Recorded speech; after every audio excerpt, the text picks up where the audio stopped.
Of PUBG Mobile Global Championship 2020 Finals.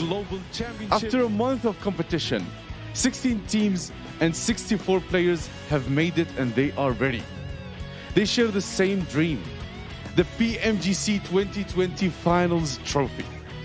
They dare to fight and to be fearless. They will show their proven ability and call for their energy to fight in the next 24 matches to be the final champion. And now, let's introduce the players. First of all, let's welcome our team from Turkey. Our EMEA League Finals, second place. Team Class Digital Athletics. Welcome, Salim, Reis, Silas, and Soulless.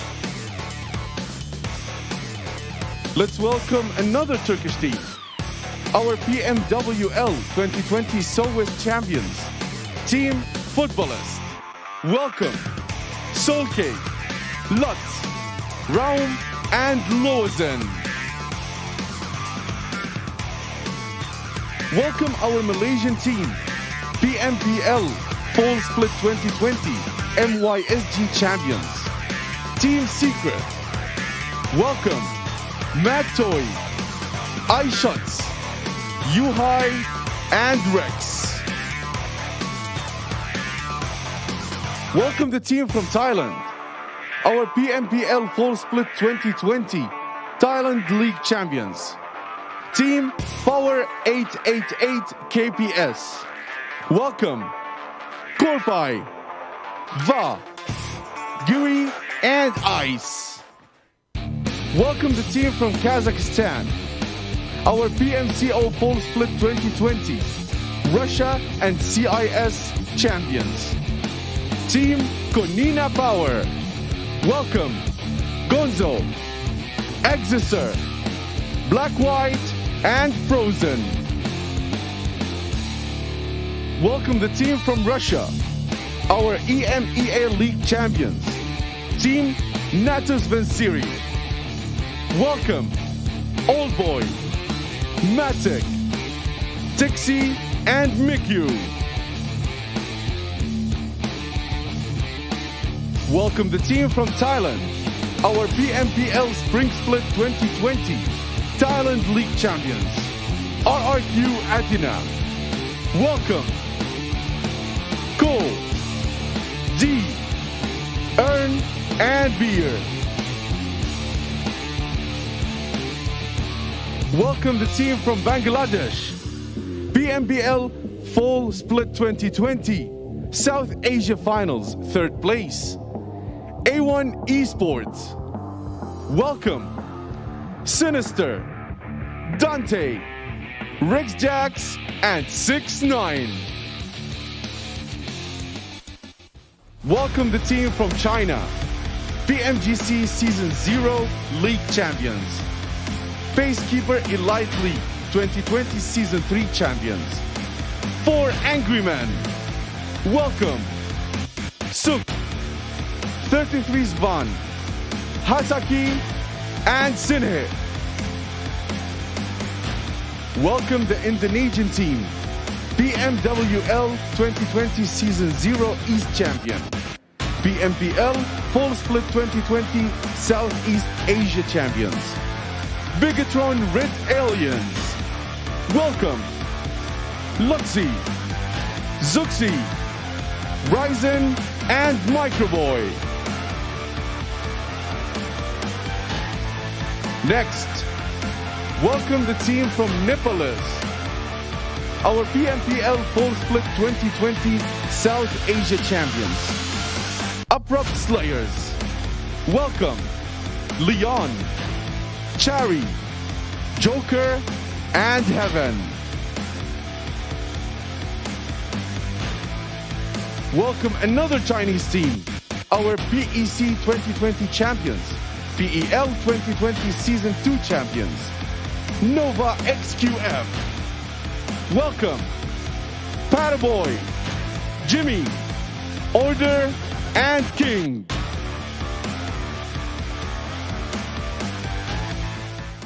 Welcome the team from Indonesia, PMPL Full Split 2020. Indonesia champions. PMPL Full Split 2020 Southeast Asia second place. Team Aerowolf Limax. Welcome. Hazelnuts, Spau, Rinalre, and Potato. Welcome the team from Thailand. PMPL Full Split 2020 Southeast Asia, third place. Team Secret Gen. Welcome. King, Moss, Toke, and God.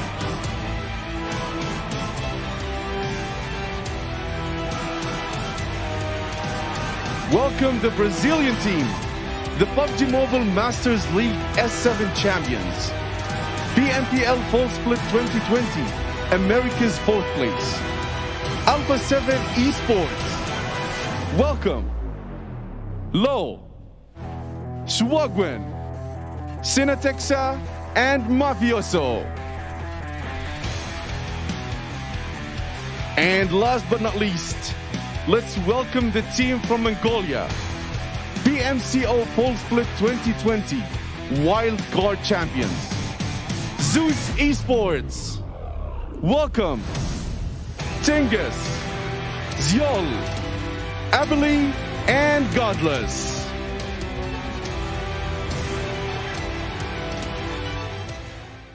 PUBG Mobile Global Championship 2020 finals will be held between 21st and 24th of January here in Dubai.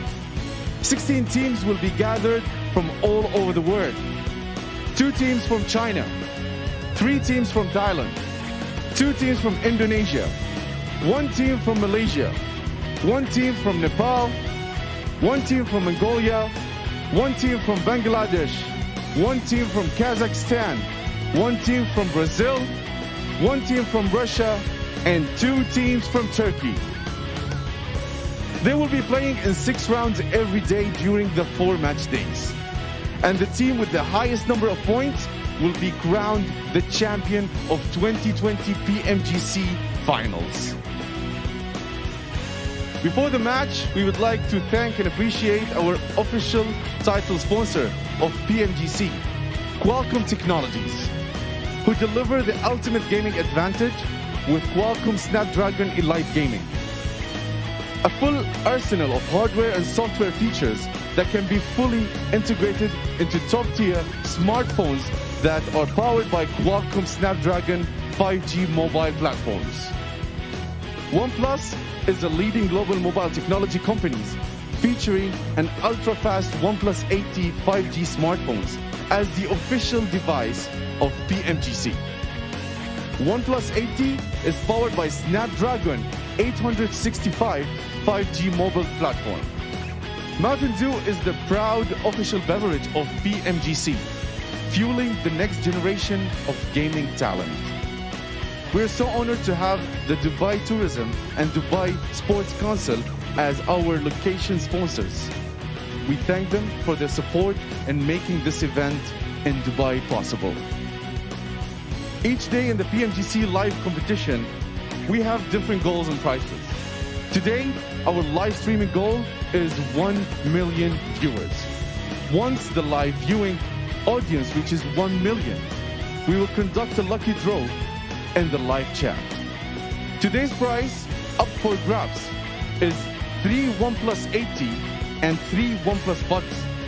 In addition to these rewards, we will give out an extra 5 OnePlus 80 and 5 OnePlus Buds, and 1 PMGC finish if we reach our goal anytime between match 1 and match 6. There are also 10 PMGC 2020 crates to be won. You must watch at least 10 minutes to qualify. Share and subscribe now. Just comment hashtag PMGCX1Plus in the live chat to enter. The more times you use the comment of the magic word, the better your chances to win. It's a very exciting day here at the PMGC 2020 finals. Let's start our matches for today, and I'll hand it over to the commentators.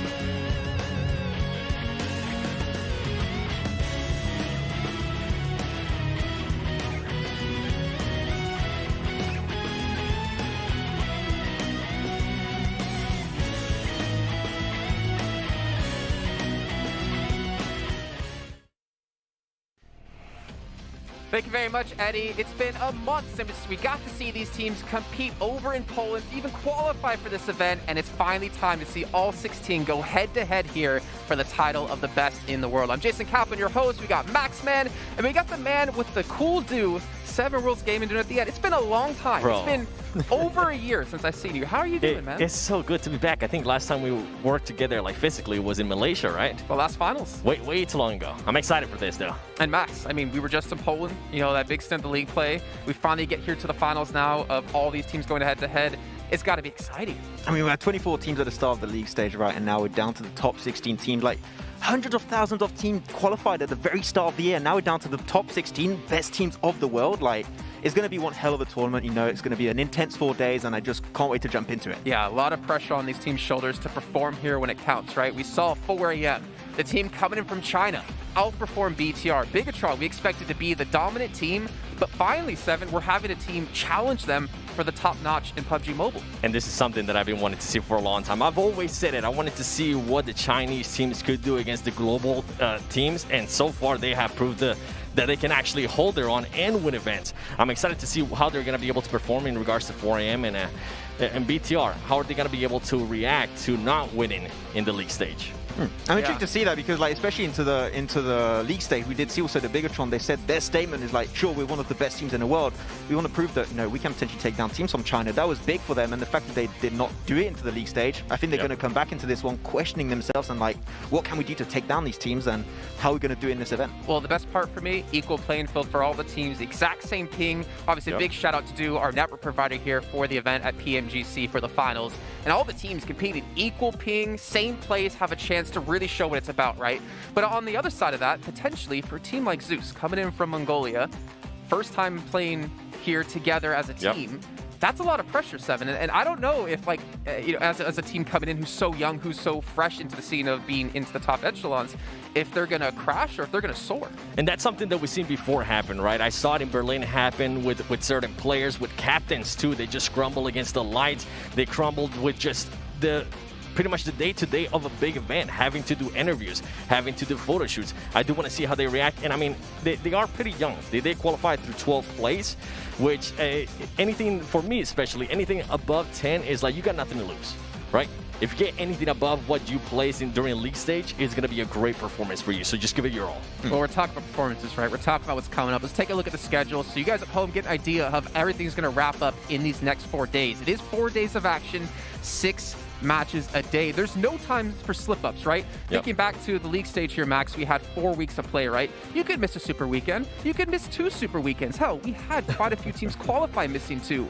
But you can't have a bad day here if you want to take home first place. Yeah, 24 matches, it might seem like a lot, but it's actually in the grand scheme of things, it's really not all that much, especially when you've been like participating in the esport ecosystem for like the entire year. To make it to this point and it's down to your only 24 final games of the year, it's going to be pretty intense. And you know what? Every single day you're going to have 3 Orangles too, so teams that did tend to be really strong on that map of Orangle, that we all know and love, are going to potentially tend to come out on top pretty heavily here. And I kind of worry though, Seven. So if you're here playing, right? We obviously got Hot Jukes here ready to cast later on. I can ask him when he gets up on air. If you're one of these teams, right? And you do not so great. I'm not going to say bad, because I don't think there's any bad when you're a top 16 team in the world. Doesn't that have to affect your entire playstyle going into day 2 and day 3 and 4 if you want to make it into first place? And that's when it becomes how much of a veteran player are you at this event, right? You were talking with Suze being able to play one of their biggest events in a LAN setup. I think we're going to be able to see some of the other teams that are used to this kind of stage. Teams like Nova Esports, teams like 4AM, Bigatron, RRQ, Athena. I think we're going to be able to see them shine a little bit more with them just being used to this kind of atmosphere. They know what to expect. They know how to perform. And it's going to be a little bit of an edge over other teams that might be new. Yeah, and talking about RQ Athena, actually, like, you're talking about that Max, earlier. it's too not soon, already, it's too soon. Is it Miramar? It's actually talking about them, like, you actually casted them last time here in Dubai. They did pretty good, right? Yeah, so that's something that I was talking to players, and with RQ Athena, obviously it's a completely different spectrum now in regards to what it was back in 2018, but RQ and Athena are the defending champions of a last major event that happened here in Dubai. And a lot of the other players, what they were telling me is that might give RQ Athena a little bit of a confidence boost, and hey, if you can start hot, especially in the first day, and get a little bit of a gap, that's exactly where you want to be. And the thing is for RQ Athena, if we were to talk about them really quickly, is that they're always seeming to be third place. Minus Dubai, like they were third place in World League, they were third place in PMGC. They just can't seem to really get much of a break here when it comes to playing in these events. And you can see the schedule here, as we said before, 4 days of action, 6 matches a day, no room for error, and of course, we'll be starting off at the same time every single day. And honestly, I think if you are a team like BTR, Nova, XQF, obviously 4AM, you have that experience of playing at events like this. You have that experience of going into a match in such a high-pressure situation and coming out on top. It's the newer teams that I'm really eyeing on to see if they can really have that strong start and maintain that progress and momentum throughout the rest of the days. Yeah, the thing is with these kind of like big events, which you're like, you know, present physically, or even if you're just online, like it can have like 2 effects on you. Or it pushes you forward, you're like, okay, this is a big event, we got to put our best game forward, get into this, and you know, perform really good. Or otherwise got teams that like, they just crumble under the pressure. So I think that this is going to be like a good treatment for the teams by fire, see how good they can perform in these big global events. As of course we have the point system coming up. It hasn't changed, you know what, 15 points for chicken dinner, and of course that 1 point per kill, which is once again going to be detrimental to this event. And Seven, looking back at just what we had in PMPL Americas, I'm thinking particularly like how close every event has been on this new point system. Yeah, and it comes down to just that. We have seen teams that ended up in first place and they ended up getting passed by teams that were in second place because they were able to frag out so much. And right here, we've been able to see the prize pool. And I think the one that we're all going to be looking at right there, Max, is the first place, 700,000. I mean, when you're looking at this, of course, you're thinking the league stage, it was won by Froggymen. Yep. Froggymen, if they win this, they are a millionaire team alone into a mobile esports tournament. That's something that's insane. Not many tournaments allow that to happen in the mobile esports ecosystem. So 700,000, you know, if I could participate, I definitely would. But well, I mean, I lost really quickly. Well, the thing is, I mean, Seven's looking at the 700K. First of all, he's happy because it's a 700K. But he's also like, yeah, that's like half my day rate. That's not a big deal. No, it's a massive deal for all the teams out here. But we can see the list of participating teams now. Seven, if I were to ask you to point out a couple of teams in particular that you wanted to focus on and you have high hopes for, who would it be? You know what? I'm looking for, and this is going to throw away, this is going to be a little bit weird for everybody. I'm actually looking forward to A1 Esports. Yeah. They qualified dead last in 16th place, and I was just going back to what I was saying in regards to being those teams that you got nothing to lose, right? Just give it your all. This is your, in a way, your main first stage, your main first championship that you get a chance to fight for in regards to a LAN event. I would like to see how they're going to come out. I would like to see if they're going to be willing to take on the fights, if maybe some of the other teams like Nova Esports starts to push them, and another team, Nova Esports, I want to see what they're going to be able to do right off the bat. We have seen them go towards the middle of the circles all the time, but the thing is, that we tend to get a lot of hardships. I want to see how are they going to be able to react to that, Max. Yeah, I mean, after taking like the PC, a 2-day event, and then going into the league stage of PMGC, like really crumbling to pieces, not being the Nova that we were expecting to see, I think this is going to be a big trial by fire for them, and I want to see like if they do perform good in like the first 1, 2, 3 games, that's what I'm going to be looking out for this team. I'm going to be expecting really big things of them because like you got such a godly lineup of absolute like top tier players. Into this event is 4 days, like they can put the effort, and I'm sure we could see them contesting with the likes of 4 Angry Men, the likes of Bigatron, because they were just not there in a league stage, really. I mean, you have to keep in mind, for Nova, they didn't qualify in the very last, or in the third Super Weekend, right? So we were really confused about like what happened, but we know the potential, just like you said. But there's a couple of teams I want to bring up here, Max. Class Digital Athletics, this team, coming in from Turkey, have performed so well in PMGC. I mean, throughout the entirety of the league stage, in the Super Weekend points, of course I'm talking, like they were around like 3rd position, like so much, and at the end they did get contested by RQ, by Kanina Power, Secret Jin. They were getting pretty close also. So I think that overall, like when you're looking at Class, they're one of the best teams in EU, which I think that people were expecting that to be Na'Vi actually, but Na'Vi did really fall off and they didn't make it for like 2 Super Weekends in a row, by the way. And I think that now, Turkey as a region in like mobile esports, especially for PUBG Mobile, is growing really heavily at a really steady pace. And I think that Class, when you're looking at like if they're able to just close off games, that's the most important thing for Class. They're able to get really good consistent points every single time. If they can take the wins and get a lot of kills, they could maybe take the title here. All right, well, let me ask you two one last question. Ooh. Seven, are you ready? Go for it. Max, are you ready? I'm ready. Well, you know what? I'm ready. So let's head over to our commentators for our very first match here at the PMGC Finals. It's going to be John Allen and Blake. Hello guys, thank you very much for tuning in, and of course before January's candle burns down to its end, we will be crowning our champions here in Dubai. It's going to be fantastic. I'm excited for the games to come. Blank, we've got our first one coming up. How you feeling? I'm feeling absolutely fantastic. The stage looks absolutely awesome. We've got some of the best players in the world. I say some, but we've got all of them here right now in the PMGCF. It's going to be a cracker of a tournament. I think the guys on the desk have already done it some good justice so far. Talking about these teams, what kind of things we're going to see here going forward. I enjoyed that Max said it was a treatment by fire. So they're actually helping them with the fire. It wasn't trial at all, but there will be trials ahead. That's for certain, John. Definitely, definitely. We'll see if they can last it out in the ringer with some of the best players in the world, as you said, coming on forwards. I'm going to be pretty excited to see how a lot of these teams are going to stack up. Let's take a look at the maps they're going to be playing today. Of course, we are going to be kicking things off on Erangel, Miramar, Kendi. Erangel, Sanhok, Erangel. So 3 Erangels today, and the rest of them will be played once as well. They talked a lot about Class Digital Athletics over there on the desk just now. I'm also looking at Kanina Power, who of course had that amazing run at the end of league play to push themselves way up those tables. I think that if we're talking about any teams, we've got to talk about these teams that did have those massive runs towards the end. I think 4AM were just basically consistent throughout of it, so they're a bit of an outlier there. I think a lot of the teams we saw in the league stage, at least, they had their pop-off weeks and then they slipped down the tables. For Bigatron, it's actually a lot more scary, particularly because they fell off in that final week. You're not bringing a lot of momentum.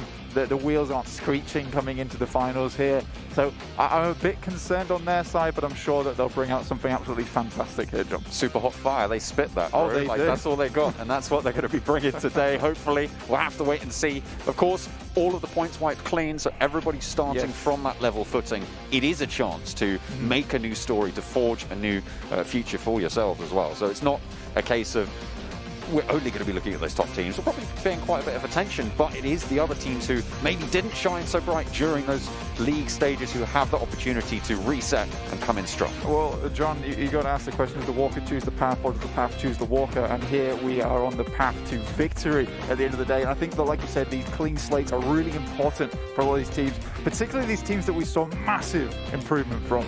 I'm looking at teams like Zeus, Secret Jin. God, some of these players on these teams have just drastically changed throughout the entirety of the tournament. Specifically, one dude in particular, Kenzo. That guy feels like he put Secret Jin on his back a fair few times. And now, some of the other players on Secret Jin, they're starting to step up in a big way for the team as well. Yeah, absolutely. They've managed to pull it together, as you say. They've got a lot of strength moving forwards. We'll be waiting to see if they are able to bring that to bear. A team that we've been following for quite a while now, Na'Vi. And I want to take a minute for these guys, because they had a fantastic time in EMEA. They were ups and downs, they were pop-off, they were a little bit lower into those global championship stages. They just managed to make through into this final stage. And so now, are they going to be able to prove themselves here where it matters? Will they be able to have that switch flip on? There you go. Will they be able to flip that switch, bring it in today, and start off strong? So John's trying to say here, will they swip the width? So we'll see if that does happen in the end. But honestly, look at Na'Vi. We'll take a quick delve into their roster a little bit, because you've got Tixi, Oldboy, Matic, Meku. A huge team. A lot of players and teams and viewers at home were taking a look at Oldboy and Tixi as the big duo on that squad. But to be quite honest with you, I think it's Matic and Meku who have stepped up the most for that team and kind of clawed their way into this PMGC finals. They had some fantastic games towards the end of the tournament. I think they can continue that going, but I think that what I would like to see is that star power of Oldboy and Tixi.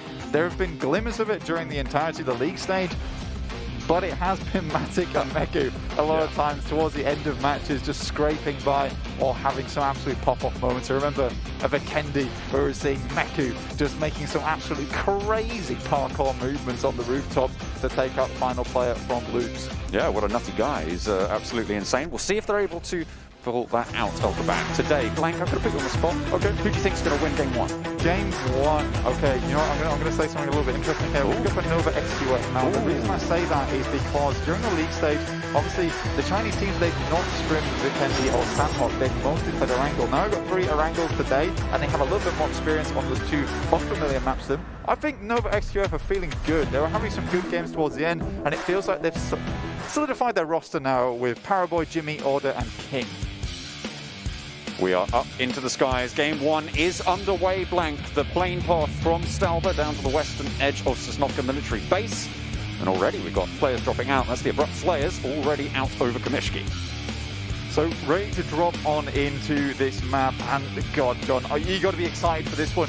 Like the boys in the death saying, it's technically quite a short-form tournament here, so you really have to blast out nice and early. We got some cool graphics on the screen here. You get to see all the players and whereabouts they will be landing with their logos on board too. 4am looking to be dropping out, trying to take control of Yasnaya. We saw them have a lot more success once they started to do that a bit more. Bit curious why they didn't go to that usual spot in the league stage for a little while, but they seem to be comfortably back in this area, knowing that it is their own. And of course, all of these teams will have had a lot of time to revise, right? To get their prep in. You know, they're gunning for those top grades here. So, are we going to see any adaptations? It looks like things are sort of settling back into the way of how we saw it happen in those league stages, but we'll have to wait and see just where everyone does drop. Looks like Airwolf Limax footballers heading to that military island. Class Digital Athletics heading out a little bit to the west of that western bridge onto the main island. Yeah, honestly, it feels like most teams have a general spot that they would like to take control of. Sosnovka, very standard. You've got footballers over in Nova, Airwolf dropping directly onto the military base itself, RQ taking control over here in Pachinki. So, day one, match one, the final begins here. And it will end in 4 days, and we will crown a victor. There we go. RRQ, they've dropped down right into the middle of things. 4am over in Yasnaya. So RRQ, like you say, just playing it chill for the time being. 4am obviously over in that Yasnaya position. It's going to be a little bit more difficult for them to actually make it into the circle here. They will have to battering ram their way through a fair few teams coming into this one. Secret Jin and Team Secret, the sister teams here. Obviously, Secret Jin taking a little bit more precedent here than Team Secret proper. Managed to take that 6th place in the league stage, doing fantastically well towards the end. Abrupt Slayers, a little bit more off the radar, and they're playing it chilled out down towards Gatka, hiding out in the fields. They had some better games towards the end. We were talking with Leon, in fact, asking him, well, what needs to be changed here? And he was saying, look, we just need to be a bit more aggressive. Once we get the momentum on board, things are fine. Look, you only have 4 days here. You don't have 4 weeks to try and get something going. The engine needs to be started. It needs to be started now. Absolutely. Na'Vi, they dropped out early. They grabbed vehicles. They like to drop into North George. That's their stomping ground, as it has been over the last couple of months, certainly. They're going to be able to split there, and with the circle the way it is, they'll be okay. They should think about where they're going to be rotating, most likely to the compound in the foothills of Everest, just on the eastern edge, on that northern side. They're probably going to be looking to control that sort of area of the map moving forwards. It just depends on how fast they can loot, and will someone get there first? Like you say, that part of the map, extremely important in terms of scouting potential and just purely positional advantage, right? It gives you so much availability of cover and able to get out of a fight very quickly, because you can quickly put a block between yourselves. Looks like Gonzo might be in a spot of bother right now. Wow. Sat outside right next to Zeus. Have they spotted him? I'm not entirely sure they have just yet. He's in an odd spot, that's for sure. I mean, Gonzo has been one of the major players from Canina Power. Ooh, he's just biding his time. The rest of his squad not quite nearby. I think they've spotted out certainly another team. I'm not sure which team. I think they might be looking at Bigatron there, just to the southwestern side of them. They're currently holed up just to the southwestern edge. Oh no, he's caught Eggley. Will get the knock, will get the flash. Goes for Icy, gets two. Looks for another one, hits the drop shot. Godless, you need to find it. Finally able to shut him down, but at the cost of a player, at the cost of a knock. It is first blood drawn. Goes over to Canina Power, but it's echoed by Zeus. Goodness me, you thought there was a moment there where Gonzo gets the third. Godless was completely disorientated in that moment. Walking forward, was like, what's happening? My team's dying around me. And it was just one singular player in Gonzo. This guy has some absolute chops on the guy. The rest of Canina Power, however, they weren't with him. The IGL of the team now takes a back seat and can now almost pull out the puppet strings and see where the rest of the team would like to go going forward. But right now, they will have to slip underneath Bigatron, not a team that you really want to trifle with too early on the game, especially with only 3 players remaining. RRQ, they've exited Pachinki, and they're scoping out towards Alpha 7, or a little bit further west of them in the hills, around that central settlement of the map that we all know and love. A couple of shots being popped off. I think that might be towards Clash Diddle Athletics at that range, all the way down on that southwestern side. Yet to cross the bridge from that military island. Got Aerowolf, Limax, Footballist as well, all the way over in Novo. So they're going to have to make a move pretty soon. Otherwise, they will be crunched in by that circle. That's Nova XQF actually being spotted out by RRQ there. Paraboy takes a knee. King sailing in across the fields. Tries to pop the sail, get there a little bit faster, but just... oh, dear. He's like, Paraboy, you may think I'm coming to pick you up. I am, in fact, just saying goodbye. He might be trying to get another off angle to suppress fire and get the rest of the team back in, so dropping the smoke down on Paraboy. They do have a little bit of time to play with. It's first knock. He'll be okay for now. Yeah. Also, because it's the first circle, a lot of teams actually have to rotate through one another to get to this place, which gives ample time for Nova XQF to try and do something about the situation. It is unfortunately fairly dire, and most likely not going to come to bear. Jimmy takes one shot from the DP, but he is now engaging the Reds. Oh, Jimmy. Oh. Looks to get him up. I think he's going to be able to stick it. They're both alive, but for how much longer? Suppression continues to come through from RRQ. More smokes being dropped to try and keep them safe. They have a UAS to use as cover. They could potentially just drop that down, and another player from Nova XQF into the rescue. They grab them all and get away, but will they be able to make for the hills? G9 not going to be spraying down the UAS this time. And with a little bit less pride, Nova XQF survive all 4 of them. Well, I know. I mean, they've surprisingly got away with that one. Nova XQF performed a bit of a saving private Paraboy there. We're able to get him out, some beautiful smokes. And honestly, I think the majority of that play came through from King. That off angle provided a lot of time, forced G9 into a bit of an awkward position, which meant that he was shooting the DP from quite a large range, sends in Jimmy. G9 can't peek out too wide for fear of King within the forests, and they're able to make it happen. And now they have a very central position within the circle, and a nice compound that they scouted out earlier, which Order is currently holding down. Regrouped back into the midst of it. Footballists, they're making their cross. They move to the western bridge to contest, actually, with Aerowolf, Limax. Move to the western bridge to contest, actually, with Aerowolf. Fleamax on the opposite side. Pepper potting their way up, Solkate as the vanguard to try and get across here. Teammate coming to back him up there in the form of Rome. Trying to scope out those off angles. Airwolf Fleamax, the question for them is, do they want to stay and try and guard this, or do they want to push further in, try and get themselves some more real estate into these later circles? You know, what usually happens for Airwolf Fleamax is they kind of just flood out a tiny little bit outside of the bridge here, try and maintain some control towards the southern side, and then just wait it out for quite a long time. And to be honest with you, that worked out for Airwolf Fleamax towards the end of the league stage. But that was all about survival. That was all about making it into the finals itself. They had to put up some decent numbers to get in there. I believe it was like 40 points a day. They needed to 40 points a game. Sorry, they need to hit on that last 3 matches to make it in. They made it quite handily. It was an astonishing performance, but they played very, very safe. They're probably not going to be afforded that same kind of safety here in this lobby with 16 teams that are all hungry for this. Wow, that's a lot of viewers, guys. We have already surpassed. Wow. We've already jumped over that 1 million mark. Almost 3 million there. I think it was 1.1 million for the World League, actually. Oh, I'd have that we hit the concurrent on. So I'd have to go back past that. We'll check that later. But that's incredible, guys. Thank you so much for tuning in. We appreciate every single one of you. Brilliant stuff, and so early into the tournament. Beautiful. Next circle pops in honor of that surpassing mark there, and it's going to shift down south. This is actually a pretty tricky circle because most of it is cut off. Military Island has some land, but it's most likely going to leave. Yeah, it would be absolutely mental if we went back down to Sosnovka military base.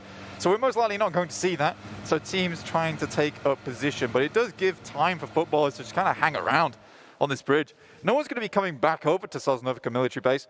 That would be ridiculous. So footballers can kind of just watch the action unfold as we see Zuxi take some shots down towards RRQ, who are on the low ground right now. Zuxi heads to the other side, tries to apply a bit more pressure. Ernie takes another clip there. Origami Master Zuxi unfolds things how he likes.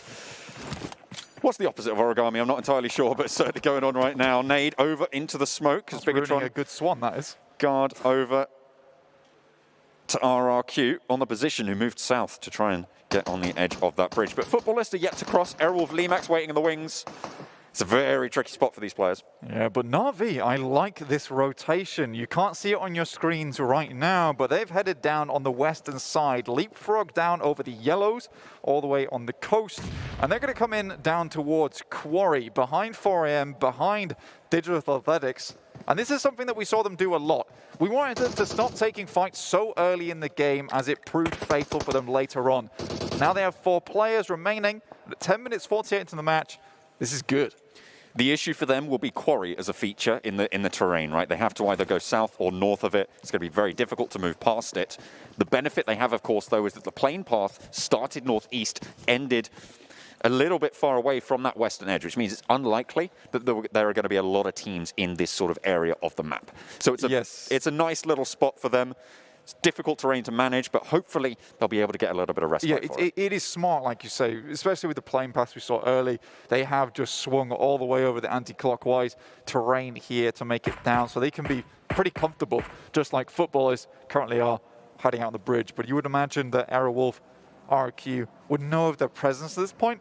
They're far too busy with the other teams that are surrounding them within this circle. We've got Abrupt Slayers on our screen right now, just holding down a compound. They have a fair few vehicles for themselves, 4 in total, with all wheels still on board, keeping them very safe behind this building for the time being.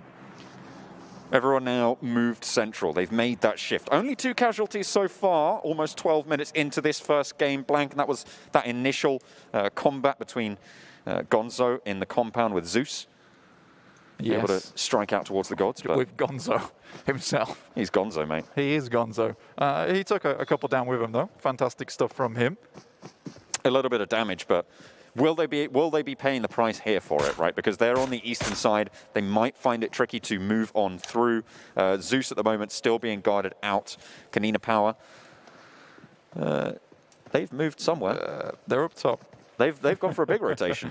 They actually haven't gone for a massive rotation. They've come from Milta towards Pachinki and just headed down from school side. I don't mind this too much, mainly they've come this way because of the hills that are available to them. Next circle pops. Hit pretty hard down to the southwest here towards Quarry, that feature you mentioned early. And Nova XQF, they are on the move. They'll be crashing directly into Class Digital Athletics. Okay, it looks like Ray-Z gets first strike, but the bullets are thick and fast, back straight at him. Jimmy behind the corner, low HP, Silas. one knock traded off. Selim on the off angle, Solus, Silas, all moving in. Beautifully orchestrated for Class Digital Athletics right now, as 2 players from Nova XQF have dropped. For the cost of 1, Ray-Z low, down on bended knee. Selim up into the window to go for the res. Jimmy getting flushed. 3 players from Nova XQF are down. Only 1 remains. And it's unlikely that they're going to be able to get the res here. It is a wild crash here, but you can understand why Nova XQF did it. They had to get into position. Unfortunately for them, Clans Digital Athletics are already here with the 3 players with S's in their name, and it's a triple S performance from them to hold down this compound. And now King has to leave. Can King Cobra start to snake it out later on this game? We'll find out if Silas can hit these shots. Oh, the spray, half HP for King. Reload comes through. The rest of Class Digital Athletics continue the suppression, and there's so few ways for him to be able to get away from this. It's disaster for King, but he is still alive. We'll see how much further they can go. The circle with the shift southwest. Na'Vi circle, anyone? Let's take a look up at the northeastern edge. At the moment, you've got Alpha 7, you've got Team Secret, you've got Zeus, Kanina Power, all moving. Yeah, Bigatron also have to come through. They know the position of RRQ. Footballers have made their way across the bridge now. This is important for them. There's a fight currently going down. Airwolf and Power 888. This is the wall that Power 888 need to bust through at the moment if they want to make their way into this circle. Oh. Dewey goes down there to a spray. Close up is Corpai as well, who's on bended knee. TTT will fall, and now it's just ice left in the back lines for Power 888. Reduced to 1, and I have to try and strike out further. Them and Nova XQF now on their last legs. Potato on the prowl. TTT sure to go down. Ice in the background, just wants to make this one through. You mentioned Na'Vi, what a godly position they have on the coastal side. All they have to do now is worry about the 180 to the north. This is probably what's going to be the most worrisome for them going forward. They have a really nice position, and it's open ground coming into their terrain.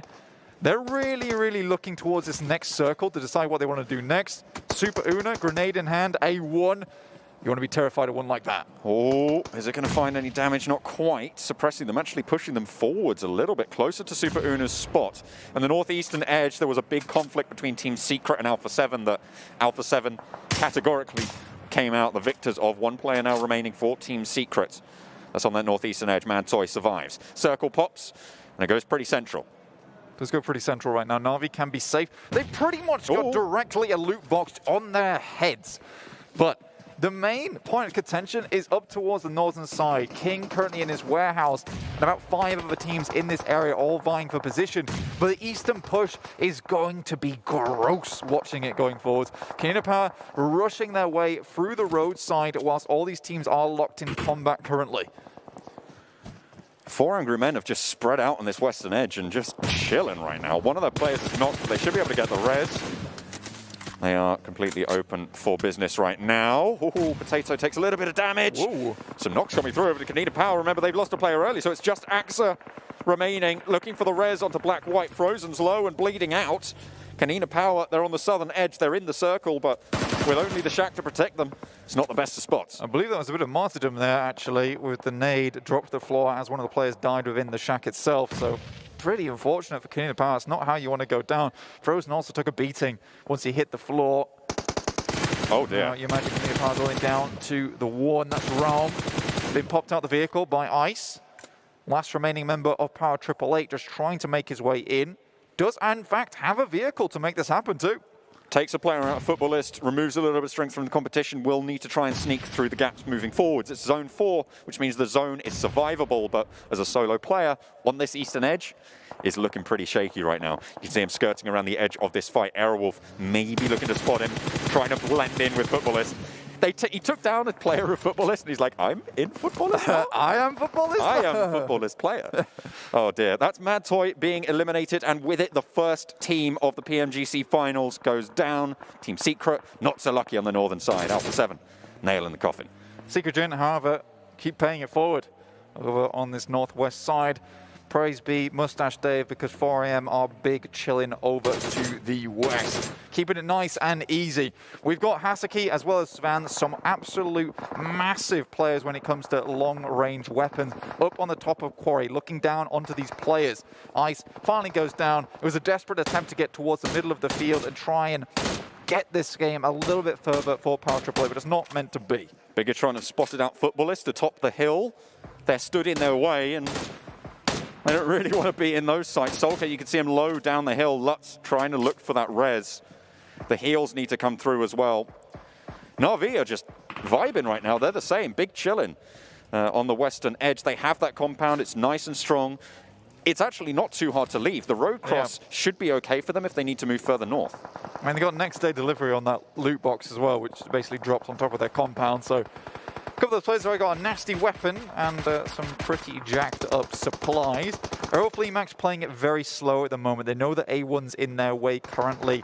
They do not want to lose a lot of players. They perform best when they have a lot of players remaining at the end of the game. Alpha 7 taking shots towards Zeus. Zyol over on that side taking a fair few shots of his own. At the moment, with the way the terrain is currently looking, where there are some dips all over the place, most teams aren't taking too many fights. A1, 2 players remaining for them. Parallel rotation to Aerowolf Fleamax. They've been locked in combat for quite a while now. The circle shift comes through. It's right on top of Na'Vi's compound, so they're looking happy. RRQ going back and forth with Bigatron as well. And all of this on the southeastern side. You said this eastern thing would get messy. It's going to get messy here. Super Una looking to toss the grenade. Aerowolf Fleamax, they have to move now. They are the furthest away from the circle itself with A1. That's 6-9 down. Oh, first pull, and Jax in the grass looking to spray. Halve will get taken low, but that's it. A1 are done and dusted, but a long road ahead for Aerowolf Fleamax. I love that, though, from the Wolves themselves. They pull the trigger on that fight. They know they need to go. They can't hang around any longer. But Na'Vi in a great spot. King Cobra makes his way across the roadside underneath Na'Vi, using them essentially as bodyguards. If I'm 4am, I'm looking at some point, some way to try and keep an eye on this compound, but that is now King out from Nova XUF in 12th. Na'Vi, they've got the strong compound. For 4 Angry Men, they've got the western side of this hill ridgeline, which means that they are waiting for everybody to push their way. These two teams, absolute powerhouses in this circle. D2E, I believe he actually was the one to spot out King. He'd already had the idea that King had. I was like, no, actually I came up with this first. Footballists, they are a little bit down, but certainly not out. Solke has been knocked. But Lutz continues to put the pressure. Aerowolf Fleamax, this is the difficult road they had to tread in the middle of the circle. Spalv goes down. And they will be looking to push in with Potato. Kanina Power as well. They were struggling earlier on. They get peppered in the shack that they had, and now it's just black-white remaining. Out in the blue as well, getting pushed on in its zone 5, so it will start to hurt. Yeah, you start to hear the percussion of the battlefield as we come to a crescendo here in the circles. Most teams having to push into this one. Abrupt Slayers finally move away from that compound that kept them covered on the west side from the ridge. They will have to move their way in. Secret Jin taking a little bit of a nasty fight of their own between Alpha 7 and themselves. Lutz goes down, Lovazin last remaining, and Class Digital Athletics making their way in. This is a team that we need to talk about. They have been on top for so long for the EMEA region. They've really made a fantastic showing in the league stage. They're paying it forward. Finally going down there. Alpha 7 as well, they're taking the fight. They've been dominant on this northern edge right now, but Team Secret Jin giving them a little bit of a run for their money. Na'Vi continue to put the pressure out in all directions. Oh dear. Oh dear, Class Digital Athletics are able to just bump on down anybody trying to step in. That's the Abrupt Slayers falling. On the northern side, Alpha 7 survive, but they're down to 1 standing. 2 players knocked. Very difficult to move on in. G9 making his way into the circle itself. That's Old Boy. Taking shots over towards G9, he will in fact go down, but RRQ, they've got insurgents absolutely everywhere on this map towards the south, off to the east now in Beer 11. Circle finally moves away from Na'Vi, and they have to start to consider how they want to make this one go forward. But 4am, they loom off in the distance. Goodness me, they've stayed completely quiet for most of this game blank. No one has really actually encroached into any of their territory. And finally, D2E steps up and looks to Tixie, sprays him down on the roof. Na'Vi down to 3, reducing their power somewhat. moving forwards. RRQ, 2 players alive. 4 Angry Men, all 4 of them still standing. And Footballist, they've managed to sneak on in right to the middle, top 5. I mean, it's not bad. I mean, for RRQ, they've been under pressure this entire game, sending Beer 11 and D2E out wide. It was an excellent idea, in fact. I really, really like it. It means that they have a good chance to at least make it into the top 4. Na'Vi, like you said, though, with their power now slightly dwindled by the fact they just lost Tixi, going against 4AM is looking a lot less unlikely. 4 Angry Men looking most likely to take this one home here, Blank. 88%, that's a lot of numbers. D2E will get knocked on the attempted cross there and will fall down. Loverzin has been spotted by Hasaki. And at range, we know what a monster this guy is. D2E flushed on out, just Beer 11 now standing for RRQ. 5 teams remain. How long will Loverzin last under the pressure from 4 Angry Men from Class Digital Athletics as well? You gotta love this 4AM, the way they're just moving up nice and slow. That is a sliver of the body that was so easily hit by 4AM. But 2 players go down in turn, and that's really going to take the wind out their sails on this northern edge. Gives Na'Vi a chance to regroup. But this is okay for 4AM, though. They have time over here. They have the vehicles available to them as well. And Digital Athletics, their broadside is completely open to Na'Vi. Class Digital Athletics, oh, they're getting knocked quite a few times. That's Na'Vi doing so much damage, they were able to take it down. That's 9 kills on the board for Na'Vi already. What a way to start the tournament. And Loverzin is now out. There we go. It is Na'Vi and 4 Angry Men, last 2 teams. We saw the positions they had. They've managed to use them here. It's 3 versus 3. Great position here from Matic, which is still within the circle, but they need to really take advantage of this position whilst they still have it, because it's very unlikely you're going to get... it has to be the hardest shift down to the south if Na'Vi want to hold on to any of these buildings. They have to cross the road.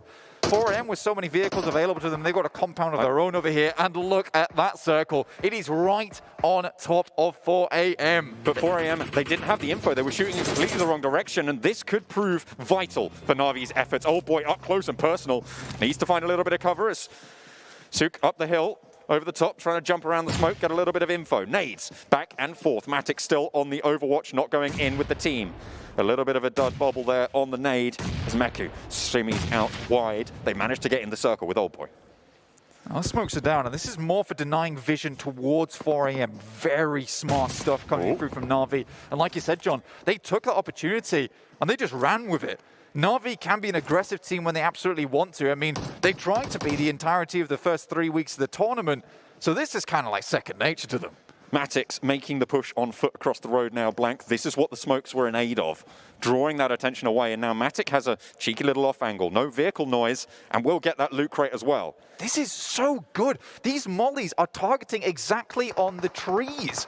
Oh, look at that. That's the first knock. It's now down to a 3 versus 3. Sorry, there were 4 players from 4 Angry Men still alive in the midst of things. Meku up top, nade over his way, but it's only 98. Suk, a lot of damage sent his way. Oh boy, not quite able to get that full knock just yet. Pushes up the hill.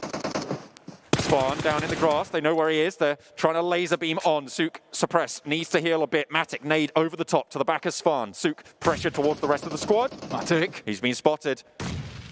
And a little bit of respite as Haseki goes for that res. Over onto Shinhe. Oh dear, this is not looking good for Na'Vi. That little bit of advantage that they had accrued early has been completely taken away. Some good knocks coming through from 4AM, or at least some good damage, sorry, which has held Na'Vi at bay. And you wonder how much utility they have remaining. Oh, that's a knock. That's a nasty knock as well for Na'Vi. They're down to 2, and that's their off angle taken out of the mix. It's definitely just these 2 players now. Things are so much more linear here for 4AM going forward. Haseki goes down. Okay. 3v2, Old Boy next, and now just 1 player remains. Meku up the top. You said he was doing a lot of work for the squad, and now he needs to put it all on the line. 2 players in action right now, and this res will bring all 4 back for 4 Angry Men. The western edge was dominated by them in this circle. It moved their way, and now they're looking to put that final nail in the coffin. Suk sprays down towards Meku. The bullets start to land, but he's yet to go down, and finally they make it happen. 4 Angry Men take the chicken dinner. Svan with the 3 fantastic stuff there, John. Beautiful, beautiful stuff at the end there. 4 Angry Men take the first chicken dinner of the PMGC finals. Excellent work from them. They played it cool, they played it calm, and they were able to take it home. So let's head back over to the analysts. Well, honestly, I don't think we have it any other way, guys. They won the league.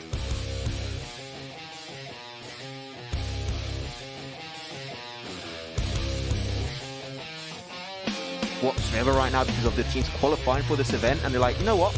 Easy nice rotation. Like, it was an eastern plane path, like circles to the west, gonna wrap around and make it through Quarry, and they had such a good spread, gathering so much information, and then the circle just kept coming their way, and they're like, well, we'll take it. Thank you very much for the win.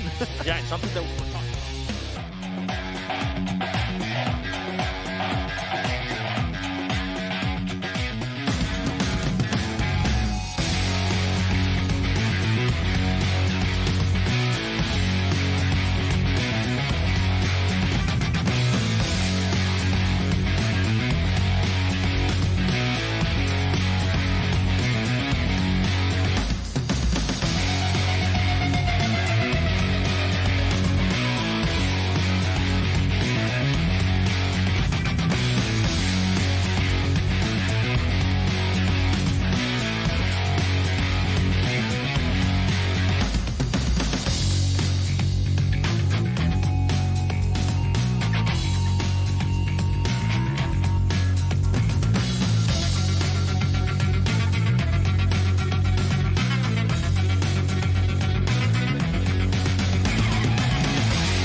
Max struggling. Yep. This team struggled like hell, and they come out second place.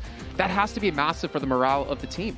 Yeah, and something that I wanted to mention at the beginning, but I wasn't able to, is I had a conversation with Old Boy, and something that he told me he was able to focus on a lot more was their IGL. They know they have the fragging power. They know they're able to do amazing stuff in regards to just being able to get kills. They just have to put themselves in that position. And boy, did they do that. Just seeing us watching the game, seeing them being able to rotate perfectly just from George Bull down to Primors and waiting patiently to see where the circle was going to go to, and then as soon as it switched, they would automatically go to it. So that kind of stuff, setting themselves up for success, I love seeing that from that team. Yeah, in the EMEA League, like, they were just dominating really heavily, and when I was being critical about them, I think that since the EMEA League into the league stage of the PMGC, they didn't really evolve and improve that much. They didn't change many things, and I think that IGLing is definitely one of those few things they had to work on, and you just brought that up. And like, that IGLing there to go for that compound specifically next to Fairy Pay was just such a good and worth time call.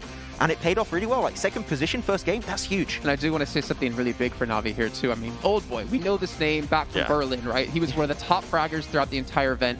But also, just over a week ago, his father did pass away due to COVID. And for him to come into this event, not being able to attend his father's funeral, I think this is his chance. I think in his mind, it's to prove like his love to his father and to show respect for him to come out strong in this event. And for them to take a second place off the bat, I think they've already shown it, which I think is a big fire lit up against or under the Navi team. Yeah, I'm a big person in momentum. I'm a big person in being able to take control of the moment, and I think they were able to do just that, being able to perform in the first game. And after what you just said, I'm pretty sure it's going to be more of a confident boost as well. And I know Old Boy, I know he's fired up. I know he's looking forward to get this win.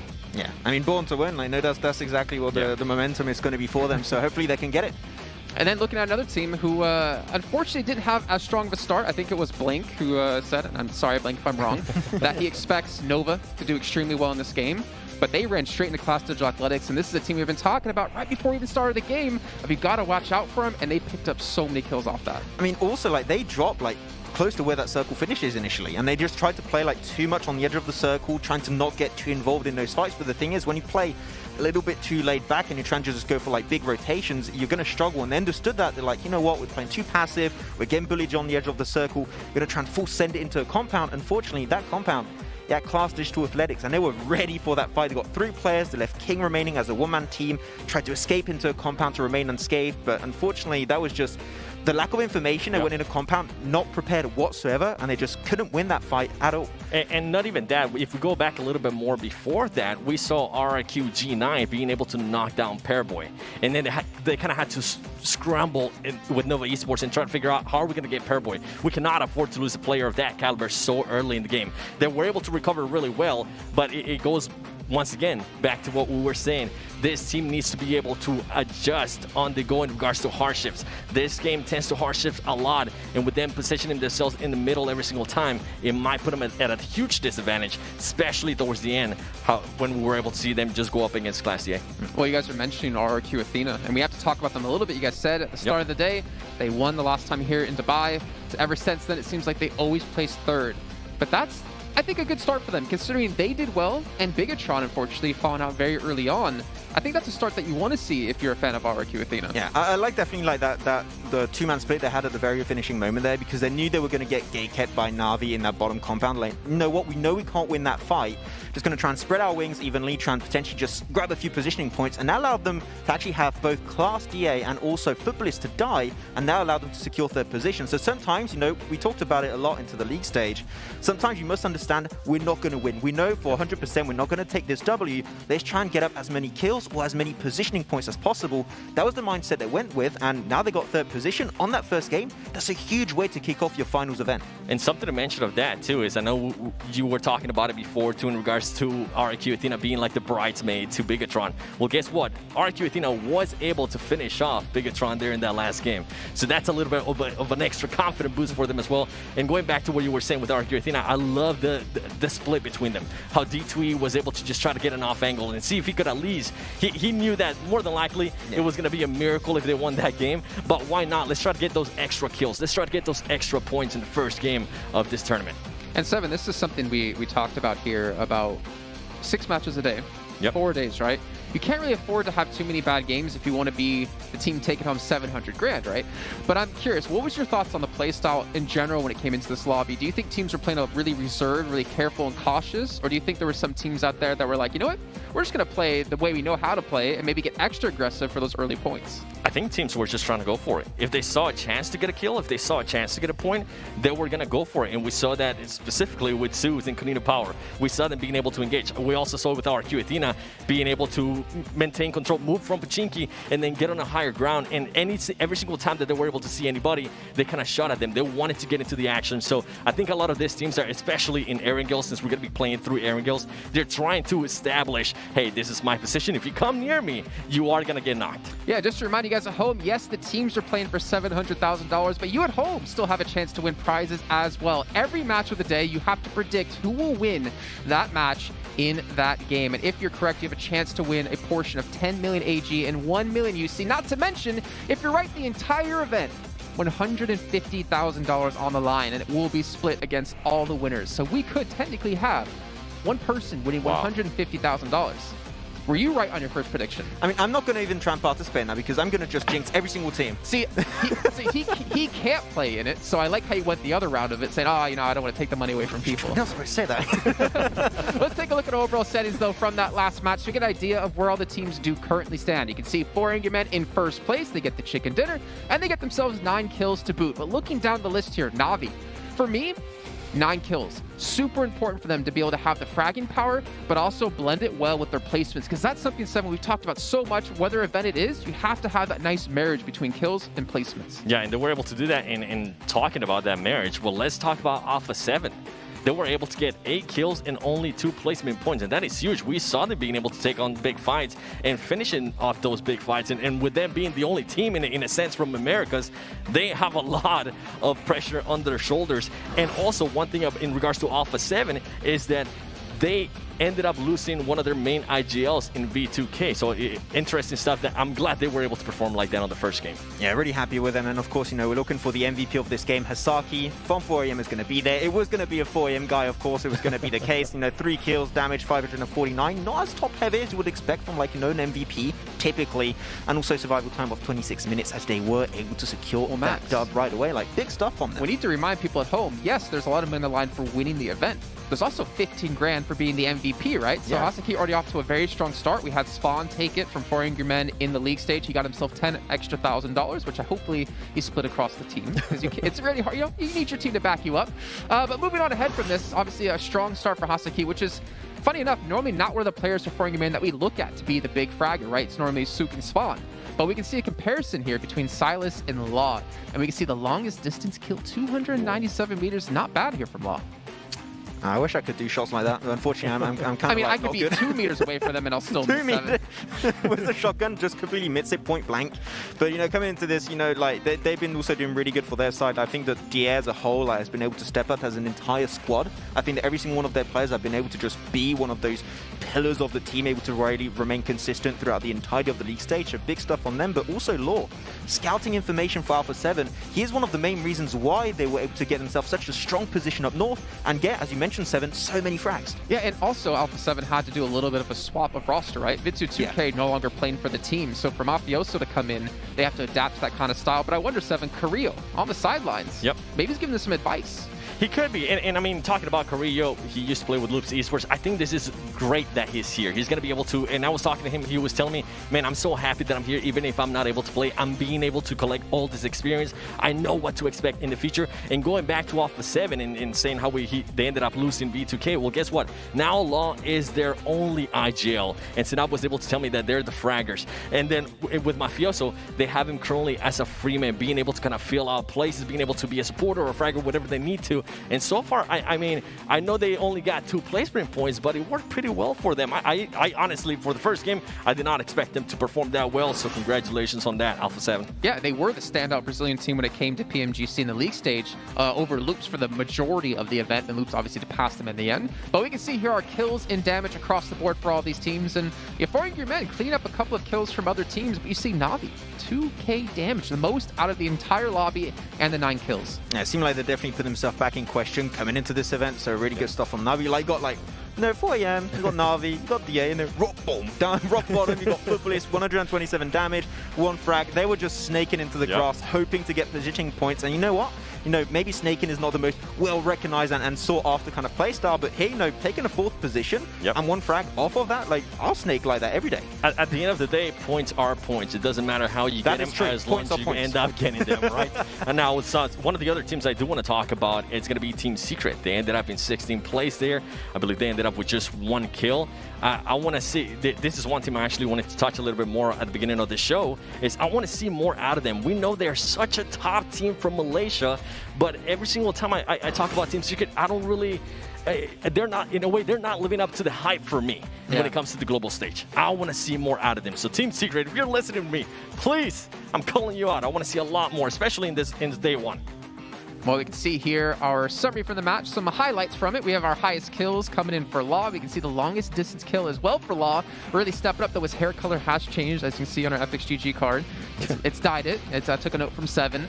But we can also see distance travel, which I think is really interesting because we talk about Nova. They like to be center. The zone shifts to them generally help them. But we see 4 Angry Men here. Hasaki had the farthest distance traveled in the match. Yeah, it comes down to the rotation I spotted out earlier. He has no Poliana because they're not contested. Wrap around through the entire western side because of the hard shift of the circle away from the east to the west, and it just made it really easy for him to get the longest distance traveled in that game. So not really too heavily surprised, but 3 players of Alpha 7 on that top 5 players of that game alone. That northern position alone was so strong. Teams Abrupt Celeste tried to avoid it as much as possible. They got unfortunately shut down going into the fields. The thing is, if you wanted to make it out of the northern side, your only way was or to go through fields, which is never a good option, or to make it through Alpha 7 and win the fight, which 2 teams tried to do so and were not able to do it. So here Alpha 7 were able to judge this position is extremely valuable, not only for future rotations, but also for fragging power. They're you know what, we're going to take it. It worked out great. Well, guys, You know, at the start of the day, Eddie, our lovely stage host, did talk about some giveaways we're doing, right? If we hit 1 million concurrent viewers today across all streams, there'll be 3 OnePlus ATs and 3 OnePlus earbuds as well given away, as long as you type hashtag PMGCX OnePlus in chat. Well, I got some news for you. We already hit the 1 million. So off the first game of the day, we've already surpassed that point, and that does close the giveaway for today. So if you missed out on it, make sure you're here earlier tomorrow, son, and get yourself a better chance. It's going to be 1.5 million tomorrow. So a little bit of a better chance for you, but you know what? Okay. I'm pretty sure we're going to hit that game 1. Yeah. I'm going to try and get the chat out eventually, but like, please, for me, please. You can't win, Max. You can't win. You know, I can see you're going to make an account, not Maxman. Not Maxman27. Just got to shatter my dreams like that, okay? You're lucky we've got this plexiglass over here, otherwise I'll be through it. Well, I mean, besides that, I'm going to see, you know, the 6WG, and I'm going to be like, wait a minute. Oh, hey, hold on a second. But really cool to see that everyone out there, you know, chiming in. We obviously have more phones to give away, more buds as well across the entire event, but it does get harder every single day. We're going to hit it. Let's be honest. It's going to happen. But really cool to see how our first match did wrap up, though. Is there any extra points? Anything that kind of stood out to you, Seven, that you want to discuss here in that last match? Because, yeah, it was game 1. Yep. You can have a bad game. You can have a throwaway game or two. I was hoping to see a little bit more out of Bigatron off that game. But you know what? It's just one match. What do you want to talk about here? With me, it's going to be going back to Airwolf. I love the pressure that they were able to put on A1. I think that kind of pressure, the synergy, you could tell that we're all on the same page. That's something that I'm usually huge on every single time. As soon as somebody starts shooting, as soon as somebody actually went for it, all of the teams were backing him. If somebody had to reload, you see the other one starting to shoot as well. Kind of give some suppressive fire. So from Airwolf, love the pressure that they were able to put in A1, and hopefully they can continue to play like this, but stay a little bit more towards the end of the game. That way they can end up getting the chicken dinner. Yeah, I want to talk especially on like these early drops that happen. You can see Secret Jin actually went close to Lipovka. Normally that was Bluebee's drop location. They didn't make it into the top 16. Too soon, man. Yeah, too soon. I'm so sorry.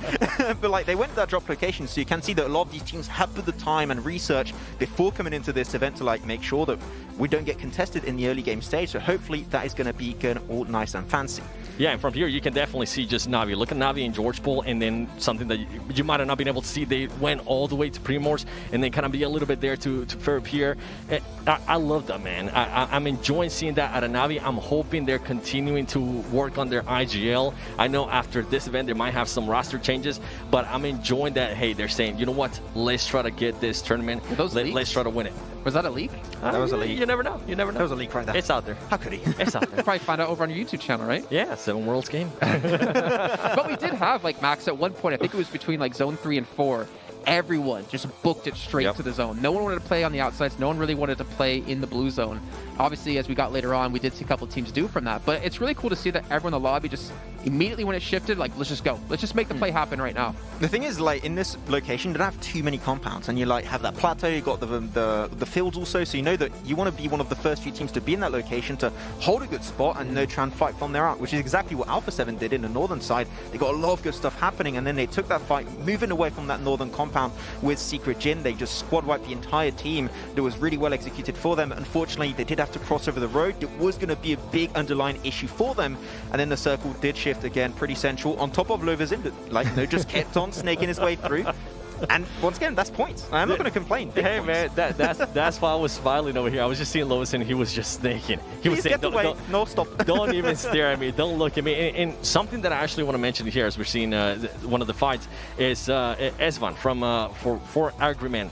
The patience that he had really impressed me. At one point, Old Boy just kept shooting at him, and Esvan just pretty much stayed prone. He waited for the right time. Yeah. And as soon as he realized it was the right time, he popped up and was able to knock their Old Boy, which ultimately ended up getting them the win, as they were able to call people off their off angle as well. So patience like that is something that you're not really used to seeing. You usually see players just kind of crumble a little bit. They especially once you start getting shot, your first reaction is going to be like, you know what, let me just maybe try to readjust my body. Let me just try to maybe move hide behind a tree. But for him to be able to just stay there, not make a peek, just wait for the right moment, was awesome to see. Well, speaking of the right moment, it's the right moment right now. We're going to head to a short little break here and then send it back to our casters for match 2. So don't go anywhere.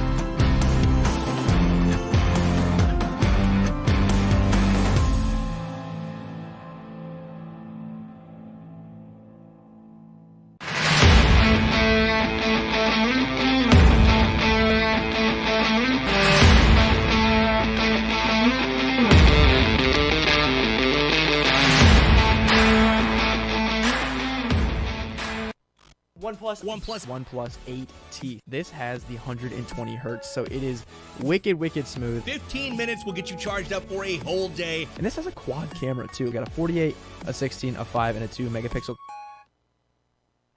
It's time for the PMGC Finals Million Reward Guess. We have prepared 50 million AG, 5 million UC vouchers, and $150,000 for you to take home. Here's the steps to win the prizes. Step 1. Guess the champion. With 10 million AG and 1 million UC vouchers at stake, guess who will be the PMGC Finals champion before January 21st. To those players that answered correctly, they will divide the prize pool evenly. Step 2. Daily guess winner chicken dinner and top 3 ranking. With 10 million AG and 1 million UC voucher prize pool each day, guess which teams will win the chicken dinner and the top 3 rankings. As it was in Step 1, to those players that answered correctly, they will divide the prize pool evenly. Last but not least, if you guess everything correctly, you're now in the $150,000 prize pool. The prize pool will be distributed accordingly to the amount of winners. For example, one winner can take away $150,000. With 2 winners, the prize pool is split into $75,000 per person. And if there are more than 100 players in the prize pool, we will select 100 players and give away $1,500 per person. What are you waiting for? Join now and make the million reward guess.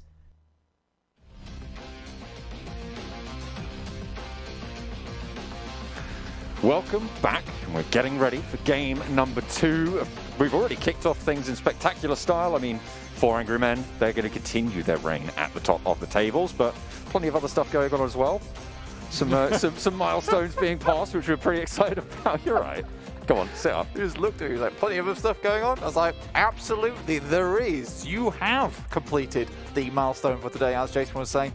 Over 1 million almost immediately. So well done, guys at home. So we will be sending out 3 OnePlus 8Ts to whoever gets them shortly. You will receive a notification, and also... Yeah, we've also got the 3 OnePlus buds that you guys have being sent out as well. So fantastic stuff for you guys. Heroes in the chat, guys? Any listeners? Any listeners? Any listeners? But there's plenty more to get involved with. Of course, we've still got the guessing game for who's going to win all of these games as well. Moving forwards, you've got to channel your inner Professor Trelawney, see into the future, and make sure you know who's going to win it out. Do not channel Maxman energy. No, that will not help you. Especially given that it's Miramar. Especially given it's Miramar. Right now, you want to be like, I am not Maxman, I am not Maxman, I am very much not Maxman. That's what you want to be doing. We need the Ocean Charm Circle prediction. We do need the Ocean Charmer Karma right now, okay? That's what we need on the broadcast. We need those predictions coming through, guys, so make sure that you are dropping those in the chat right now, and whoever you are predicting for this game, so you can continue to participate in our guessing game. Are you going to guess for this game as well, Miramar? No. I failed spectacularly last game. Maybe look, let's actually make this a little bit analytical, because there was a reason for that Nova XUF push in the beginning, and I think that towards the end of the tournament for Nova XUF, they were having some very, very good moments when it came to those last circles where they were playing center, and they're able to flex those muscles in terms of the fragging power that we know they have. Powerboy just absolutely on the top all the time. His damage was through the roof at the end of that tournament in the league stage. So you can kind of understand why they did it. It didn't pay off. Unfortunately, Class Digital Athletics had beaten them to the chase. Yeah, they've managed to guard them out for now, but there's plenty more to come. As you said, 24 games over the course of the tournament. We've had 1/24 of the games so far. Yeah. I kind of got like a crimson chin going on like Johnny Bravo, because whenever I speak, my mask just comes down because the chin is so large.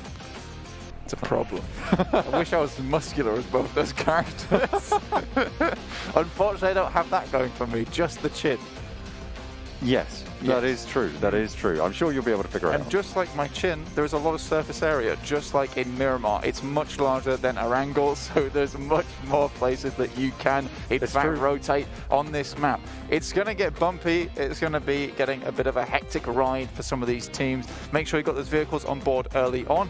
And we know that 4M is going to play it very similar to how they played this last map. Yeah. They've been playing up towards El Azahar, Tierra Bronca. It's very much over towards that northeast side of the map. They like to, you know, play it safe towards the beginning and then just, you know, pull out those fangs and claws towards the end of the game. And look, we can't get over how beautiful this stage looks, can we? Oh, I think it's phenomenal. It's absolutely incredible. It is reminiscent of that sort of runway. You can see the lights going down, feeling like we're about to take off. I feel like the plane is like a runway. It does look like a runway. You know, tell me I'm wrong. Tell me I'm wrong. But I just want to talk about that game 1 circle shifts for a little bit, because we saw the plane on the eastern side of the island, right? We saw that everybody was dropping out on that side. The circle hard shifts southwest, which for that plane path, probably one of the worst possible circles, which caused this sort of eastern traffic jam, really, of all of these teams trying to move through. 4 Angry Men, they were left completely alone. Na'Vi on that western side, the teams that were on the west before were just untouched, and it came through in the results. I think for 4AM as well, it's more of an interesting rotation. For Na'Vi, it's quite easy to make that rotate, especially you move your way over to Georgia Pole, their standard position at the beginning, then they head down the yellows on the coastal side. For 4AM, it's a little bit more difficult. They're over in Yasnaya, people know of their presence, they know they're going to rotate that way, they have to cross the river. So there had to be some forward thinking there to make their way around that. I think, you know, we'll take a closer look at their rotations this map, because honestly, they were stealthy. They were very, very stealthy that game. They were players unknown in that battleground. They were very much player unknown. Well, at least unknown until the end, where they made themselves very much known to Na'Vi. And I think that, you know what, honestly, I think if Na'Vi had continued that pressure they felt like they exerted at the beginning of that fight, I think things could have definitely gone differently. You know, I was curious about the Matic hold on the back of the building. With the way that the terrain lined there, 4AM were actually just behind a few little divots and hilltops, right? So Matic had no clue. He also had no angle. And was eventually had to pull up a little bit sooner. I think if he'd maybe gone with, I believe it was Meku and Old Boy, then they would have had a better chance, because you have that 3v4, which they've begun to win that 2v4 at the beginning. But I think Matic staying behind just didn't give them that pressure that they needed in those final moments. The issue for them was that they were playing a final circle, 3 versus 4, and they took a position where they couldn't regroup and get those reses. They were basically gambling it all on having a perfect fight. Didn't come through. Probably the best result you could sort of expect for them, to be honest, against 4 Angry Men. It is very, very difficult to make that sort of thing happen, but Na'Vi, they gave it a good shot. They got a lot of damage in. They had a couple of openings, but it was finally shut down by 4 Angry Men. Right, so John, very quickly, whilst we're waiting for the game, Sure. what do you think of the new game modes, dude? They've got some cool ones coming out right now, and I mean, we can't get over the runic power, the game where we love the trailer where the man waves his hand and suddenly he's in a shield bubble. I think that's very cool. The barrel with the flames, though, that seems like an interesting power to have. I think, like, you look at the, wow, this guy can make a frozen wall. This guy could make a bubble of shielding. Yeah, I throw flaming barrels at people. He's like, well, your power's a bit weird. Well, look, not sure about that. Those flaming barrels aren't going to throw themselves. Someone's got to do it. Someone's going to do it. Someone's got to do it. Someone absolutely has to do it. I've paid good money for these flaming barrels, and if they're not getting yeeted at other players, then I am going to be disappointed, Lane. Oh, dear me. It's kind of like, what is it, Mr. Elastic? Mr. Fantastic? Mr. Fantastic. Mr. Elastic. Or Elastigirl, depending on which pantheon of superheroes you go for. Exactly, yeah. I mean, in fact, he just kind of seems like a step in. The other guys, they'll have really cool powers, and it's like, he's stretching. There's a lot of nuance to it, because it's comic books, right? Yeah. So there is a lot of underlying nuance about like his molecular structure and how that gives him all these other extra powers. Honestly, that he doesn't find out till later, which is just like 4AM. Exactly. Because honestly, they performed pretty well on Sandhawk and Vikendi, despite not really playing them very often. Surprisingly well, in fact. So, you know, this is a team that definitely does their homework. They get ready, they get prepared. We got the boys over the desk just like, they're just walking around, just chilling, and that's exactly what we will do too. So we're going to head over to a break very shortly, John. Yeah, we're just going to cut to a quick break. We have a couple of player internet issues. We'll get them resolved as soon as possible. We'll be right back with game number 2. Don't go anywhere.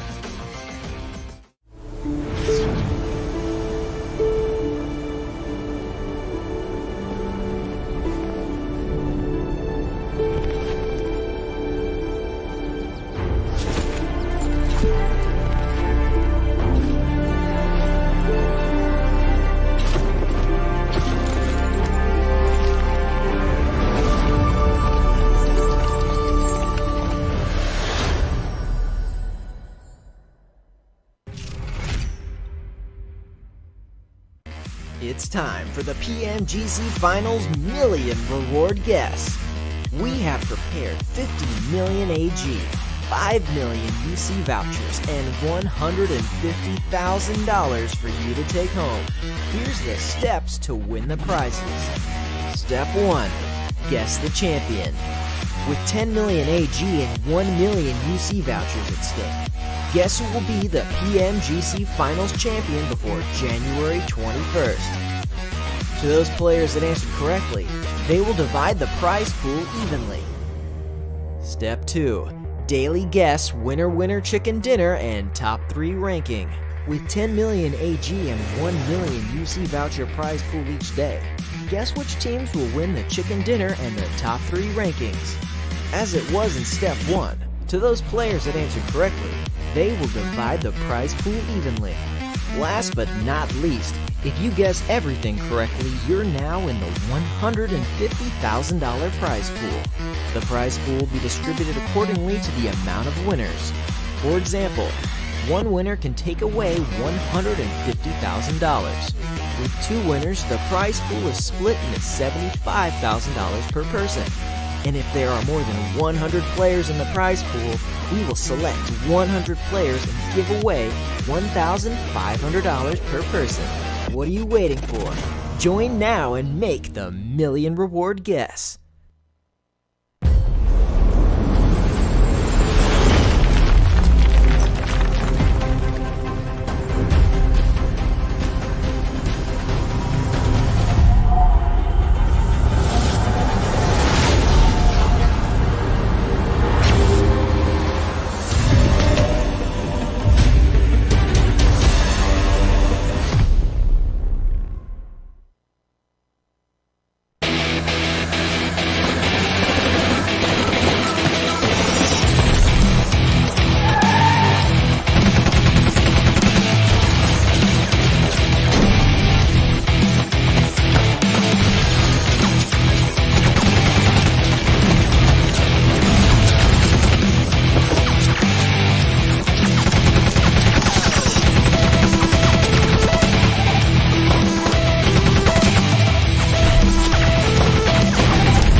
One for glory.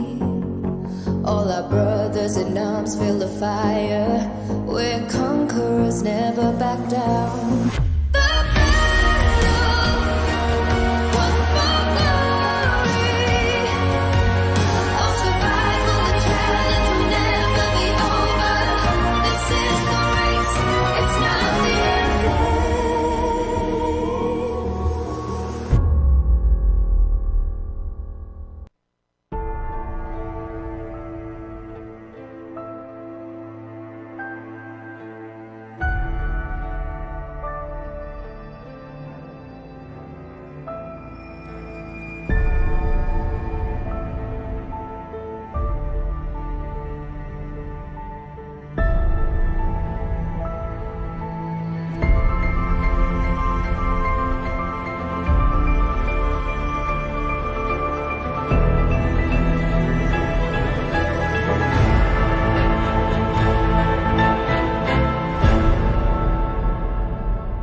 For glory, all our brothers in arms feel the fire. We're conquerors, never back down. The battle tells our story of survival. The challenge will never be over. This is the race, it's not the end. Can't see what's written tomorrow. Some call it fate, but one thing I know, this time I will be in control. I'm caught in the fray, but we'll survive the battle. One for glory. All our brothers in arms feel the fire. We're conquerors, never back down. The battle tells our story of survival. The challenge will never be over. This is the race, it's not the end. We're on time. Take one step for the jump. The battle, one for glory. All our brothers in arms feel the fire. We're conquerors, never back down. The battle tells our story of survival. The challenge will never be over. This is the race, it's not the end.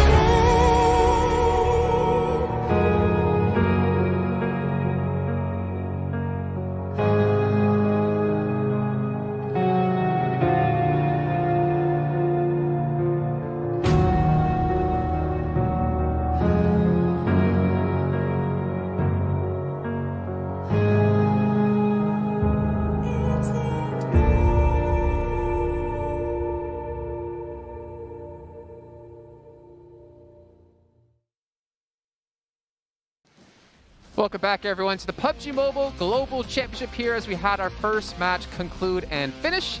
My glasses are completely fogging up, but you know what? It's worth it to stay safe and to stay healthy. But one thing I want to talk about off the bat here, guys, we obviously have our concurrent viewer goals every single day. And if you guys weren't here at the end of the first match, we have hit our threshold of 1 million today. So 3 1+ 8 Ts being given out, as well as 1+ earbuds. So if you guys missed out or came after that point, well, you got 3 more days to go. We got 1.5 million tomorrow with even more phones and more earbuds to be given away. So make sure you guys tune in then, and make sure you guys type hashtag PMGCX1+ in the chat. Now, to talk about the last game here, we obviously had 4 angry men start off very strong, and I feel bad. Mustache Dave, if you're out there, I swear I wasn't leaking. I swear this isn't pre-recorded.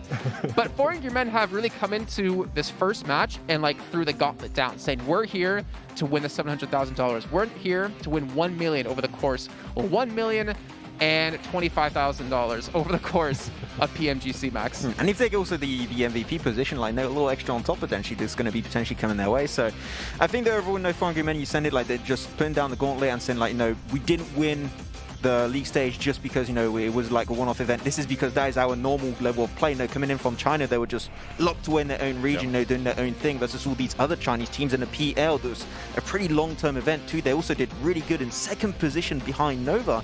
And now they're coming into this one as like the best team in the world, and like they might put an end after this event of the Bigatron era that's been like going on for the past year now. So on that note, Seven, I think when we went into PMGC for the league stage, we were kind of looking at Nova XQF to be the dominant team coming in from China, right? Off the back of PEC, they take a victory, they take $700,000 themselves.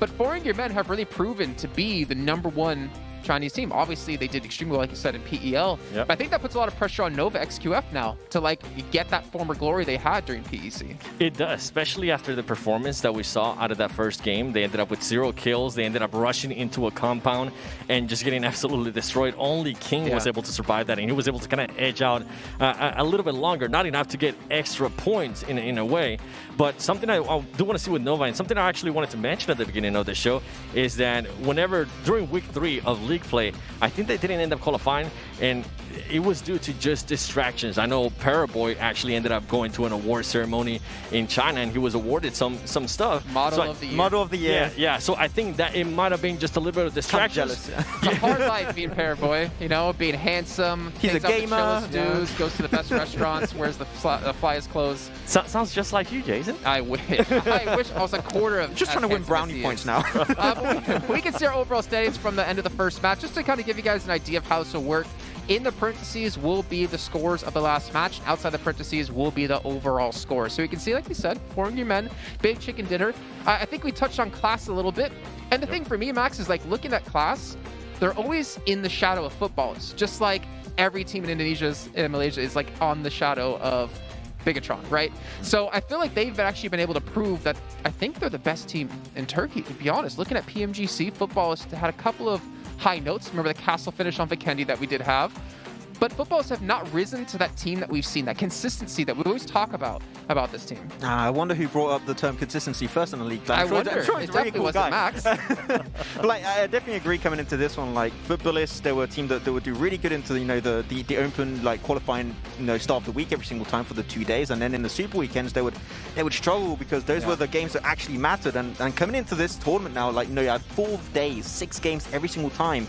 This is really important to them, and like footballists, this is a game where like everyone's going to be like hopefully at least tryharding like absolutely amazingly hard in these games to try and get that prize pool, to try and get those positioning. And I want to see footballists, how can they deal under pressure here? See, I'm looking the other way around. I mean, obviously football is a major factor, but we have to remind people that Class Digital Athletics have been getting better and better over time. Can you kind of remind us all at home, if you don't know the story of Class Digital Athletics, like what they did to get to this point and how they've improved? I mean, they started from PMCO. Like it's very simple. They started from PMCO and they were like really part of those hundreds of thousands of teams. You would not expect them to do that good right off the bat, and they were doing really strong for themselves. Definitely a big heads up to them. And then they made it into the EMEA League. And in the EMEA League, they were one of the teams. They were in the bottom of the pack. They were just in the middle, having a good time, having a fun time actually. And then they made it actually into the finals, and they just surprised everyone on the broadcast. Like it was just an insane moment to see Turkey rising up to the occasion versus these other big teams of the EMEA region like Navi and other teams like that. And I think that Class has been able to just from nothing build a legacy for not only themselves but the entire region of for the entire country, should I say, of Turkey. They're like, yes, there are teams that, and now also a region that you want to be very careful about because they're putting so much talent out every single year.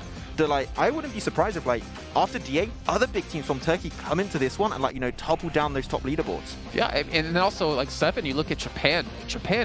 And the Western world, we don't really realize how big they are when it comes to PUBG Mobile. But Bluebees had a very good start when it came to league play. We're not seeing a team represent that region, but you have Class and Football's putting Turkey on the map. You have 4AM and Nova putting China on the map when it comes to PUBG Mobile. Alpha 7.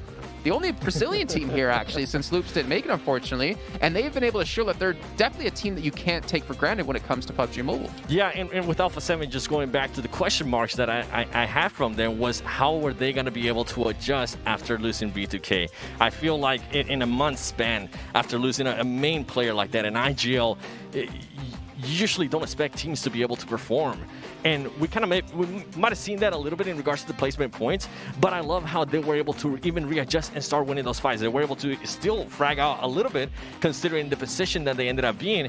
And back to what you were saying, they are the only team now from Brazil. They are the only team from Americas overall. And I think that it goes to show the level that team can play. Something that I did enjoy whenever we got a chance to see some of the stats there at the end from that last game was seeing Sinab with 4 assists. We know him as a fragger, so I love being able to see fraggers also get those assists, knowing that, hey, even though you might not be able to get the kills, at least you're helping out your teammates. And for them to put also Law in a position to just shine as well, I love seeing that. I love seeing when IGL starts shining too, and they can also back it up with some kills. On that note, there's a certain one that's going to stand out in mind. We talk always about Soul-K for football being this mad fragger in-game leader, but honestly, he's been surpassed, I'd say, quite heavily by Gonzo from Kanina Power. I mean, we're not going to use that first game as reference because he got... He was one before. Yeah, it was pretty good.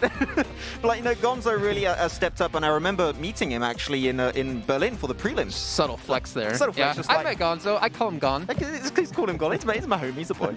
I met him in Berlin. He was part of Deformia Meditari at the time, and I remember we went to a restaurant after the event, and he was not talking too much. Also language barrier, right? And he was one of these players that I thought.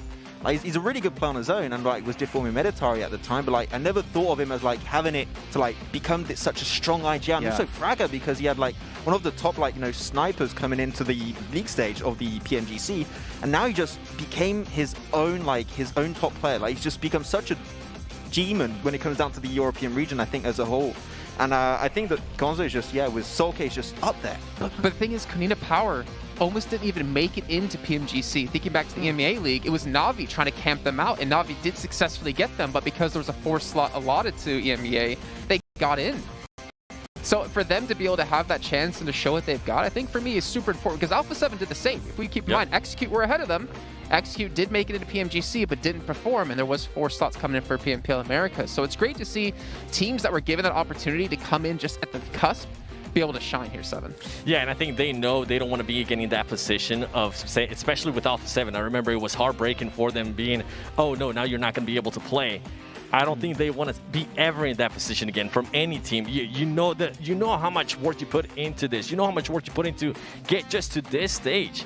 So you don't want to put yourself into a position that you're going to possibly not end up being able to participate at least for top 3.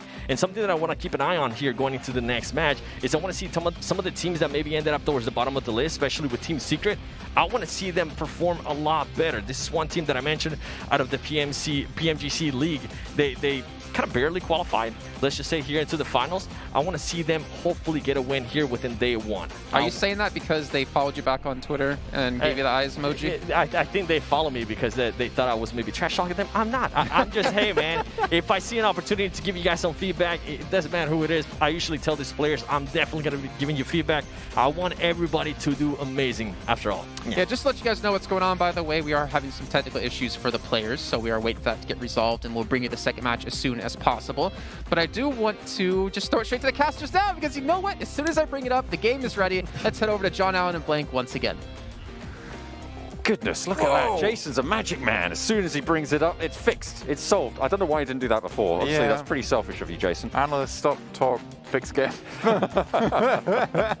he did a pretty good job of it, to be fair. He's managed to make it happen. He's managed to make it happen. We are pretty happy with it. Yeah. We do love a good bit of magic DIY from Jason there. Yeah. But it is fixed. We are going to be getting into Miramar. You refused to predict the winner last time around.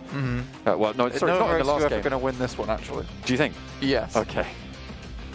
I'm just so glad. Okay, I'm not even going to go towards the topic of predictions of certain analysts, but we'll get into Miramar pretty shortly. We'll have to say for the time being. It's fine. Don't worry about it. We're going to get in the game very shortly, and we'll see what happens here on Miramar. Now, we did do a little bit of analysis before, which divulged into the Fantastic Four. That's true. But now we want to talk more about the Fantastic Four here, which is really important here, just because of what a strong showing to start the tournament already. Coming from the league stage, having just ridiculous numbers. I think they were 40 points ahead purely in kill points alone from the second place team, which was Bigatron, which is a ridiculous number, by the way. I think most other teams were barely even scraping like 20 ahead of one another towards that top side of the table. So really, really good stuff from 4AM, and they really do put in those works towards the end of the game. Now, if you looked at their points, there's actually quite a few times where, you know, they don't have these massive games where they're getting 20 kills. Sure, they've had them, but the majority of their kill points just come through from consistency, continuing to put up those 4 kill point games, 5 kill point games, which happen every other game for these guys, it seems. But we will be getting into the match very soon, see if they can continue to do that. If anyone else can rise to the occasion. I think one of the things that I'm most looking forward to seeing, John, is there any more teams that can step up? Are there any teams in your mind that you think can do that here at the finals? Well, it depends what you mean by step up, right? It depends what you mean by stepping up. Like they step up, right? But is it a team that hasn't had that glory before, or a team that has? Yeah, because currently they're on the step down. So if they're going to step up, who would it be? But well, Nova Chef did take a step down, certainly in that last game, and they are hopefully going to step up into this one. We'll see if it's going to be to the streets, but I think A1 actually has some decent chops to them in terms of moving into these games. We've seen actually them have some strong days. Yeah, it's unfortunate that they weren't able to continue to push up forwards. They do. In fact, they were one of the very few teams that showed that blood can be drawn from BTR as they tried to make those rotations. So proving to be a difficult force to be dealt with. I hope they'll be able to have some better games moving forward for A1. Yeah, they dealt some pretty awful blows to Bigatron on Sandhawk. Now, I said I hate them, but honestly, I didn't say I hate them, but I said that You said A1 that. Blank said he hates A1. What? Oh, no. It's what I mean to say is it is all fun and games at the end of the day. There's a lot of money on the line, but there is some incredible sportsmanship. And, you know, just from being here on day one and seeing the players all safely at social distance, just having fun with the other players at the hotel was really nice. They all seemed very, very happy to see one another, and there seemed to be some very, very nice friendships that were formed as this tournament has gone on between teams, which is lovely to see. You can see 4 AM here, as I said, the last time we were doing this segment, heading up towards Torre Ahumada and Tierra Blanca. So they're probably going to head up towards that side. Depending on the circle, they might head up to Campo Militar, try and pick up some high-quality loot from that area. Splitting out, it's quite a northern plain and a southwestern shift as well. The hills around Chumacera, notorious. We've talked about it quite a lot, Blank, in the previous games that we've casted, but it's a very, very difficult area of terrain to navigate. It's so volatile as well in terms of where those shifts come through on the smaller scale. I think that when you go down here, you kind of are at that point kind of committing to that area, which is a lot of times what makes the difficulty for a lot of these teams that do head down towards the south side of this map.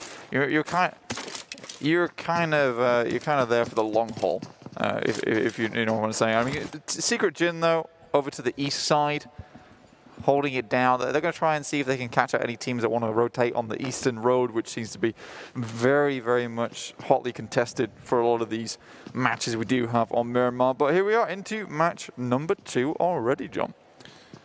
Making it happen just a little bit at a time, but we will keep on moving forwards until all 24 are played out. There are the overall rankings: 21 points for Na'Vi, 24 for 4 Angry Men. A very, very high scoring game towards the top of those tables. Na'Vi, they're in La Cobraria over in the northern throes of this map. They're going to want to look to rotate. The standard rotation that they do here is actually just all the way down to the western side of El Pozo, along that road on the western coast. And they should, I say coast, on the western edge of the map. It's not on the coastline. Should definitely get that right, Blank. That's mountains, not water. Good deal, John. You know, what's interesting, though, about this is that Zeus are in El Azahar. Now, a lot of times, RRQ stumbled towards Minas del Valle and Chumacera because Zeus got in their way, as well as Na'Vi. So you had this trio of teams that were causing problems for one another. This time, RRQ comfortably in El Pozo. Shouldn't have to move too much, especially with the way the circle is currently looking. Class Digital Athletics towards Power Grid. Nice little split here from them, just gathering as much information as they can. Alpha 7 in Montenuevo as well. They're pretty central onto this circle. Not going to have to move too much, and actually will probably be one of the teams stopping the northern set of rotations coming through down into those Chumacera hills. They'll be looking out to their western side, and quite a lot of teams will probably be focused there, but you're only going to have 1, maybe 2 teams be able to make it through that gap. The question is, how much more can Alpha 7 guard out? They had a really strong game on that northern side of the Eranga. We didn't see too much of them on screen, but they did a lot of work on that edge, and certainly opening the tournament with a good record for themselves. On the eastern side, could prove to be a little bit more open. Let's take a quick look at Alpha 7 here on their roster. Just make sure I'm still correct. If I can find them on the map. Yeah, when they come back on, there's one player that I want to talk about in particular, just see if he's in the game here right now. But we have Footballist on our screen, Solke there. This guy really stepped up in terms of performances in IGL. He was like bringing the fragging power. He was also bringing those great calls for the team, and Lutz backing up with those incredible long-range shots from a lot of the DMRs that he was incorporating into his own play style. Yes, Alpha 7 Mafioso on this team. Previously Ace 1. Now Ace 1 was a team in PMPL Americas that, you know, they really struggled until the end. But by struggled, I don't mean in the bad way. They really kept it going as much as possible. They never gave in. They never gave up. And honestly, it was a case where they were so close to these chicken dinners so many times they just weren't able to fully grasp it. Mafioso, fantastic player from that team, and I'm glad he's been given a chance here for Alpha 7 in the PMGC finals. A1 and Canina Power very close to each other in Los Leones, but we know it's such a big settlement, you can comfortably loot 2 squads there. And they will be just fine. Looks like Airwolf Limax have sent a player down south early. Potato moving out from over in the ruins on the northwestern side to the western side of El Pozo. RRQ as well, just about to leave. And that should be spotted out by Potato if he's got his wits about him. They're all in vehicles, so the rest of Airwolf Limax have a little bit more intel in terms of that rotation. You see them on your screens right now. They're getting in the party bus. Yeah, I think if we look back to the league stage as well, Potato with that 1v3 onto RRQ on Sandhog. What a horrific time that was for RRQ themselves, where they had such a good position going forward. It was all flummoxed by one player on Airwolf. Slightly unfortunate there, but they will just get out of dodge nice and quickly. But like I said, that's a bit of information. You can see them leave. Now they know that El Pozo is open. They kind of make a campsite here and look to where they would like to head off to next. Golden Mirado, 4 power, 888 on the northeastern side. They are just in this next circle, but they might want to move a little bit further central. Nova XQF on the eastern side, just out to the west of La Bandita, north of Los Leones. They have the hillside. They are, again, in the circle, yet to move further in. 4 Angry Men all the way out in the northeast, a little bit slow to the party to move on through, but Zeus, they've cut a path down all the way to the eastern edge. Well, at 4 AM, we know they always arrive fashionably late to these circles, so no one's surprised not to see them here at the party just yet. They will make their way in later. Probably cause a bit of a fuss there. Bigatron here on this map, and I think like we've seen Bigatron create history so many times on Miramar. We saw the double twin finish. We've also seen Ryzen with pretty much the 1v4. It was more than that though, with the way that guy was playing in those final circles all by himself, crouched in a bush. Laying down in the desert harder than it looks, Blank. Well, yes, as I found out, which I'm sure you guys will also find out soon. There is a ridiculous image of me somewhere in Dubai. I don't know. Don't know if they've used that clip. We'll have to wait and see. Yeah, we'll have to see. If not, I'll request it, and I will share it regardless. Oh, fantastic stuff. Well, 4 Angry Men, they've gotten into that Mirado, and they will be rotating out in the blue. RRQ, they left El Pozo early. They've made their way down all the way south almost, just a bit north of Valle de Mar on that southern edge. South of Alpha 7 as well, so they're vying for the similar sort of position in those hills around Chumacetra. So this is very standard play for a lot of these teams at the moment. Now, I think Vikendi is where things get very aggressive very quickly. And, you know, I can tell you a little bit more about why we're not seeing that here on Miramar. Vikendi is very important for these teams to get a strong compound early on. On Miramar, you can kind of wait it out and use just the terrain to your advantage, because a lot of it acts as its own type of cover. On Vikendi, teams are not hesitant to go, we want this compound, we know it's the winning compound, let's go, let's take it now. Here on Miramar, you're not going to see teams die until a little bit later on, because they will have studied these movements meticulously. Maybe a little bit early for the fight between footballers and classical athletics, but they will get underway. It's right in the middle, and they'll be okay for now, potentially looking to try and take this compound, but the positions that classical athletics have are, well, they're getting spotted out by footballers, but they're very, very controlling over this open terrain, Blank. Yeah, but now those off angles have been spotted out by footballers now, so they have some good control over this fight coming forward. They know which angles they need to look out for, and they can also decide whether this is a fight that they just don't want to take, which is very fair enough. A lot of bullets being sent at the back of that UAZ, but none into Lovazin. Won't land the shot just yet. Will get away with it for Footballist. They'll move along that road through Monte Nuevo, see what more they can find, what sort of cover they have. Bigatron on the southeastern side. A lot of teams moving in this location. You can see Abrupt Slayers down further to their south. And I think you might even have Nova XQF on the east of those guys as well. So we'll see what these guys have to put up. There's a rough circle, and by rough I mean that quite literally. The terrain is so difficult to play around. There's a lot of divots here and there, a lot of mountainous terrain that these teams have to actually make their way through. Airwolf Limax found a really good compound dot towards the southwest side, right on the ridge itself. We'll be able to get a lot of information going forward. Na'Vi trying to make their way down here as well, but they'll have to contest with them. Another team that I'm worried about for Na'Vi will be 4AM. A lot of times Na'Vi's let 4AM catch up to them whilst they're making this rotation, but this time Na'Vi's a little bit quicker on their feet, able to make it down before 4AM start to take shots at them. A lot of the central area of the zone being taken up. No one really on this northwestern edge of the road through Monte Nuevo going northeast down to southwest. And 4AM, again, left alone on their own side of the circle. This is a recipe for disaster for the rest of the lobby if they allow them to remain safe there. The question is, where does the circle shift to? If it pushes 4AM into the rest of the teams, it sort of evens the playing field. But even if it shifts onto Monte Nuevo, all of a sudden, 4 Angry Men have got one of the best spots.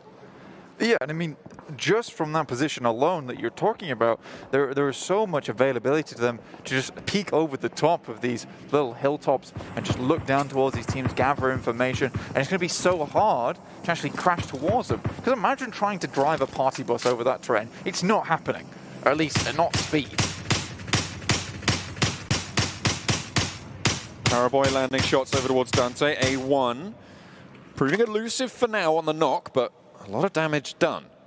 This is just to the eastern edge of Chumacera for Nova XQF, who are further north than that. A1 looking to try and get the high ground. So they currently have attained, but they're surrounded by a fair few teams at the moment. Nova XQF firmly on the eastern side. No teams behind them, though. So moving into the circle with a little bit of safety going forward. They're not right on the edge of the blue either. So don't have anything breathing down their necks for the time being. 4AM, again, split up, trying to gather as much information as possible. This also means that they control a fair bit of the terrain here. If they've scouted out towards the east, they know that now they control most of Monte Nuevo and most of the ridge side down towards the southwest. Doesn't really matter, though, when you get a circle like that, which heads down towards the southeast, John, just north of Chumacera. There we go. They are going to have to shift away. And this is the circle that I was talking about. If it shifts away from them, it won't be super impactful. But it levels the playing field. And even on a level playing field, 4 Angry Men are going to run you down. If you give them an inch, they'll take a mile. I mean, but 4AM, again, they're just maxing their probabilities in these games. And I'm okay with that. They're always trying to get a chance where, look, we can get the circle if we all hold in this direction. But, you know, we've already scouted out this area. Why don't we try and just control 2 areas at once and then just group up later on? Solke goes down. Clasdis Athletics between these two teams. The fight is continuing to rage on here. The rest of the team start to group up a little bit, but there's shots coming down from Alpha 7 on the top side. Footballers getting crunched. Pretty tricky spot for them. Solke getting knocked. Raum soon to follow. Lutz low on HP and Lobbers in. Really the only fully functioning member at the moment for Footballist. Lutz does get back some HP, but now they're down to 2. Alpha 7 on the top of the hillside. They've managed to provide a windbreak for all of these teams trying to push in towards their area, towards their territory blank. They are laying their claim. Yeah. Footballers have dipped their toes a little bit too far forward into the sea between Digital Athletics as well as Alpha 7. So they have been pinched by a lobster there. Pretty tricky indeed. 4 Angry Men, they've gone all the way down south now. They love those wide swings. They look for the opportune position to insurge into the circle. And Na'Vi, again, will have to face off against them out towards the edge. This southern edge is looking so difficult near Chumacera. Yeah, I mean, for Na'Vi, what they're trying to do right now is trying to figure out where they can actually get into this circle. Where's the best place to inject here? And like you say, 4M's right behind them. He's going to be causing them a lot of problems. Old Boy hanging back, as he usually does, trying to see if there's anyone, you know, stealthily creeping up on them. And it is currently 4AM, so he's got to keep his eyes peeled and his head on a swivel. Na'Vi moving on forwards. Don't know exactly where 4AM are. I think they're all the way down south of Minas de Valle, still out in the blue. RRQ lost a player on the hillsides. And Secret Jin trying to play spoiler. On the northern side here, oh, this is the replay of the player getting taken down for D2E. Cosmos able to get the spray down. D2E just out in the open. Secret Jin playing a really strong spot against all of these teams in Chumacera. The question is, are they going to take the fights one at a time, or is everyone going to try and move at the same position at the same time? You've also got to remember that these guys were right on the eastern side of the coast too, so they've actually worked their way in here. It's not been a free position that they've taken. They have made some fantastic little rotations, and it will continue to bear fruit as the circle drops on top of them. Sure, they are down to the southwest, but they have an easy position to move forward towards the center. 4 increments still out in the blue, still moving their way forwards at zone 4, so this will start to hurt, will start to prove bothersome. Nova XQF on the eastern side, again, trying to move on through Power 888 right now. Of course, down to 2 players. You can see them swarming over the ridgeline. Ice trying to hold face as Zeus come into contact with Kanina Power. This is on the southeastern edge, guarded by A1 as well further in, but the nades start to fly back and forth. Yol takes a little bit of damage, a lot of damage sent to Abley as well. None really responded towards Kanina Power. As the bombardment continues, Godless down a little bit as well. The heals start to come through. Kanina Power hold for now, but they both have to move.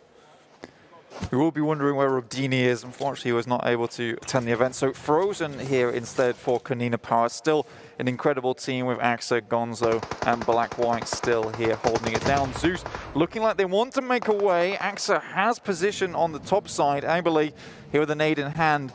You doubt that's going to hit anything as it just swings over the top.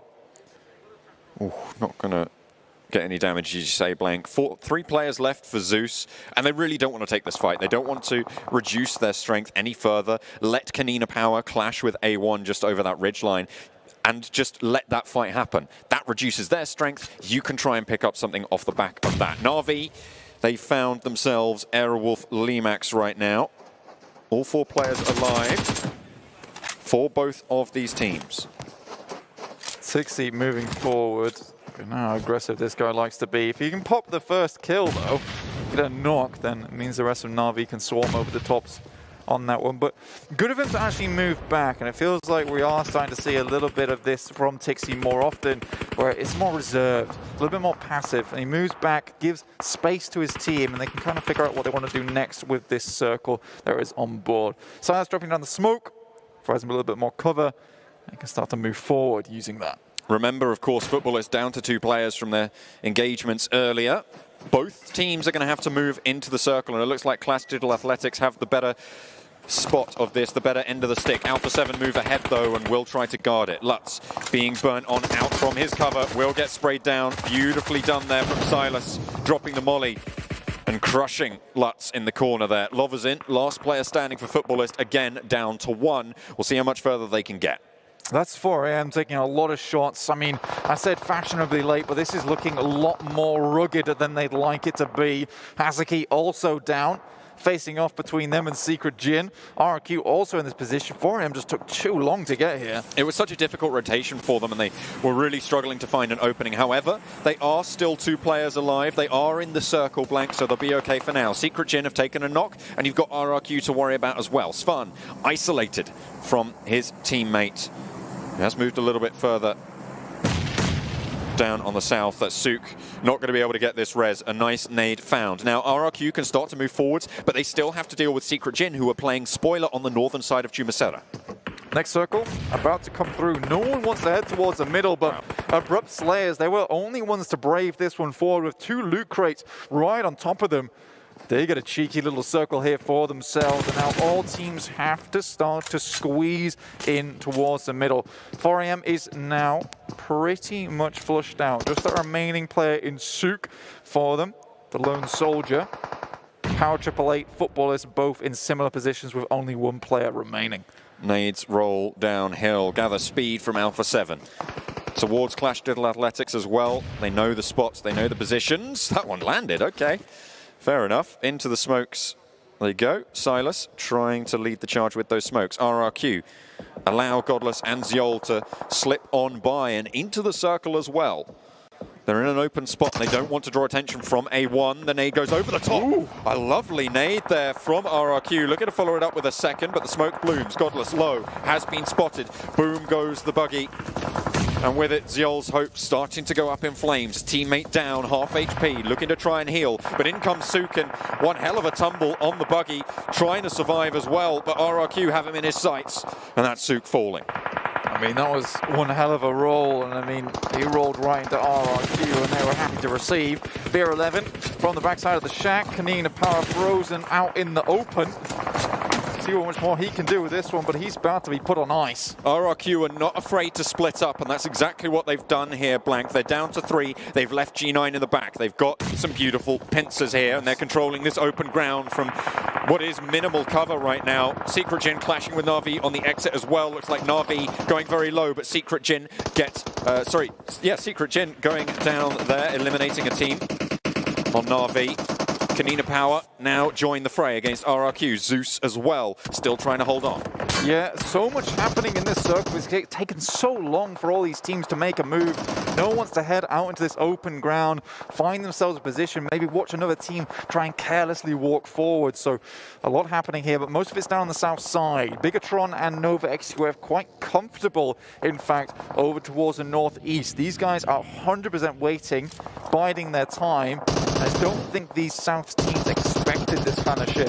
Power 888 going down. The 3 teams who finished top 3 in the last game have gone down very, very early, Blank. So we're looking to even the score lines here on the tables. Who's going to be able to surge into the lead? That's what we're here to find out. Alpha 7 still continuing to prove troublesome for anybody who dares step foot onto this hillside. But Mafioso's down and knocked. No one looking to res him just yet. Ooh. Along the side here, this is a very, very difficult fight for both of these squads. Nova XQF looking to put pressure over towards Bigatron, and the nades continue to fly. Smoke's giving the cover, but it's not hard. It will not stop the bullets. And both teams remain alive for now. Bigatron took a huge amount of shrapnel, but the bandages were already halfway around the arms by the time they came through. King is taking a massive amount of damage, and these nades are what is coming in massively handy. These smokes might just start to dissipate very soon, and all the while, Nova XQF trying to find a better position here. And neither of these teams are in the next circle, Blank. They're going to have to move. There is a clock on the fight, and they have to try and pull the trigger. Already, Order sending out, getting them a forward position. Bigatron might try and push, but they have the back door now. They're in the circle as well if they move to Order's spot. The question is, can they stay safe from the northern side? They'll have to wait and see. Between a rock and a hard place, do you choose Bigatron or do you choose the risky push? It might be that they can strike out towards Bigatron as Zuxi goes down, Ryzen falls, and now it's Microboy and Luxi left alive. Out in the blue, Paraboy tries to get an off angle, and Nova XQF stay alive for now. Microboy takes bended knee, and one player now standing for Bigatron. That was such a fantastic hold from Paraboy. Oh my lord, the patience on this man. He was out in the blue whilst that happened, edged the vehicle round the side, but held it down whilst the rest of his team moved up the hillside. This is one hell of a fight for Nova XQF to survive, but look at this. A1 is looking down on this team, and Order's been spotted. Oh, he's going to get tagged up as well, but makes it behind the crate just in time. Jax back into the smoke, looking to try and keep them all alive. A1 have a really good spot here. Alpha 7 go down on the northwestern edge, and the Abrupt Slayers now playing spoiler to Clash Digital Athletics representatives and Aerowolf Limax all the way on that northwestern edge. RRQ suffering heavily, and now it's Abrupt Slayers with the only team with all 4 alive. In goes Luxi, down goes Luxi. King shuts it out, and it's Nova XQF trying to get those reses, but it's stolen away. It's pincered out, and it's A1 to try and shut it down. Jax has to come down off this hillside. You can see him dropping the smokes now, but he's done his job. He's provided so much cover towards Sinister that he can live on for a little bit longer, but these smokes, they are going to be removed from the battlefield very soon. You see Abrupt Slayers off in the distance, but right now, Nova XQF, they're clinging on, but there's really not a lot of cover here. That is, unless you get another loot box dropped on your head. Oh, Abrupt Slayers looking to try and swarm around Solus. They are the piranhas right now, Blank. And Solus will have to move. He'll have to get out eventually over the hillside, looking for a nade, looking for a knock, but really not going to find too much. Maybe trying to heal up a little bit, but down he goes. And that's Clash Digital Athletics eliminated 6th place for them. Zeus, RRQ still alive, but they're both out in the blue, so really non-factors into this next circle. A1 will lose yet another player, so it's just Sinister left. Nova XQF cosplaying, box gaming here with the double box in front of them, but that's Abrupt Slayers to take down all the players from Nova XQF. What is happening here? So much occurs in such a short amount of time. Leon now running over the tops here. It's just Sinister now, and Abrupt Slayers strike from the top of the hill. They run on down. Sinister looking to try and heal up, looking to get a little bit of health, maybe another point or two if he's lucky. Finds one onto Heaven, but gets shut down. Lickety split, and it's Abrupt Slayers to take the second chicken dinner. And it does not get any more abrupt than that. So many teams out in the blink of an eye, John. That was incredible. Stuff here that we have not seen in such a long time, though, from Abrupt Slayers.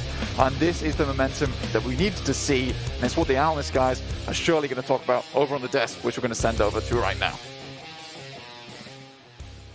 Yeah, thank you very much, guys. And Abrupt Slayers, I mean, Max, we were talking about this before watching the game, that we saw something similar to this on Miramar with them up against DRS during the league stage. And it's so great to see this team coming in from Nepal, coming up big here in the second game of the day.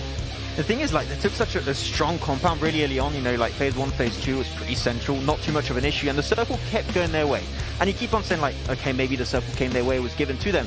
They took control, which is exactly what they did, and they took control in the finishing moments. They took that win. Even though you had, like, so many one-man teams, you just did not know where the players were going to be standing. And they took it. They did it versus DRS, you know, into the league stage, that game you were actually just mentioning right there. And, you know, really it is one of their best maps in which they perform. And now also, if you look at their logo since the league stage, it has changed. You know, they smacked the Nepali flag on top of it because, like, you know, representing Nepal, they're proud boys. And you know what? They deserve it. Like, that was such a great win from them. Yeah, let's actually take a look now at our Do the Do moments here while we talk about a couple of things, because not only were Abrupt Slayers doing well, Abolheja was left to himself yet again here 7 for Footballers. Yeah, snaking. Going back to snaking and just waiting and trying to get those extra points there for his team. One of the other things that I wanted to point out is Nova Esports finally being able to, after that horrible performance in game 1, being able to now come back a little bit more, being able to get kills. We also saw Paraboy starting to get hot. He ended up with 5 kills that last match. I think that's huge for that team. Yeah, like, I think that, like, having Order in that central position was great, but unfortunately they couldn't use that position. Reason why? They were taking a 3v4 versus Bigatron that they won, by the way. 3v4, yep. That is not just a small feat. That was huge fight coming their way. But unfortunately, because Order was such in, like, a straight up, like, weird position in the center of the circle. By weird, I mean it was flat terrain, no good defensive positions, and they used all their smokes versus Bigatron. They had no way of really making their way back into the center circle to defend it. And because of that, they could just not aim for, like, no top 3, top 2 positions. They had to die eventually pretty early. And another team that we were kind of keeping a close eye on there was 4AM, the team that won the last game. It seems like they took a little bit too long to get into the 4 circle as we were keeping an eye on them. We saw them take a little bit longer to kind of go loot as well. And then whenever they pushed it, we saw S-Van just going straight in. And we were saying, where did he go? He just disappeared into a pile of players. So it was interesting there to see I'm kind of used to seeing a late rotation from them, but I felt like it was a little bit too late for me. And I wish they would have just kind of kept on going with the blue zone. I wish they would have tried to just maybe go a different route. Obviously, we can see the map. We can kind of see what the teams are. It's a little bit different for the players, but overall, I felt like 4AM, it just took a little bit too long to get into that zone. I mean, if we look at 4AM, though, we look at another team like Davi, who did go out really early. Yep. I know we're fairly early on, right? It's just the second game, but for the other teams out there, that's pretty big. With them not performing well, it really helps close any gaps that were brought up in that first initial game. So really, I'm expecting to see a new team as #1 position, but that's how volatile things will be, right, when it comes to the standings very early on. It could, like, definitely, like, for the first few games, like, especially, like, I think the entirety of today, even tomorrow potentially, like, the leaderboards are going to be all over the place. You're going to have a lot of big shifts coming on through, unless, you know, you have Bongamenda to, like, just come back and, like, no, we're going to take, you know, win on every single game that's now remaining, which, you know, Mustache Dave would be pretty happy about that one. I'm scared. I was scared for a second. Like, did I really leak this one? Oh. But 7. Alpha 7. Yes. My lord, they are picking up kills left and right here. Game 1, I think it was like 7-8 kills. Game 2, they get another 6 added. They are on fire. And I think it goes a lot to show with Law. We saw him being able to scout, and now with him being the only IGL of that team, he has more command of that team. He's able to tell the team, you know what, I want you guys to move together with me. And something that I actually enjoyed seeing out of them is how close they were able to stay. Obviously not too close, not too separate away, just the right distance in case one of their team players ended up getting knocked. You can go back and at least try to pick them up. Something with Alpha 7 is just they're willing to take fights this early on, and I'm loving seeing But they're winning at 7. That's the thing. Taking fights is one thing, but to win out and to win it without losing a player is even more important. Exactly. Now, something I want to see from them is we're seeing them being able to win fights, right? But would it be time to maybe just on the next match, see if you can maybe back off, see if you can maybe last a little bit longer in those circles, so you can actually contend for those top 3 spots. And who knows, you might end up getting a chicken dinner, because right now you guys are hot, you guys are winning the fights. It could happen. Yeah, the 2 games in a row where they actually died is because they were staying a little bit too long on the edge of circle. You know, trying to actually aim more for positioning might actually help them out to like find closure to a lot of these games. We've seen these circle pop-offs that did come in pretty big, like, you know, consequences. and I did like the fact that Bigatron here, like, they moved away from Picardo really early, which in the league stage, I remember we were being really critical of Bigatron, like, staying in Picardo for way too long. But that was Bigatron, Power like, they gave it up. Right? And even Kanina Power gave up on Picardo. Like, we don't want to mess with Bigatron here. And they started moving a lot earlier, but unfortunately, Nova won the other side, and they got eliminated by the Nova boys in that game. And this right here, I'm loving this picture because it kind of allows us to show you a little bit more with 4 AM. Look where they were at right there and how long they were just taking to go in. And they took a very long time to loot. And on top of that, they tried to just reach a section where there was just way too many players. Yeah, they were going to struggle eventually in that game. Like, and you talked about the cluster of teams down south eventually in Jumasera, and when like 4 Angry Men, unfortunately having no information whatever. I don't even know how initially Spam was able to find a spot between like RRQ Athena and also Secret Jin. They gave it a shot. It worked out for some time, unfortunately not long enough, and they did go down prematurely in that game in what I believe was 15th position. So pretty early death for them indeed. But in Alpha 7, you know, talking about it once again, fragging out, but they forgot about one player. That was Potato of Aerowolf that basically took a 1v3 to close off the team at the end. You gotta make sure that you're able to keep an eye on everybody. One thing that I do want to mention, and that we were kind of able to see them get, I believe it was 3rd place or 2nd place, it was A1 Esports. They were able to put themselves in a position. Something that I actually enjoyed is, I believe it was between a fight between Glass and Kunina Power, if I'm not mistaken. I could be wrong there, but A1 Esports had the chance to see if maybe they could third party that, see if they could pick up some easy kills, and they decided not to. They decided to wait a little bit longer, which allowed them to secure a 3rd place. Something that I do want to see out of that team, as we're seeing more stuff here, we're seeing the ending here, is I would have loved for them to just be able to be to take on to the fight. We saw them kind of hesitate a little bit more whether they actually wanted to take a fight with Nova Esports. We saw him trying to just single tap fire. That's not gonna work. If you see a chance to knock somebody out, just go for it.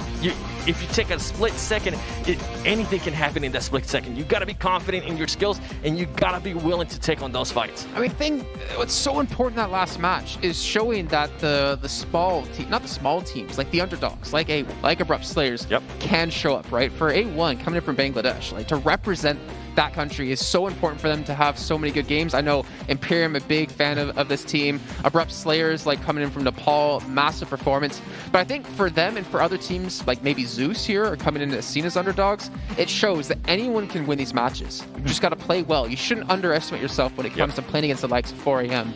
Bigatron. Yeah, actually, just as you're talking about Zeus, one thing that I found really interesting is the fact that Ronin was actually one of those, like, the big fraggers of the team of Zeus initially into the league stage. I was really surprised when I learned actually he actually moved into the role of analyst. Now they got Goyal actually filling in for his role now, so I'm really intrigued to see how that's going to be pulling out the team, not only throughout these finals of the PMGC for 2020, but also like throughout the remaining section of like 2021 also, because that's like from like one of the top fraggers into analyst position.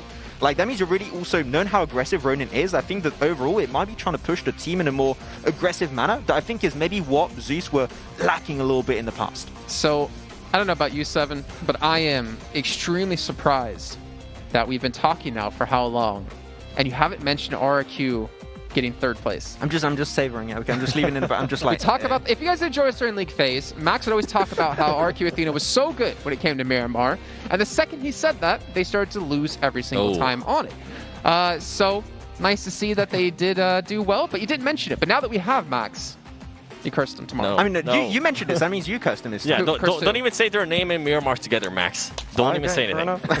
I was trying to get you to say it. I mean, you guys at home, again, we talk about the prizes that you can win, or that players are winning here in the form of money. You guys still have prizes to win at home. 10 million AG and 1 million UC on the line, not to mention $150,000 if you do predict every team correctly. That'll be split across all the winners. If you're that lucky one, 150K.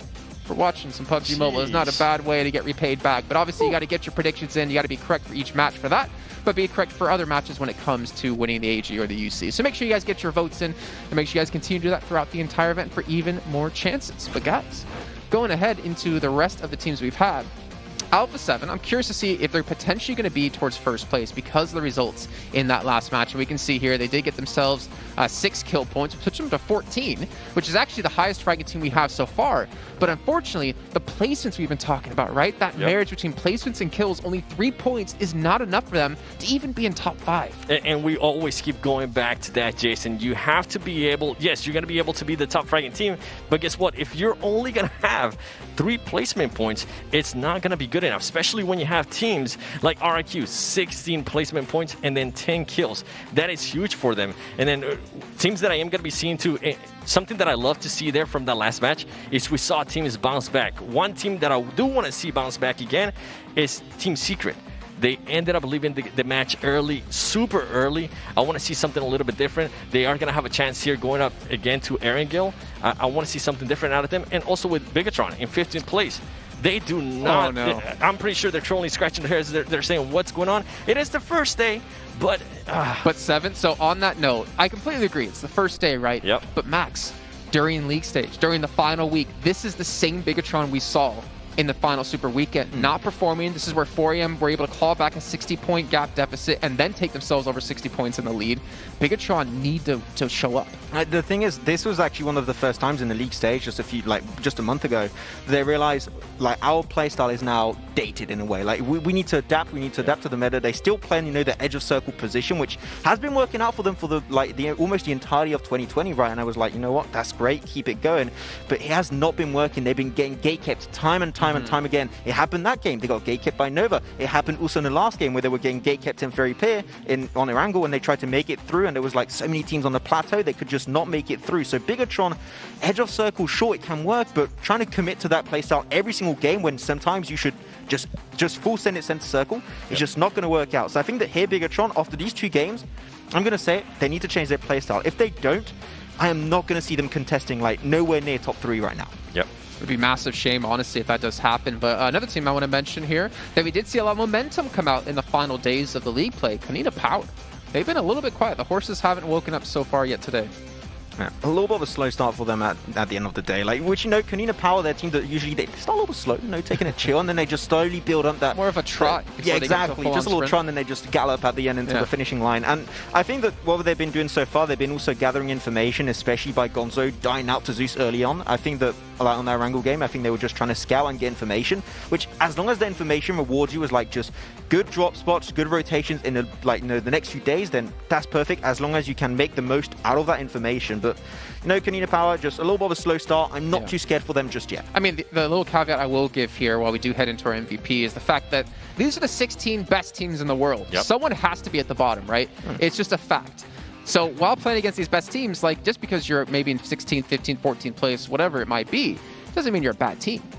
You know, it just means you didn't have the luck going your way that game. It means you didn't have the right call that game. Any one of these teams here can get a chicken dinner, can be first place at any given time. But let's take a look at our MVP of this last match here. It's be coming in for Abrupt Slayers. It's going to be Joker coming in. Only 3 kills and 495 damage, but that is a lot of survival time. It is, and that's kind of what you want to see out of an MVP, especially if your team is going to end up winning. You want to be able to see them survive a long time, and also the 3 kills with 495 damage. Hey, that's good to see too.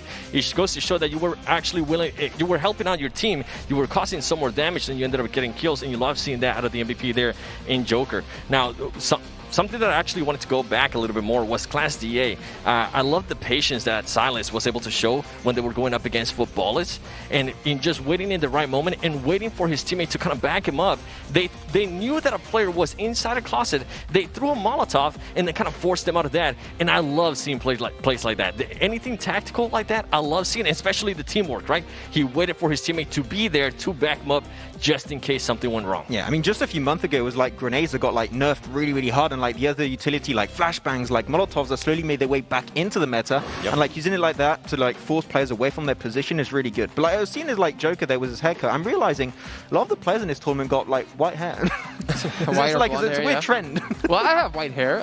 Well, I guess it's technically gray. But anyways, moving ahead into our kills and damage in the last match, you can see the most damage was done actually by Nova XQF with the 2170 damage, and we have 3 teams on 8 kills. So again, as we said before, the way the points work, 1 kill, 1 point, and kills can mean a lot of your standings, a lot of money as well at the very end.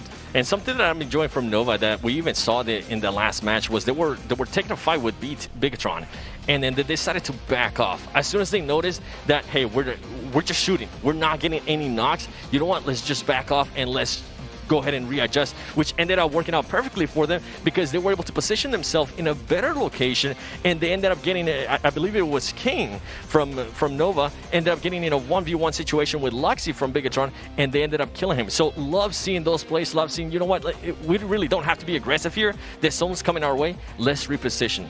Yeah, it was Luxy's also like mobile gamer of 2020, by the way, if you did not know. They were just sprinkling a little bit of information, but like not the game of that game, unfortunately. You did commit a little bit too far versus Nova. Just built them up and then just chopped them right just down. like, oh, no, I'll drop you down on the ground. That's where you're going. But like, he did push a little bit too far, and I think that there was maybe a little bit of lack of synergy from Bigatron on that game, respectively. So hopefully that is something they can try and fix on the long run. But like, yeah, it feels good. RRQ up there. I'm going to say it, there you go. I'm saying it right now. RRQ top 3 position. And you know what, like, hey, also like Dubai surrounded by desert, like normally, no, this is a position like they don't have a good time on desert maps normally, but you know what, here they're showing up in big ways. Oh, don't say it. Don't say it. Don't say it. I don't want you to jinx it now. I mean, it's always going to fall back on me anyways, eventually. But looking at our top 5 players in terms of their respective stats in that game. Ooh. Highest kills, of course, you know, Paraboy got himself 5 frags that game alone, mainly because of how they were just consistently fighting, entering through the eastern side. They were off to a great start. And something that I wanted to point out in regards to longest travel, distance travel, would be, it once again, is a 4 a.m. player. They've been enjoying the rotations. We kind of saw another rotation as well from Navi. We saw a west rotation. I want to see, with 4 a.m., I feel like they had just such a great idea there, but they just took a little bit too long. And I wanted to go back to that with you, Max, because I feel like if they would have just kept they pretty much, if they could have went from southwest to southeast, and then go up a little bit more, they would have just placed themselves in a perfect location. But instead, we saw S-Van just go in wild and crazy into a bunch of players, and it didn't end up working out their way. The thing is, when you do such a wild rotation like that, that's when a moment where you got to keep in mind the time factor. Yep. And the fact is that rotation took so long to set up that the circle had time to shift away, and then they could not try and breach it through the eastern side, which is why they, at the end, tried to make it through Chumacera and went down.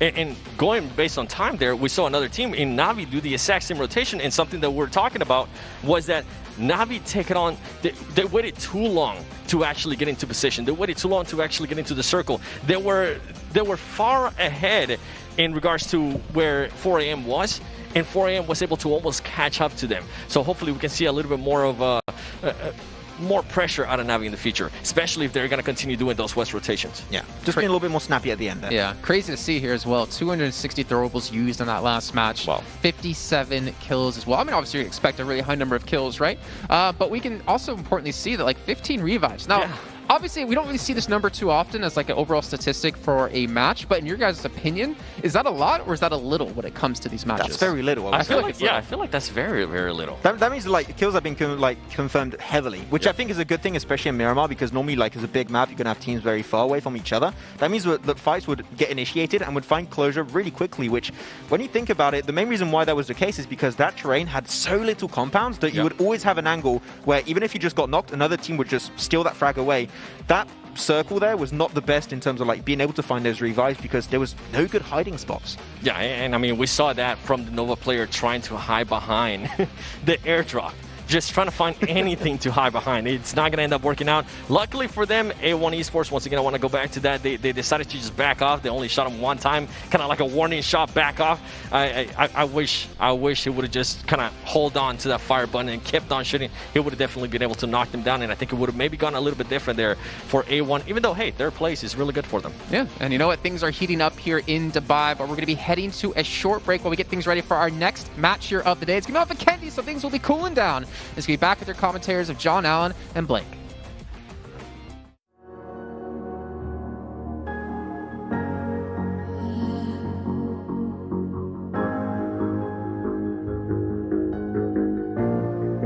The battle won for glory. All our brothers in arms feel the fire. We're conquerors, never back down.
are you getting a little bit chilly? I know we're in Dubai, but it's starting to feel a little bit cold. It's a bit cold, right? That's because we're headed to Vikendi next. We're going to be headed over to the icy tundra. As per usual, I will make a joke about it being cold.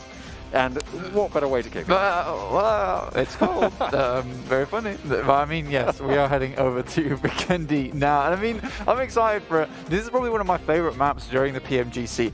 Not one of my favorite maps before this, though. I mean, I can appreciate the tactical nature of this map, but in PMGC, the way these teams play is so aggressive. Just absolutely fighting tooth and nail over these compounds all over the map at the moment. It's really good fun to watch, and you guys are sure to enjoy it at home. We've been told the game is ready very shortly, so I'm really excited to get into this one as soon as possible. Now, you mentioned Alpha 7 during our angle. I did. They stepped up a little bit there on Miramar. They had their moments, and they were shining. Unfortunately, those circles towards the end were just absolutely monstrous, to be honest with you. XQF tried to do the best they could with what little materials they were given. The loot boxes just not coming to bear, and honestly, A1 with Jax on that high ground doing a fantastic job, and I think that was kind of just recovery mode at that point for that team. They most certainly weren't going to get that chicken dinner with the way that Abrupt Slayers were playing. They had a really good position nice and early on. However, they were able to snag that second place. Sinister, however, was in a really tough spot with all those players bearing down upon him. Yeah, for sure. I mean, who said A1 were going to step up a little bit? I'm just trying to remember. I think you said XQF, right? No, I'm pretty sure I said A1. I'm pretty sure I said that. They've got that A1 grading, you know. Absolutely, that's what they want. Just like the cards that you can get over on Epic, on the Epic's cards, of course. Epics.gg. Epics.gg. You can head over there and check out all the cards. Get that A1. That's the first edition. It's just the number. It's just a number. But A1, but it means so much more. That's pretty cool. It definitely does. If you get an A1, I would say that would be super poggers. I thought you were going to say that would be A1, and I was like, well, that would really, just bring everything together. But, that would just be super poggers. There's a few things in life that are super poggers. Okay. A1, Mountain Dew, the OnePlus 8T, Qualcomm Snapdragon, Elite Gaming. All of these things are super poggers, ladies and gentlemen. We're going to be heading into match number 3 very shortly over on Vikendi. Now, there's a few teams here that we've been taking a look at today. RRQ, however, wow, nice little game from them on Miramar. We've not seen that from them in a little while. So you would think that the rest of the maps are all pretty good for them. They seem to know what they're doing. So they spent this short break being like, what is going on Miramar? And they seem to have fixed a lot of the problems that were shown to them, and they've managed to get their way into that. So I think a lot of times they were getting caught out on rotates. But here we go. Match number 3, heading to the skies. We've got our beautiful little arena here as well to show it as it happens. Did you just call it Little? It's a small one, isn't it, really? It's a very, very small. Look how tiny it is. Goodness just like Vikendi. What is this, an arena for ants?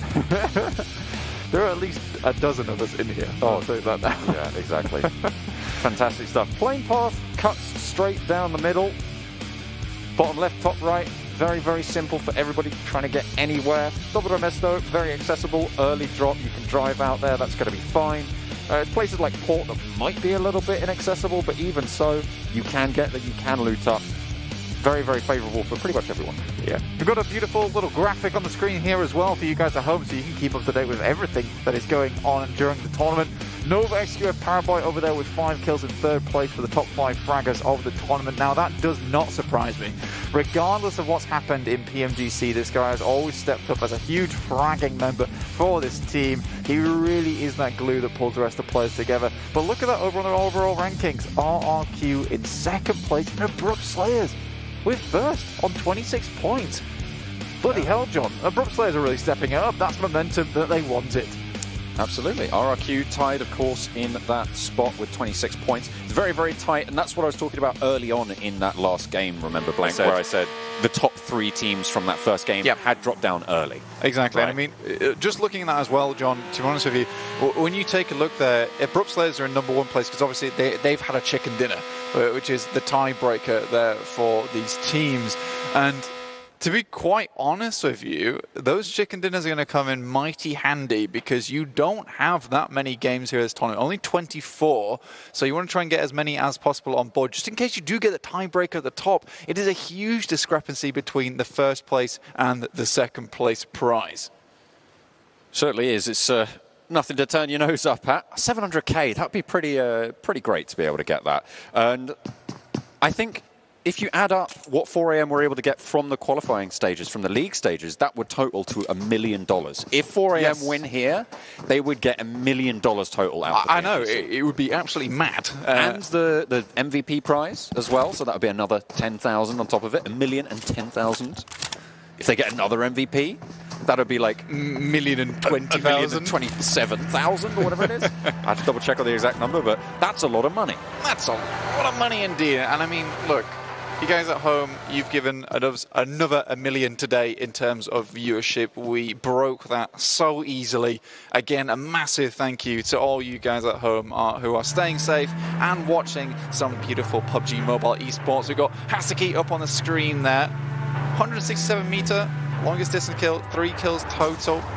He's doing pretty well. He was really stepping up for the team a lot of times. And this guy's the type of guy that plays in the back for this team, pokes out, hits those off-angle shots, and comes back in again. He really does that job very well for this team. Yeah. I think 4AM, though, they perform best when they have those 4 players on board because their teamwork is phenomenal.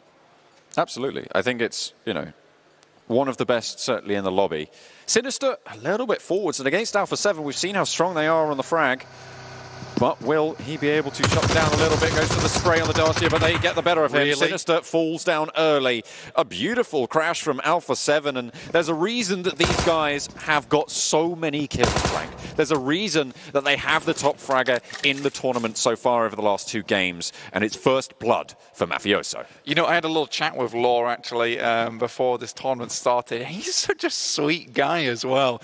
He's like, I will try my best in the tournament. I'll do my best, guys. And you know what? He absolutely is doing. This guy is fragging out of his mind this game, this tournament, in fact, as we head into the 3rd map of this whole PUBG Mobile Global Championship Finals. Really good stuff from them, and you don't see that very often. That's quite a difficult thing to pull off, where you're crashing into a compound, and through a window, and through another window from the vehicle, you manage to get the knock there. Really fantastic stuff from Alpha 7, and it is very dominant the way they take that compound. This is what I'm talking about as well. I mentioned it right at the top of the cast here, is that teams will be looking to take those compounds off other teams very early on, so they can try and strike that tactical advantage early. I mean, you know, all in a day's work for Alpha 7, the America's squad who are representing their region. Fantastic for them to be able to come out swinging so strong. You can see Law there doing quite a lot for his squad, contributing a majority of the total damage for the team. Of the total damage for the team there. You can see 40% of it coming from Law, and that's what you're talking about. This guy's a machine. Absolute mad stuff coming up from this guy. But the rest of the game shall take a little while to get started. Most teams having to head down towards the southeast here. You don't tend to get these very central circles on Vikendi. Usually it wants to rubber band itself out over into the waters. Make things a little bit more difficult. The coastal side is very popular around here with the buildings that are in place, but we do have the frozen river that cuts through this one with Castle in tow, so that will make for some interesting plays towards the end of the game. Winery also here, so you have that elevation also thrown into the mix. So this is going to be an interesting finish. Regardless of what happens, we're going to have an interesting finish. Absolutely, and this is, if this circle is anything, this is a Moustache Dave circle. This is a Moustache Dave. I would say that is definitely the case, because not only is it out to the coastline on Vikendi, it's onto Footballist. They're right on the coastline down on the southeastern side. They are pretty safely tucked away for the next 2-3 circles in this position. They will have to move a little bit further inland later on, but they can survive. They can last out the night and try and break with the dawn. I think that really for Footballists, what they tend to do very well from what we've seen is they hold down compounds with cheeky little angles very well. They're able to keep the enemy teams back. They're able to keep the enemy teams off them whilst they're playing these kind of angles. So it's really good stuff from them. And I think they've been hindered, in fact, by the positions they've been given in these maps. For instance, let's go back to Erangel, where they were stuck outside on Sosnovka waiting to make their way in. That's not a good position for them. They're forced to play off the back foot towards the end of the game. They're used to having a very dominant position and then crushing from that spot. See if they're able to find that dominant position moving forwards. Teams on the northern coast starting to move now. Na'Vi have already sent Old Boy out ahead just that little bit. We'll be following it up slowly. Power 888 as well over in Port and Zabava. We'll be moving down south. Class Digital Athletics in that mix as well. All three of these teams will probably be trying to push in near Dino Park, just to the west of Castle. Yeah, you know, I'm actually pretty pleased with what Na'Vi's doing here. I've said this before and then been quite displeased about 5 minutes later, but I'm going to say it right now anyway. Okay. Na'Vi looking to make their way down on this western side into the circle itself, not hanging around for Class Digital Athletics to make their way down and actually, in fact, start to take some pot shots off them, which we've seen many times happen before, and it kind of causes this really big problem for both these teams where they're in a weird fight for a lengthy amount of time, they can't quite escape, and then another team comes along and finishes up the scraps which are left over from the little scuffle that did happen in that area. Here we're just looking at Abrupt Slayers once again, flexing it a little bit after that nice little win they just got on Miramar. Not quite in the next circle. They'll have to get a little bit further central. And on Vikendi, as we all know, that is the name of the game. Get a central compound early and we'll see you safe for the next while. 4 AM, they got that memo. They've sent pretty central here, actually. There is another player on that hillside with them, though, from Airwolf Limax, just down the way. Superuna, isolated from the rest of the team. And might have to get out of the way, but 4 Angry Men continue their trek towards the centre of the circle, into the waiting arms of Kanina Power, Alpha 7, A1 as well. A1, right on this coastal side. You can, if we pull up the map in a little bit, you'll see just how tightly packed all these teams are, and they're tightly packed on the side of the river. And for a good reason as well. You want to be able to have that option to be able to cross at any moment. You don't want to get caught blindsided when you're all the way over on the west side and it's like, that is a hard shift to the east. Now, not only do I have to figure out how I'm going to make my way through the winding roads towards Castle, but how am I going to make my way across the road itself? Potato getting quickly dispatched. Is that Alpha 7 getting a kill? Who'd have thought? Goodness me, 2 kills already. The only 2 kills in the lobby. And they will continue to maintain the title of top fraggers in the games so far. If you're wondering what the blue surrounding is of the teams on the right-hand side at home, that is teams that are out in the blue. That is teams who are going to remain outside for now. Once they get in, they'll be okay, but you can see Power 888 and Na'Vi both still yet to leave the blue fully. Tixi is the only player for Na'Vi left out in the blue in Dobro Mesto, and Power 888, they're pretty much all out in the blue. Yeah, they are making their way in now. Corpai, again, just like Tixi, is holding it down. Wonder what he's trying to do there. Collect a little bit more loot before heading in with the rest of his team. The rest of Na'Vi has passed Cosmos, Secret Jin, one single player, just up towards the south of Dino Park. The rest of Secret Jin have made their way in, and they're right on the coast here, John. Just waiting, biding their time.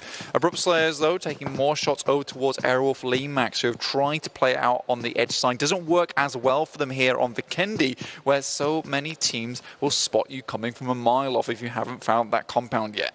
However, Airwolf Limax, they still have 2 players, and both of them are in Castle Blank, which means that they're more than likely going to be okay for the foreseeable future, but it's leaving the castle that will prove bothersome. Secret Jin roll up on Na'Vi's spot. A lot of damage to Cosmos, but Matic takes some in kind, will go down.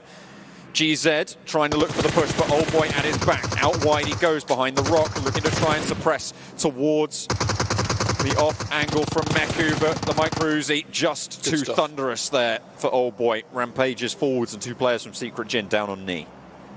Quickly, the boys from Na'Vi have to heal up, make sure they finish off the players here, get some points on board. Tixi making his way down as well. Really like that from Old Boy, actually. He suffered a little bit of damage as he flung himself off the motorbike onto the cold snow below, but it did mean that he got off quite a few pot shots to the players in the vehicle, was able to stop them in their tracks. So really good stuff. Great shot calling from this team to be saying, like, look, let's just stop right now, take shots quickly, make it happen, and they get 2 nice, juicy points out of it. And you can see they are no longer surrounded by blue on the side tables there, which means that they are all into the zone.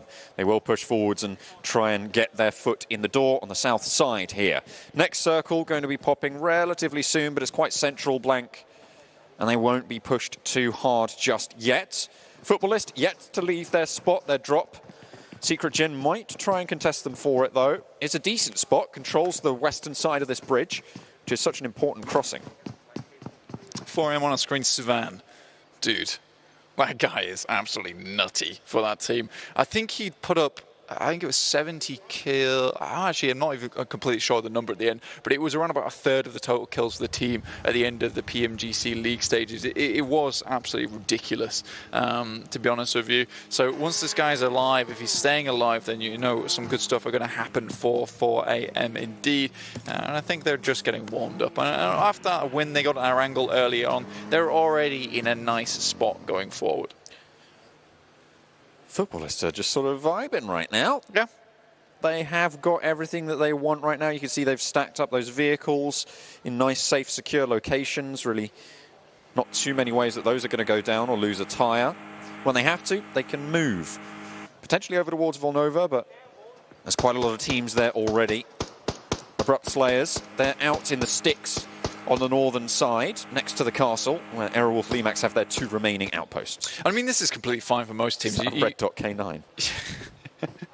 You know what? If you want to hit some long shots, you just need a small red dot, and then you kind of just see some movement off in the distance. Oh, I was taking a shot. Actually, that's how the K9 works. It's no scope or no hope, to be honest. No scope or no hope. You just like, that's how I play this game as well. I just like duck over, and then sometimes I get a kill every 500 shots or so. Gyro only, K9. Max sensitivity. That would be pretty... Max damage. That is true. Damage scales with sensitivity. Yeah, I could do like a ridiculous 900-degree turn in about a 0.5 second. With gyro, you're just on a... Me in my spinny chair at home. Don't be ridiculous, boy. That's not how they play these games. I actually do know some people who do play in a spinning chair and that they actually just spin to change direction. I know some people who actually do that. I think Hot Jukes actually does that. I'd have to double check. I don't know where he is. I need Hot Jukes, please. Hot Jukes, please. Come here. Verify these facts that we're claiming about you. Oh dear. Na'Vi, they've made their push a little bit closer on the western edge of Winery. They're getting closer to RRQ as well. And might actually come to blows at this stage. Class Digital Athletics, they're holding out just to the south of Tovar. Do you play on a spinny chair? Of course, have to. It's the best, right? He said it's the only way. This level, dude, to be able to track a car, full 360. He's saying if you have to track a car, it's great. Full 360 motion. Full 360. Thank you so much, Hot Jukes. There we go. That's a verification on the cards. Hey, you know what? We got it done. That's all I'm going to say. Footballist, they have still maintained their sanctuary, their sanity as well for the time being. I mean, football is not the worst position for them. I just worry for them going forward. I mean, the circle seems to be heading more and more towards the northwest here. It will eventually leave them. Na'Vi towards that elevated position towards Winery. This is good for intel going forward. We know PUBG Mobile is an information game at heart. If they can acquire a little bit of that going forward, it'll be great for them. Let's take quick stock of these players. Na'Vi has 1 knock, as do Class Digital Athletics. You can see Matic going over to pick up his boy Meku. There we go. Not too sure where the knock came in from. I imagine that it was from Secret Jin. It's the only ones with real sight lines over to the position. Okay, yeah. There it is. There's Kengzo. Oh, it's the solitary samurai. Hits the bullet, but not quite getting the knock. Looks for another. 4 bullets in the magazine right now, blank, but he is going to fade away. Kengzo doesn't want to be isolated into his position. He knows there's 2 more members of Na'Vi out there biding their time. That guy is pretty scary, I won't lie to you, so I wouldn't count Secret Jin out just yet. Let's take a look down to 4AM at the moment. You can see them down here, Alpha 7 and 4AM, their damage comparison. 4AM obviously not doing a huge amount of damage. They did wait out a lot of these games, but still 1,700 for how patient they've been is quite a big number, to be honest with you. Yeah, I mean, they're doing pretty well, both of these squads, however. And they're right across the ridge lines, which is why this comparison is actually quite interesting there. Both pretty big numbers there. There is quite a difference in that damage, but it is very early into these games. And remember, 4AM actually went down. It's all play style as well, right? Exactly. 4AM went down very, very early in that last game, which means that almost all of their damage is from the first entry there. So the fact that Alpha 7 only have 1,000 more, I'd say that's pretty good. Yeah. Yeah, I would say so. I think Alpha 7's playstyle is quite aggressive as well. And I like how they're playing it. I think you can play aggressive so wrong as well. We've seen so many times where we've had an aggressive team fly into compounds time and time again and just get completely shut down. Alpha 7, on the other hand, seeming to make it work. And I think that's absolutely okay when you got muscles like these guys. Notably, actually, it was Nova XQF who did exactly what you're talking about. They sort of flew into these compounds without scouting and got taken down on an aggressive play. They learned their lesson a little bit towards the ends of the tournament, somewhat. They still have their foibles. But my eyes were twitching. That's why he said that. Yeah, absolutely. But they seem to have learned a little bit of a lesson there, and potentially so have everyone else. Alpha 7 have their wits about them. They've been controlling a lot of ground in the 2 games previously. We'll see if they're able to do that. Of course, they're on the eastern side of this river at the moment, which means that they probably are going to have to cross depending on this next shift that's going to come in a few seconds. So they won't have as much control as they once did. Will they be able to have the similar result, play that aggressive strategy that they've been up to for the last 2 games? Moving away very quickly, it does head over to the eastern side. Taken down behind the vehicle, just about gets behind the buggy, but he's going to bleed out fairly shortly. And now Bigatron down to 3. Not a good start to the finals for them at all. And remember, we've got to make an emphasis that, you know, only 24 matches total. Every single match counts even more than before, because you need to get those points on board and make it fast. The circle shifts out to the west flank, which means that, as we said, Alpha 7 will have to shift. Aerowolf just still inside it in Castle with their 2 players who've been there for quite a while. The northern side, as we've just seen that fight between Power 888 and Bigatron, will have to move forward. But footballists are going to have to leave as well. Na'Vi, 3 to a car. I hate to see it, but they get away with it. AXA not able to get that spray down. That's Invulnova on the western edge. Oh, okay, AXA. Nice one. Hardcore parkour right there. I know, right? It cheekily just makes its way down there like Spider-Man, just hanging from the ledges. A1 outside of the walls at the time being, just watching in towards Canadian Power. I mean, you'd imagine that A1 would know that there's a team currently in here. They are right on the cusp of the circle. They have some great advantage in terms of the area that they control. They'll be looking over towards Alpha 7, who you imagine is going to wait as long as possible over on this eastern side for the teams that might be gatekeeping them to move to a better position for themselves. Footballers is another one of those teams. They've come up from the bottom of Winery using that hilltop to gather that information, see where they'd like to go next, but it's RRQ who are currently in the way. Goodness me, is it first light of the 5th day? Because that's the Rohirrim atop the hill there going in for RRQ. And they are looking from the south, not from the east this time around. So no. Maybe the comparison falls short, but potentially looking to dismount RRQ's position there. Some nice spots for them. Or they could just try and skirt around it. RRQ, a difficulty in front of them. And do they meet it head on, or do they try and flow around it? I mean, Lutz has already made his way through. You know, I actually really like this push from Lutz, from Footballers. He's a single player.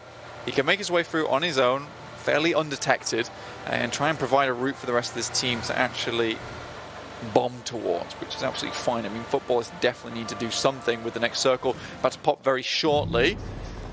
Gonna hit up onto our screens. Team Secret currently right in the middle. They've had some good luck here on Vikendi, and they have it once again as it drops on top of them. I want to see some stuff out of U-High. He's an incredible player, but Ice continues to find these knocks. Husky very low as well. Sook up close and personal with him. The circle will start to do quite a bit of damage here as 4 AM going to have the Kosh put on them. And they just retreat. Power 888 playing disciplined here, Blank. I mean, yeah, to be honest with you, I'm glad they are. They had some real big hiccups towards the end of the league stage, but we're looking at Canina Power, the 2 CIS teams here for this finals, going head-to-head against one another. Alpha 7 taking a lot of punishment on the eastern side from Zeus, actually going very, very low, down to 1 player. But in the meantime, Canina Power continue to clash on the western end of Villanova with Na'Vi. They've only had 1 knock so far into Meku, and they potentially are going to be able to res this. Canina Power backing off, as it seems, for the time being. Yeah, 4 AM really having a rough time of it.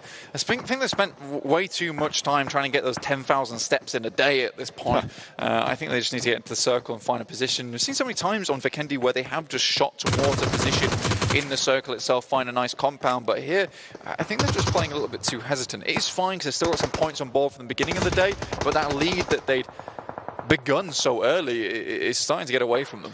A1 are trying to push into the middle of this fight, and the two CAS teams are turning around and be like, guys, come on. We're fighting here. We're having a cage match. Step up. So rude. Nades being thrown in now from Tixi, close range. Gets the knock onto 6ix9ine and a bit of damage onto Jax. Old Boy has been knocked in the meantime. This is a chance for Kanina Power to maybe strike, but Old Boy gets flushed out. A1 pick up the kill. Nade up the top. Tixi takes some damage. Dante fades away and doesn't get done over. You know, Tixi should be dead there. That grenade exploded right within the frame, so only took a little bit of brunt damage there, unfortunately, for A1.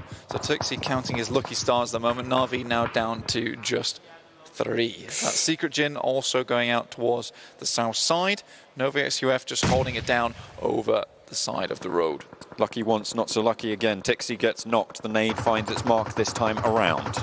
And it will be still in Volnova, the arena of their combat. Bigatron very, very low. Luxy last standing there. Has to heal up a sliver of HP. Both Ryzen and Microboy trying to hold on, but the spray down from 4 Angry Men will eliminate Bigatron for a 3rd time. Abrupt Slayers are eliminated as well. And so now it's just 4 AM on that northern side, thinking, where did everyone go? Footballist, maybe a little bit further to the south. Yeah, this is the hard crunch that happens every time here on Vikendi, where teams have to suddenly start bolting it towards the middle. Team Secret still holding down a beautiful compound within the middle of this one. And Class Digital Athletics continue to be consistent in this finals. Another good compound for them that they found on a similar trajectory made by Na'Vi. Na'Vi just went a little bit further than them. Digital Athletics decided actually to opt to stop a little bit earlier and hit up a compound here. Kanina Power looking to try and leave as well. We saw what they could do. A nade on its mark, beautifully found there from RRQ. 4 players alive. Looks like they're going for that res as well in the back. Beer 11 and D2E, brothers in arms, staying linked right now. The Phalanx moves on. King is just belting it towards Order at the moment. I'm okay with this. King seems to be really like the medic of the team, just rushing around, trying to find players to pick back up again, but RRQ will be having none of it. They won't allow this res to go through. They realize they need to press the advantage. Now it's a 4v3 between them and Nova XQF. Great position found for RRQ, but they still have a ways to go. They are not in the circle just yet. Not too many potential third parties as well. It's really only Class Digital Athletics who could chime in to this fight, which means it is basically straight head-to-head combat right now between Nova XQF and RRQ Athena. Looking to try and push on forwards. Ernie leads the charge up to the 2 blue crates. Jumps the gap. Drops to hit the deck. Smokes out wide to try and get the off angle. A knock goes over to Kanina Power as they take a fight on the hillside with Zeus around the windmills. Axa going low. 2 players down now for Kanina Power. Gonzo mounts up. Tries to get a new angle as Black-White will get flushed on out. As that's kills coming in thick and fast. Down towards Nova XQF as now it's Zeus who can third party into this fight as well.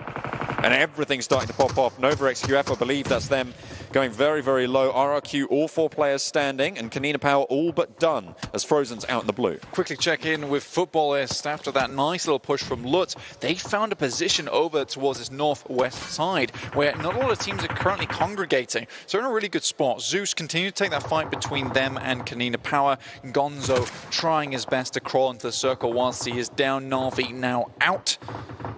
It will look like Frozen makes his way over to it. So Kanina Power could possibly remain in this game with 2 players, but 8 teams now remain as the next circle will pop. Let's see where it goes. This could really change things up depending on the position. Down towards the south, not really any compound remaining within this one, just the barest amount of Nova XQFs as well as Class Digital Athletics.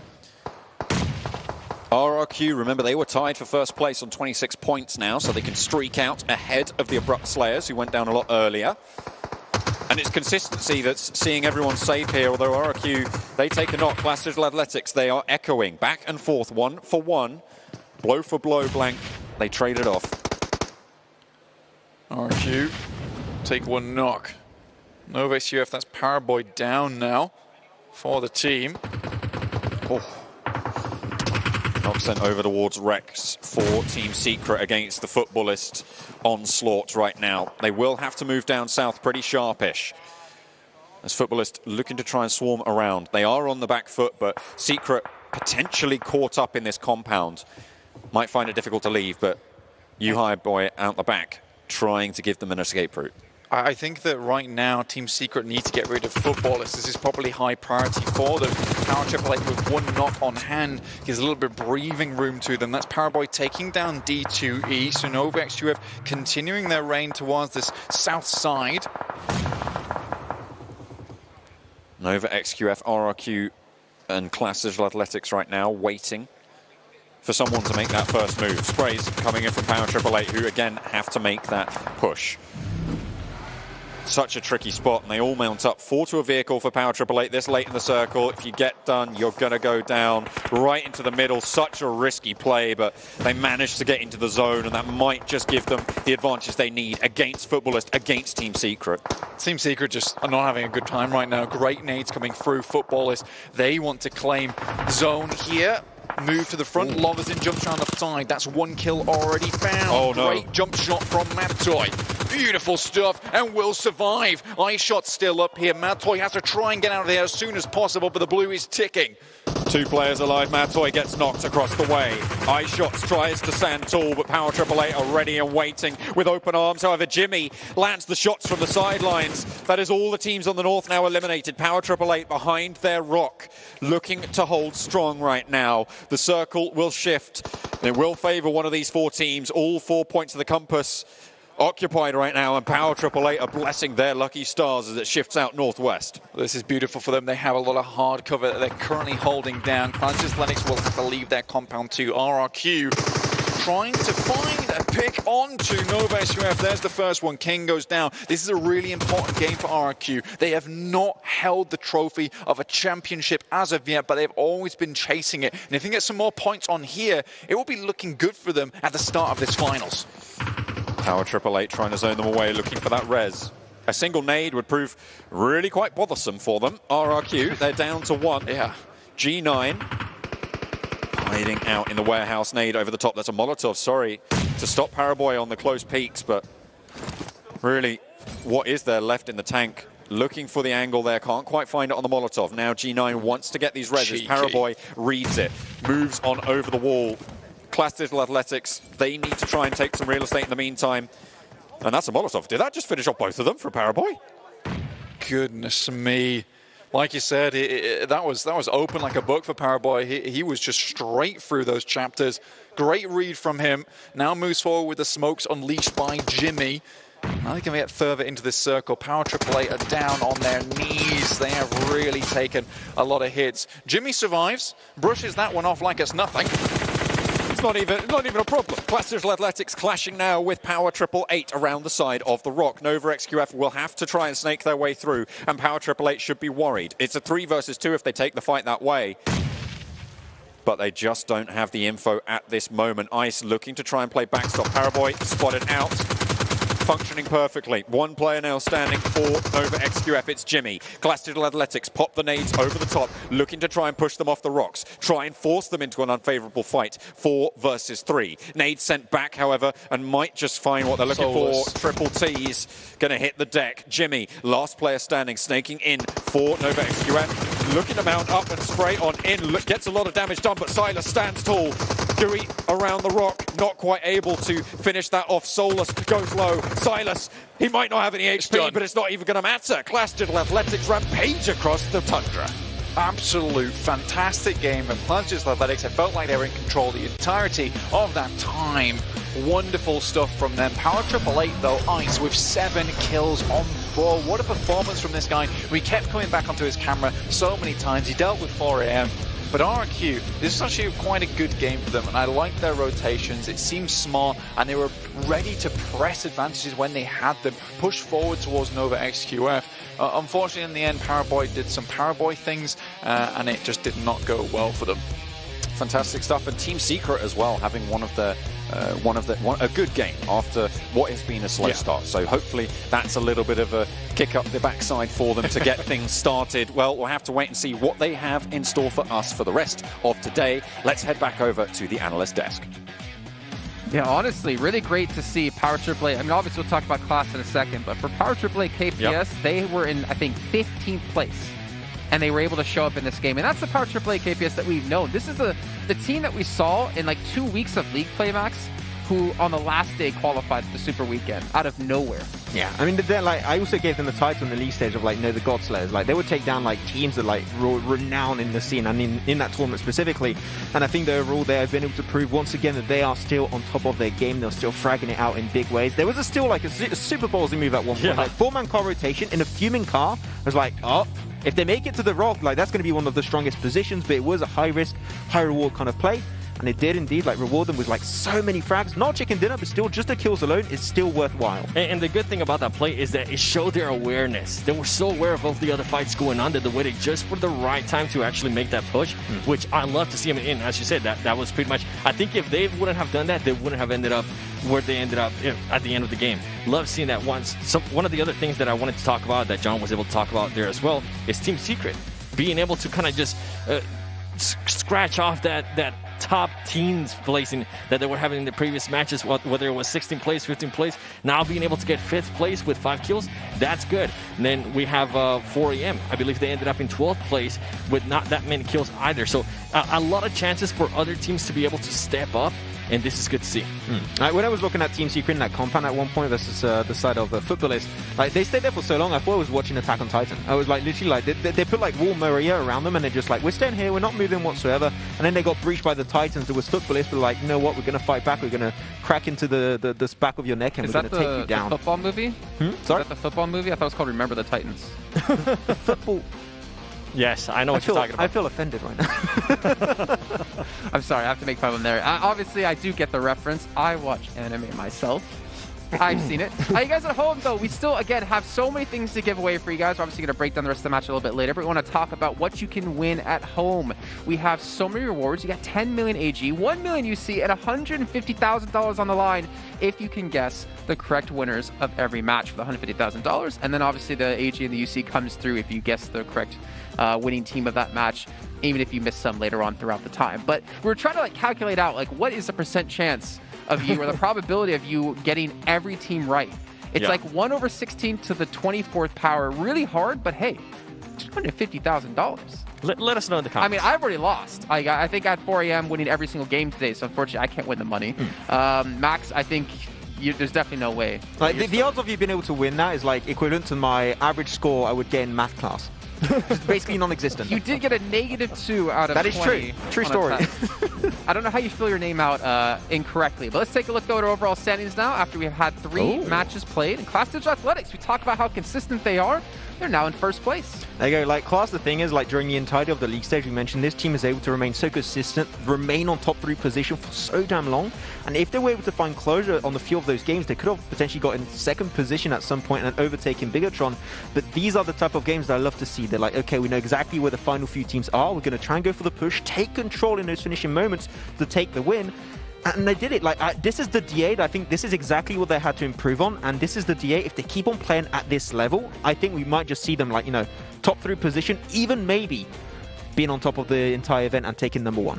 Yeah, and they can be that team that, you know, if they get into a top 5 situation and they have at least 3 other players left, it's going to be one of those scary teams. And we're seeing that over and over again in different regions as well. We do see Nova Esports, though. Nova XQF, look at them, moving up to 3rd place. They had a horrible game to start with in Erangel, and now back-to-back games being able to step it up. Once again, Paraboy, I think, by Paraboy being able to get a little bit hot there is pushing that team. Overall, it's a team effort, but I'm seeing Paraboy being a little bit more aggressive and wanting to get those kill points. I mean, like, we're talking about, like, the top teams. I'm going to go back to, like, I'm sorry to hammer that point down, but, like, Bigatron, 16th position. Like, I think that after 3 games, you would have told me that Bigatron would have been in 16th position. I was like, you're a liar. Yeah. Don't talk to me ever again. And Bigatron here, like, 16th position, like, definitely just, they're having a real hard time. Like, the rotations aren't working that great. They tried a few things that had just not been able to, like, reward them with points in any way, shape, or form. So I'm really surprised, and I want to see Bigatron what are they going to do to fix that? Like, Well, is there's it a question is that they have officially brought a sub with them this time, Liquid, right? Yep. Is there a chance they're going to bring Liquid into the main roster for some of these games if they continue to perform like this? I think so. Like, I think it'll be really interesting because also, in case you guys are maybe not too familiar with Liquid, he comes from Iron Esport, which is like a big team that used to always like contest was like second position right behind Bigatron. So they have history, and I think that taking what was now in the past like a foe is now going to be an ally could work out. So maybe Liquid could be like a big helping factor for them. That's true. You and I started out as foes. I think we and still we're still are. foes. Yeah. We'll get to allies eventually. Seven, go ahead. I was gonna say I don't think they're gonna make a sub, at least not in the first day. I think they're too much of a veteran team. They have way too good synergy between all the members of Bigatron right now. I think maybe if we continue to see this kind of performance going into tomorrow after the first game, I think that's when you might be able to start seeing some changes from them. It's so much pressure. We'll talk about Silas in a second here, but it's so much pressure to be Bigatron and to not perform. Yep. Because you have everyone in the world watching you. You have a lot of haters hoping that you lose. You have a lot of fans who are trying to support you to bring you back up. But to be the top dog for so long and then to slowly slip away, I don't know how you come back from that. They got to be able to pull something big out. I think it's just like slowly the end of an era, like in the PUBG Mobile esports scene. It's slowly come into an end and come into a closure. So, hey, just saying it. Really? I think maybe like you got teams that like just they're able to overtake Bigatron. I think it is coming to a closure pretty quickly. Yeah, I mean, there could be things in the background. We never know what's going on behind the scenes with that team. I know Luxy, I believe he ended up making a post. Something was going to happen in March. So we don't know what's going to be happening in March. But I'm pretty sure, you know what? Indonesia's having their back. I'm pretty sure they're typing in the chat, #IndoPride. So I'd say it's just a fluke. It's only halfway through the first day. Let's see what happens. Yeah. BTR prank. I mean, look at 4 a.m. They ended up winning the first game. And then after that, in Miramar and now Vikendi, they haven't really performed to what we saw in the first game. Head-to-head, Power AAA and also Powerboy's going to be up there. That's actually 2 games in a row where Powerboy's doing really good, actually. He got himself 5 kills, top fragger, actually, on Miramar, now into Vikendi. Map that's pretty similar in the playstyle. He's going to be also coming up with 4 kills and being one of those top players once again. But, like, Ice, 7 frags. Like, you keep that in mind, 7 frags for, like, what I call, like, once again in the league stage, like, the God Slayers of the lobby. And Ice did exactly that. He do be slaying. So, and something that I love to see there from Paraboy stats, it's look at the damage. We've been seeing so far all the MVPs usually end up with, what is it, 400? Less than 500 damage. Paraboy, 1,000 damage by himself. Usually that's an MVP performance right there. I think that the team overall they were able to perform really well. I think they were trying to get those skills on RQ Athena, but ultimately they ended up getting third party. But the aggressiveness that I'm seeing from Paraboy after the first game especially is something that you want to see out of a fragger like him. Yeah. Also, now we're going to be looking over for some extra pieces of stats. And, of course, you're going to be looking here for Nova. They got himself the highest total damage in that one. Are you surprised? Not really, no. Especially how you saw so much damage coming out from the side of Paraboy. So not too much of a surprise. But when you look at our team, it's going to be rotating a lot with vehicles and all that stuff. One team that comes to mind is going to be 4 Angry Men. Once again, 84.7% vehicle usage. They're the team that keep on rotating the most. They dropped initially over onto the eastern side of the map across the river. They could not make it straight into the center circle because the circle kept on going to the west. They're like, we've got to go for the wide rotation. Go to the bridge. It's going to be next to Cement Factory to enter through the north, which is what they did.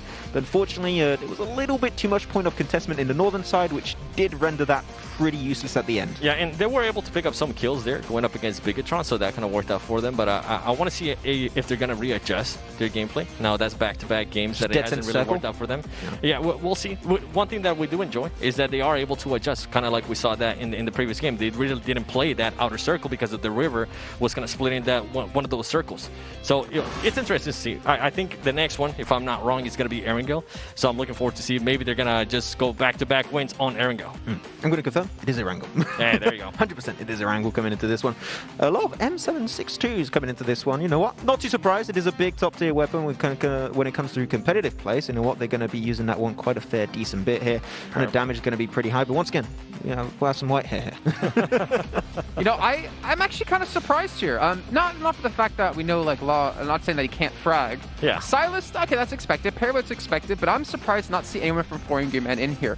Ooh. Obviously, I understand they didn't do well match 2. Yeah. But they were, like, Svan was just so, like, he caught up to Ryzen so quickly when it came to league stage, and they just have so many players typically in our top 5. But again, it's only 3 matches played, right? It's very volatile. but we still see Law in there. We still see Silas and Paraboy, of course. Such a perfect time for him to step up right after we've had the Between the Battlegrounds episodes released about Nova. Yeah, perfect timing. We actually had 2 episodes in 1 week, which thank you, PUBG Mobile Esports. I really enjoyed my time there watching those episodes. His dog is so damn cute. Give me that dog. Well, not his specifically.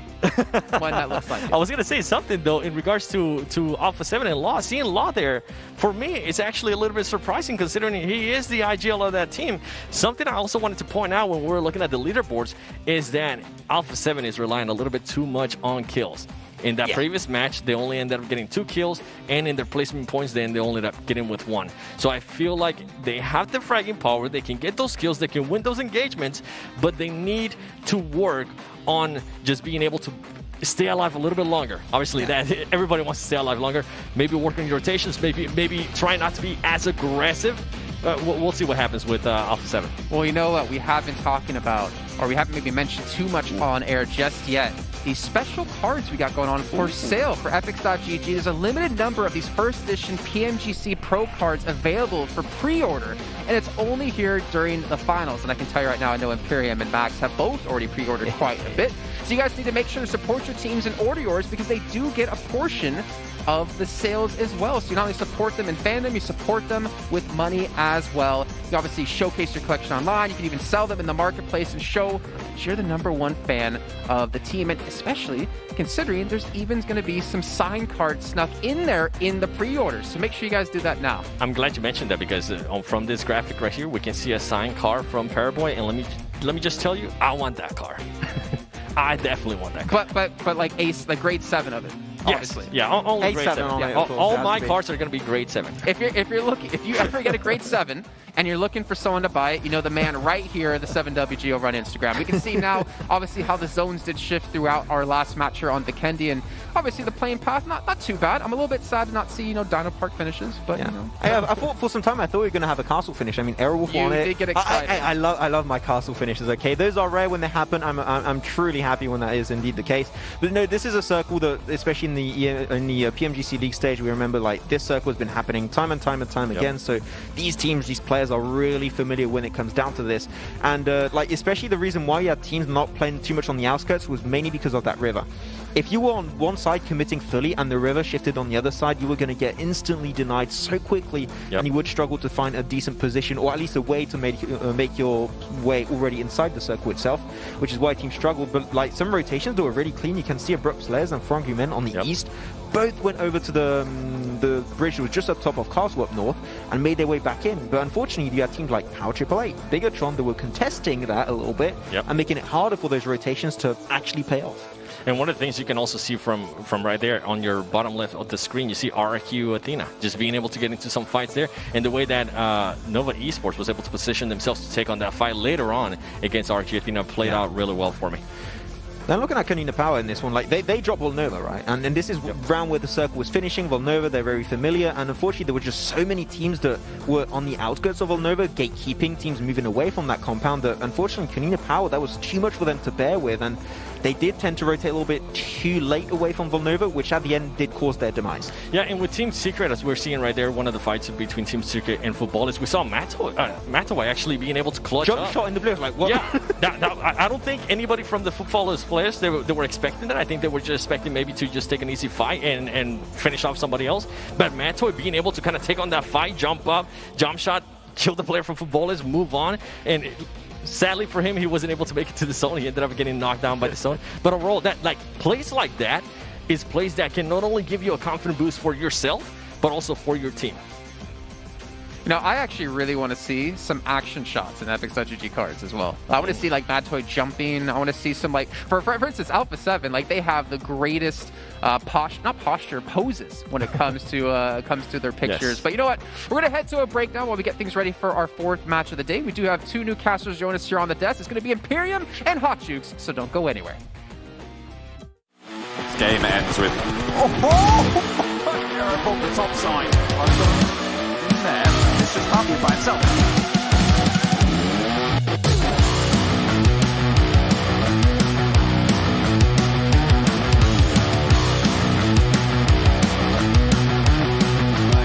He's so close to Classic Athletics. Who's right there? So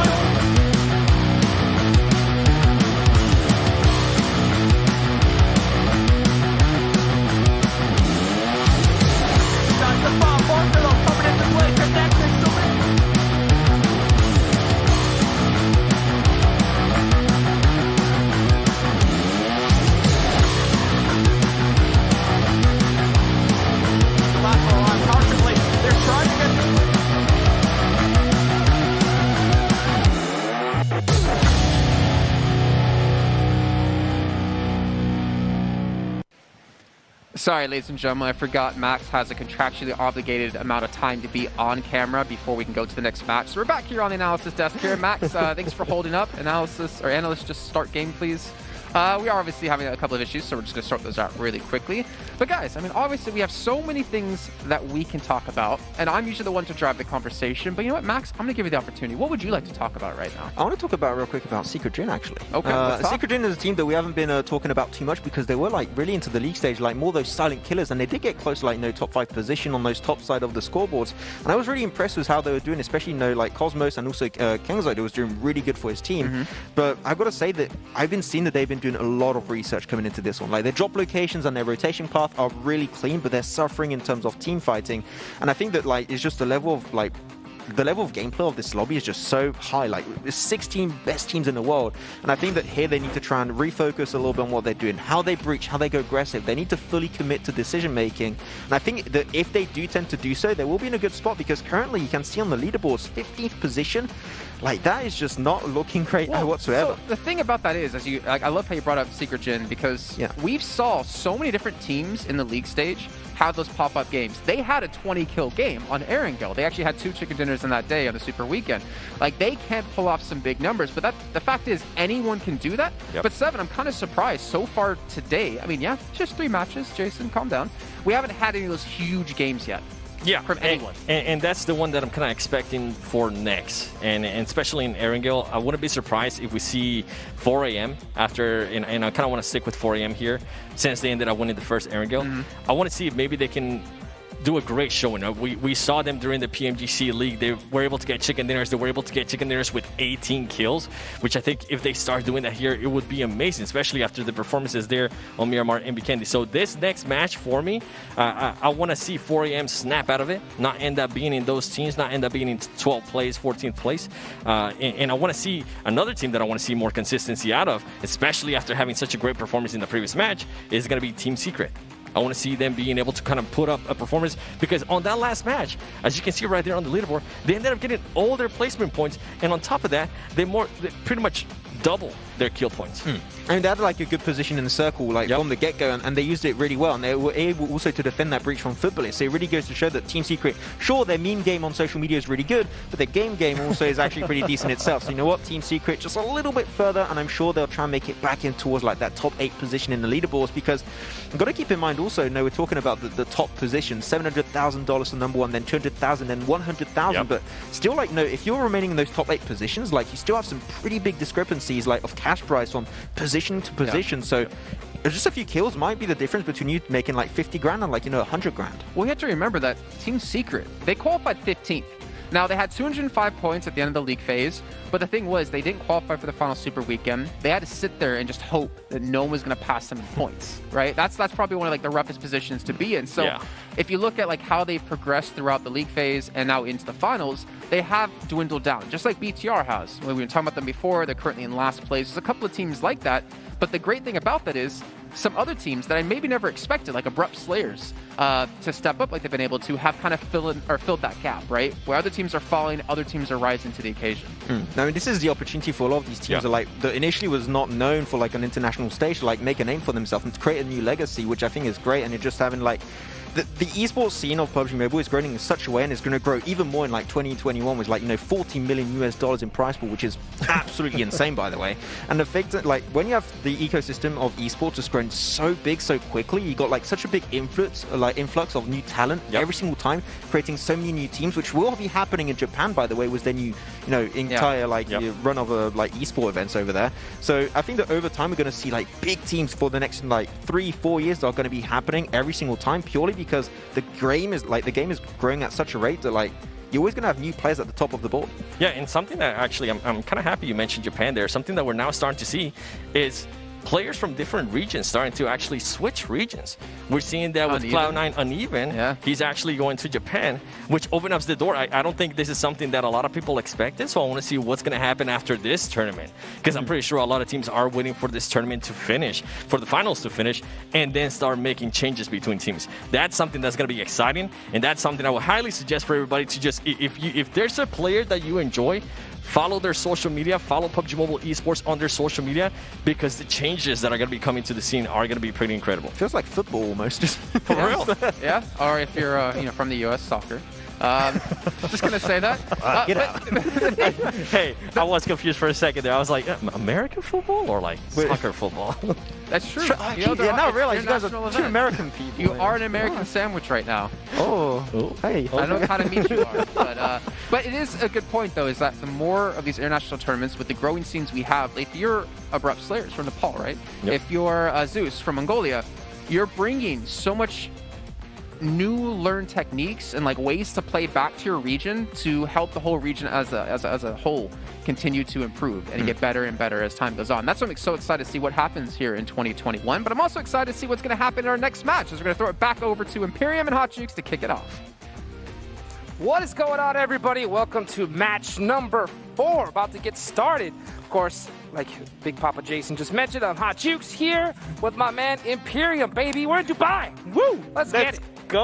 Let's go. Game 4 is about to get underway. We're heading back over to the original map that is Orango. We've had 3 fantastic games across 3 maps, but the thing is, are 4 angry men going to be able to repeat the process and grab a second chicken dinner of the day? We're going to have to see. We're going to have to see. I mean, there's been a lot of surprises so far, I think, for sure. The biggest one, in my eyes, Bigatron. What is going on? How many, like, let me check my notes again. 5 points so far? I mean, I had to double check that and really look closely. I mean, I know, right? I could almost put the house on that they would have been in at least top 5. Top 5. 5 know, points halfway through through day 1. That's pretty insane. It is, but they are BTR for a reason. They have a legacy, a reputation for a reason, right? Yes, they didn't win the league stage, but when you look back at last year's World Championship, when you look back at the PMWL East, there's a reason why they came out on top. I'm sure coming towards the end of today, coming into day 2, day 3, day 4, we will see a much better revitalized BTR. But when you're talking about surprises, I think one of the biggest surprises as well, in a positive way, has to be Abrupt Slayers. Currently in 5th position, won the game on Miramar pretty confidently, bar the circles going in their favor. And yeah, okay, I would put them as a top 5 potential team, but this early into the tournament, they're setting themselves up, baby. Well, I mean, I'll tell you what, the big difference now about the finals, number 1, prize pool, first place $700,000, big money. But also the fact that every single game is so crucial. Only 4 days worth of matches here, so you got to show up and you got to get it done right here, right now. And as you can see, ladies and gentlemen, we got the plane path. The players are locked, they're loaded.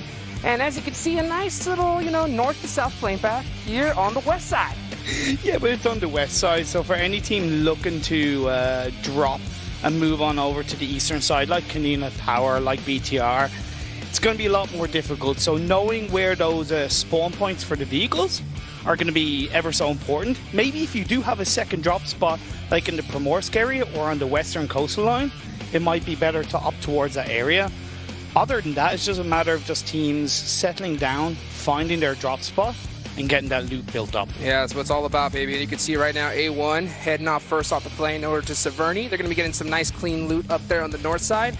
Like you mentioned, man, every single time you have your plane path drop away from you, you got to be careful about those vehicle spawns, because if you have another team drop on it, we could see some runovers happen. But at the end of the day, this is the finals. A lot of these squads have been putting in a lot of research, studying where these different teams land, and man, you want to avoid early engagements as much as you possibly can.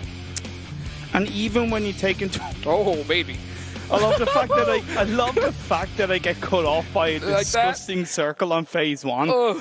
This is a military island circle, pretty much. Okay, it does cover a lot of the mainland, but what that does do is that allows for the teams that have landed up north, like A1, 4AM, even Alpha 7. What they can do is they can rotate once they've looted up on the eastern side by prison shelter area and come in around Milta, and they'll be much better settled and out of trouble coming into phase 1. I'll tell you that, but you know what that allows? It allows footballers to squeal for joy, because what I talked about earlier, you might see some runovers, and it looks like we might catch one right now. But it looks like they opt to let that member from Konina Power live? I mean, frozen must be, his heart must be frozen right now. Adrenaline at an all-time high, man. He's running for his life, and looks like he may be headed for Razak, as you can see the back of his shirt. But, man, what a way to start this match off. And I think that was quite wise from footballers, because sometimes it can be, you can get so caught up with the potential of like getting an early kill that you forget about, oh wait, we need to loot up, we need to get the advantage, right?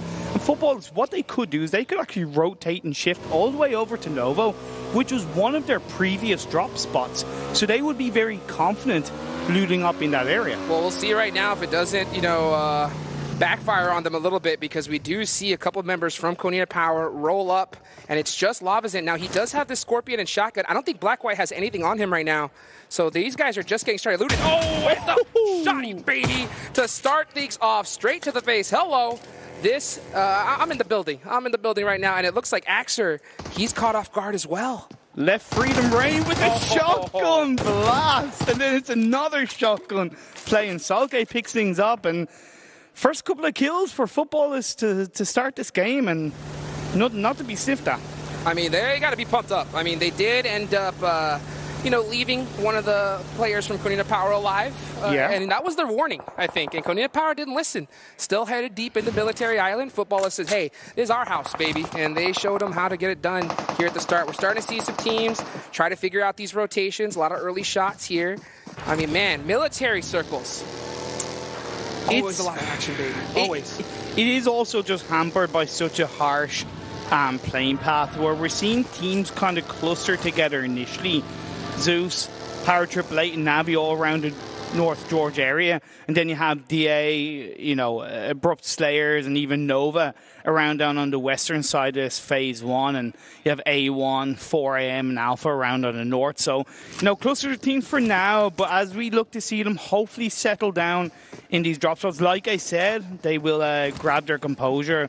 Solus, though, does spot a couple of the Abrupt Slayers players. Yeah, Class Digital Athletics, they've been killing it so far. Currently in first place, really split up. Yeah, Solus always running that off angle. But here comes Crazy, their #1 fragger on the buggy, getting caught by that off angle. Silas is, and Sharif's going to be able to jump on out with that Uzi, and they're going to shut that push down really quick. So, I mean, a great start to the tournament so far, but here in match number 4, looks like they're going to have to survive with a duo. But hey, Solus, you got a couple shots off there.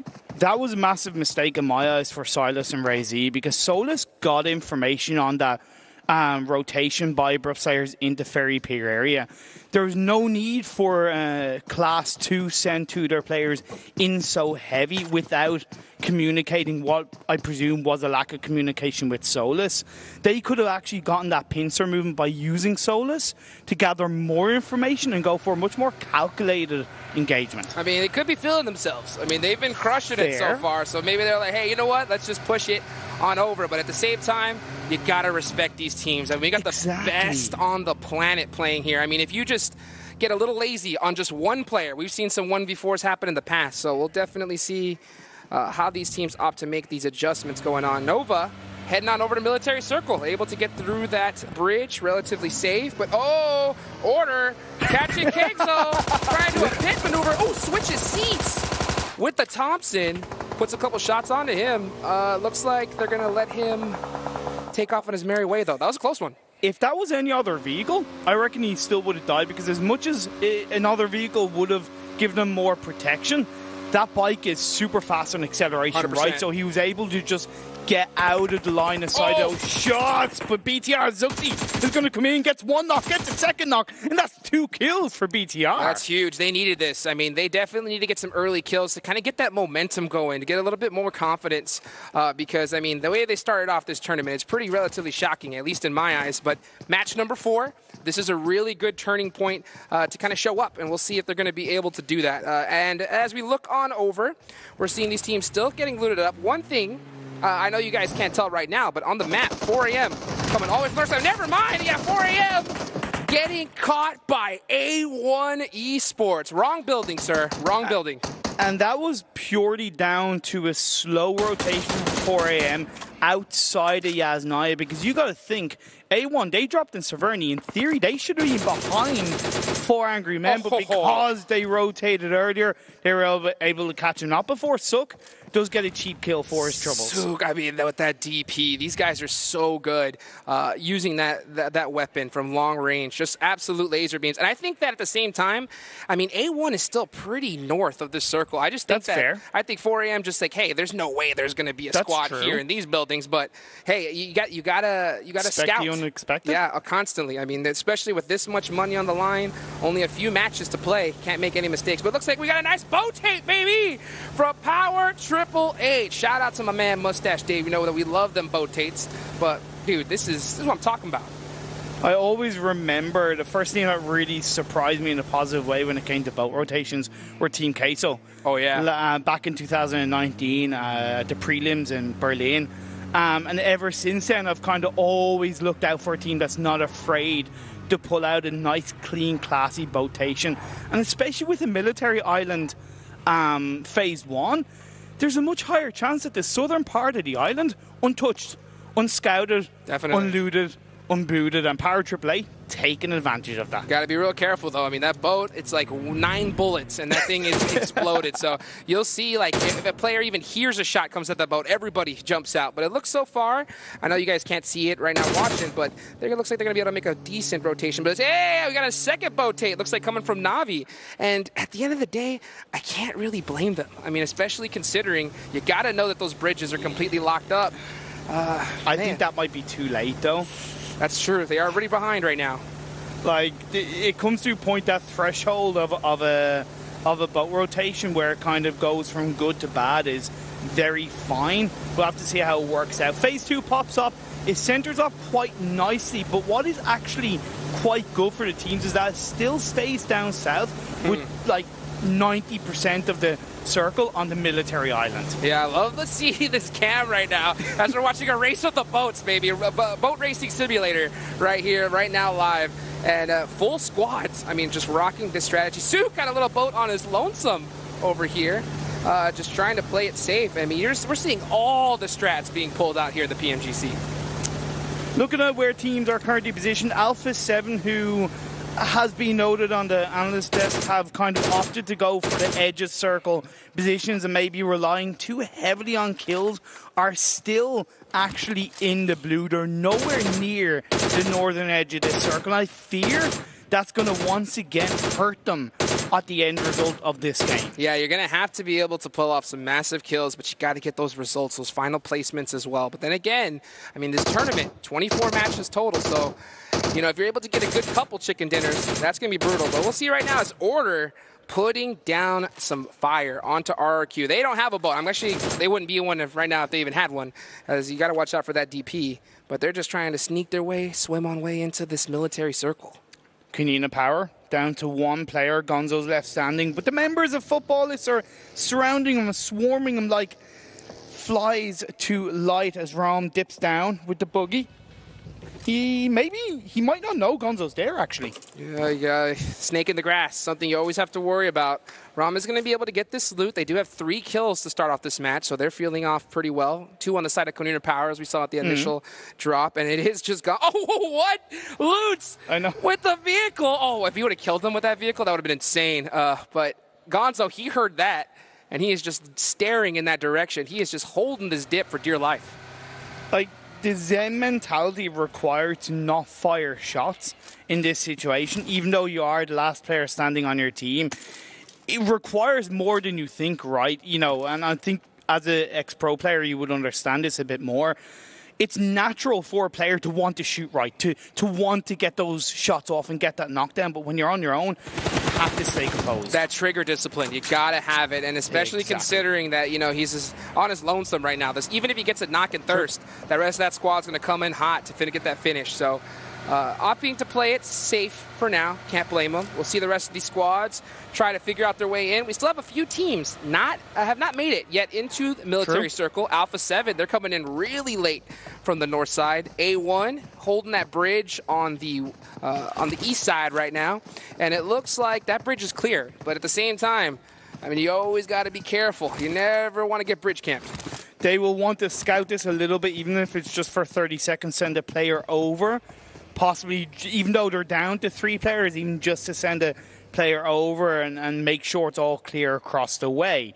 Gonzo has been able to survive as footballers up to play for the central area before this next circle pops up. Navi, Power Triple 8, they both survived the boatations. Yeah, and you can see right there, RX Jax did hop in the boat over there on the side, so they're trying to scout it out and play it real careful as A1, I'm sorry. And look at this circle rotation. Imperium, tell me all about it. Man, pretty much all the teams that were looking good inside the previous circle are looking good in this circle. It's clustered over to the west side. It does hurt Team Secret, who are still in the mainland. RQ also might get punished unless the teams that are in front of them get distracted as football is looking for the side of Navi. Oh, look at this. Shots going all over the place. Rom wide out in the open.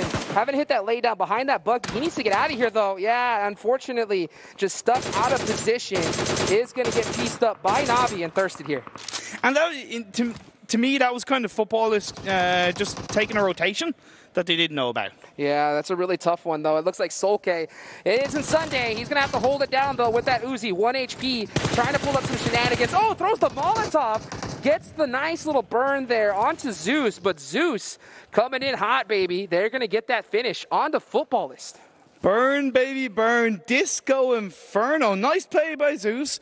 Hey, their team that really have had a very progressive set of games so far without really sparkling. So if they can just kind of stay working on this effort, I really think they'll get more strong results. Yeah, right now, Bigatron, they're set up really pretty right now. Micro Boy, I mean, just not even holding his gun, just playing it really, really passive. These guys need to put some points on the board as soon as they possibly can. Ryzen doing the same thing. We're starting to see some action, though, on that bridge. A1 with the Dante with a great shot there onto Senatexa. This is zone number 3. It's starting to hurt a little bit. And he's going to get that first aid, get these confirms. I mean, every point is just so critical, so crucial in these finals. And Dante, I got a chance to talk to A1. Dante, he's their main fragger, and he's the first one in the building, and he's also a thumbs player. Thumbs gyroscope. You don't see that very often coming from your rusher on your squad, but man, he's doing a damn good job so far. As are the whole of A1, right? They're the sole representatives of Bangladesh. The first time a Bangladesh team has been at a major PUBG Mobile tournament. So joy Bangla to them as they look to fight their way into the top of the overall standings, one game at a time. I love that ejection as well. I mean, he got that confirmed, got that point, said, you know what? I'm going to go ahead and take on off, get to zone. And they're going to be able to make it out alive so far. But right now, looking at the map, we're starting to see Abrupt Slayers getting a little bit of action with Team Secret. RQ rolled up onto Bigatron. And did D2E get that 2-piece right there? Fantastic play by RQ, but I will say it was off the back of BTR being distracted by the likes of Aerowolf in front of him, maybe not expecting a team to be coming from the coastal line beside him, but you got a surprise.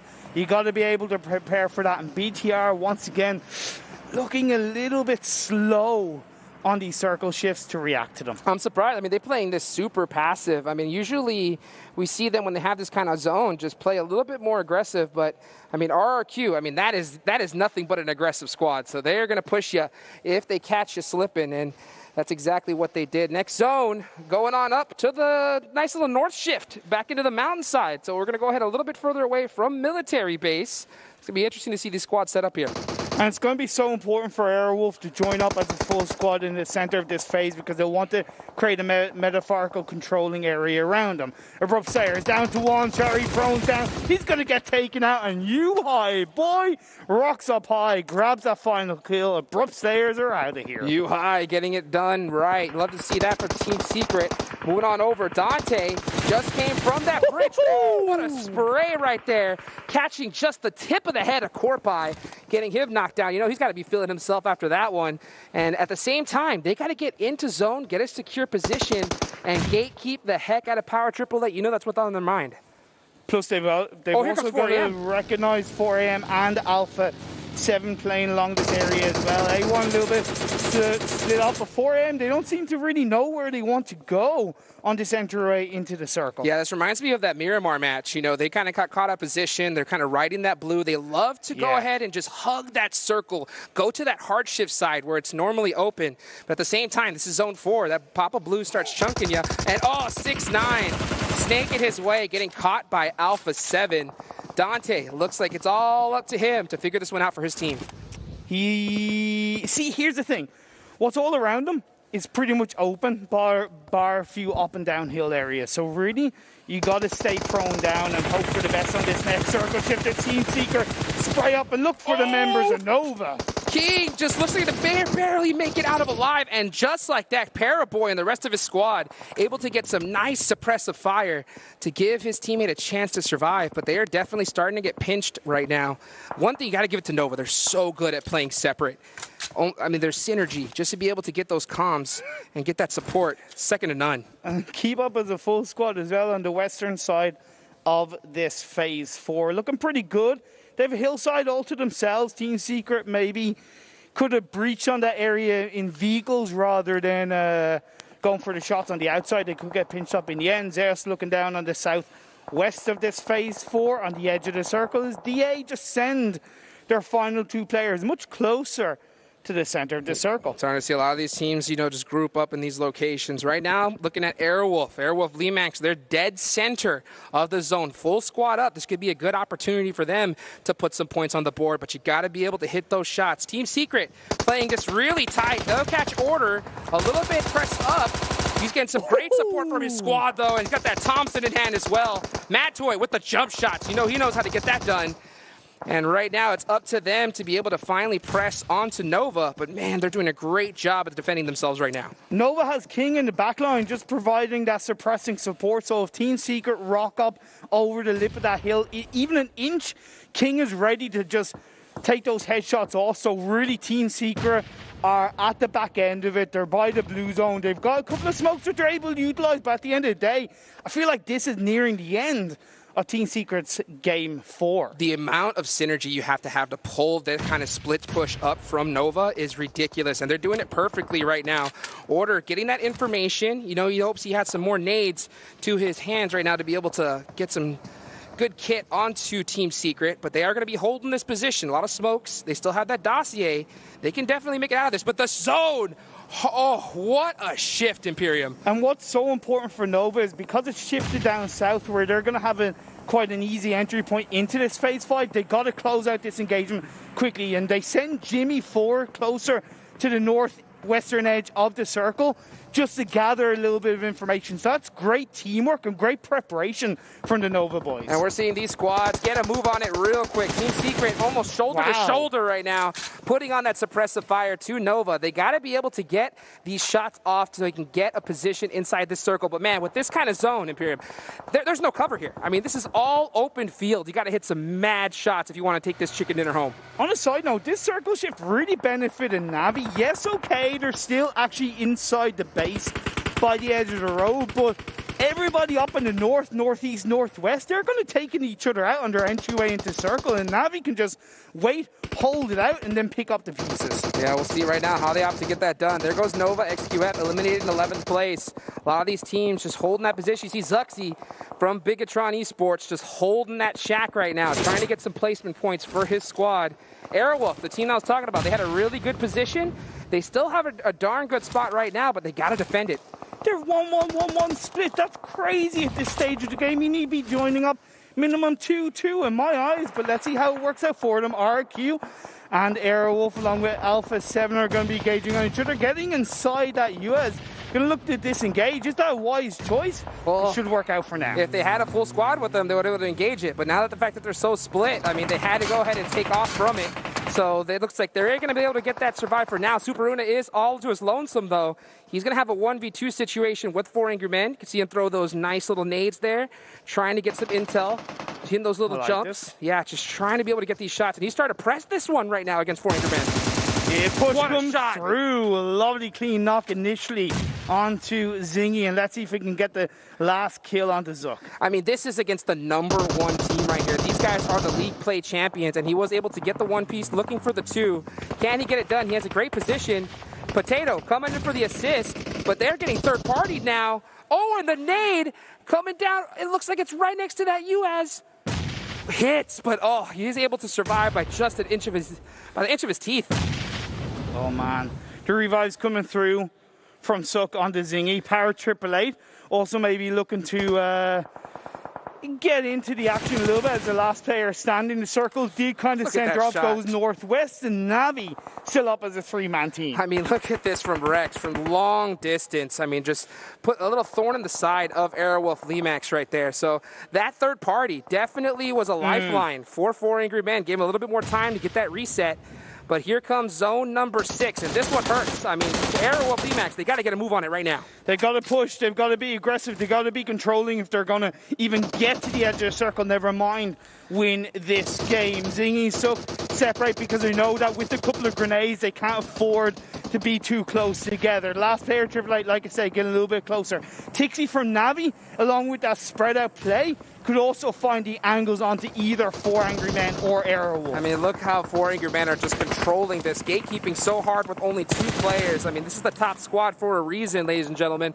We'll see how they're able to hold it on, though, as Airwolf now getting pushed by the blue zone. Some smoke's coming out. Gonna have to make some plays, but there's in here with that DP. Beautiful peaks right here, down to 1 HP. Oh, peeks back and forth onto Renare, and there is Airwolf Limax taken out, and 4 Angry Men just so tough to kill. At the end of the day, it all came down to the fact that Airwolf left it too late to join up as a full squad, and it just steamrolled. It went against them little by little, and 4 Angry Men, you got to be able to get the better of them. You got to be able to shut them down. But as we get down to the final 5 teams, Team Secret are doing a hell of a job with 6 kills so far in this game. Crushing it, and you can just see him right now. Yuhai just literally spinning in a circle right now. They're completely pinned right now by Digital Athletics and Navi. Just trying to figure out where the best shots are. Solus, he is stuck by that crate right now. You know, he's not going anywhere. Next zone, though, is going to go on up, and it is going to favor pretty much all these teams, but it is full-on snake time, baby, here in match number 4. It is, unfortunately for Digital Athletics, the one player that was inside the circle is knocked down. Lovely grenades being thrown out by Old Boy, suppressing Team Secret. The good thing for Team Secret is that they have a rock, they have 2 vehicles, and they have a tree, so they're able to create a little bit of a separation against the members in that. Oh, Sook. You know this guy does not miss. Able to get another nice kill. And now 4 Angry Men are going to have the man advantage. Just 2 Angry Men. I mean, these guys, I kid you not, you get knocks after knocks on them, but they just get so many resets and are just so difficult to take out. Final 4 teams. Final 4 teams. 2, 1, 1, 1 as the last player to Digital Athletics goes out. Yeah, there goes Class Solus. That is their support player taken out in 4th place. But you got to give it up to this squad. I mean, always consistent. Even when they don't have a ton of kills, in the top 5 every single time. But right now, we got 3 teams remaining, ladies and gentlemen. Nice little zone shift on over to pretty much nobody. So, I mean, all these teams are going to have to snake their way in. But it is going to be a duo of Team Secret against 4 Angry Men. Look at those shots from Yuhai. Able to get a nice little Vic explosion knock. It's also completely flat, realistically.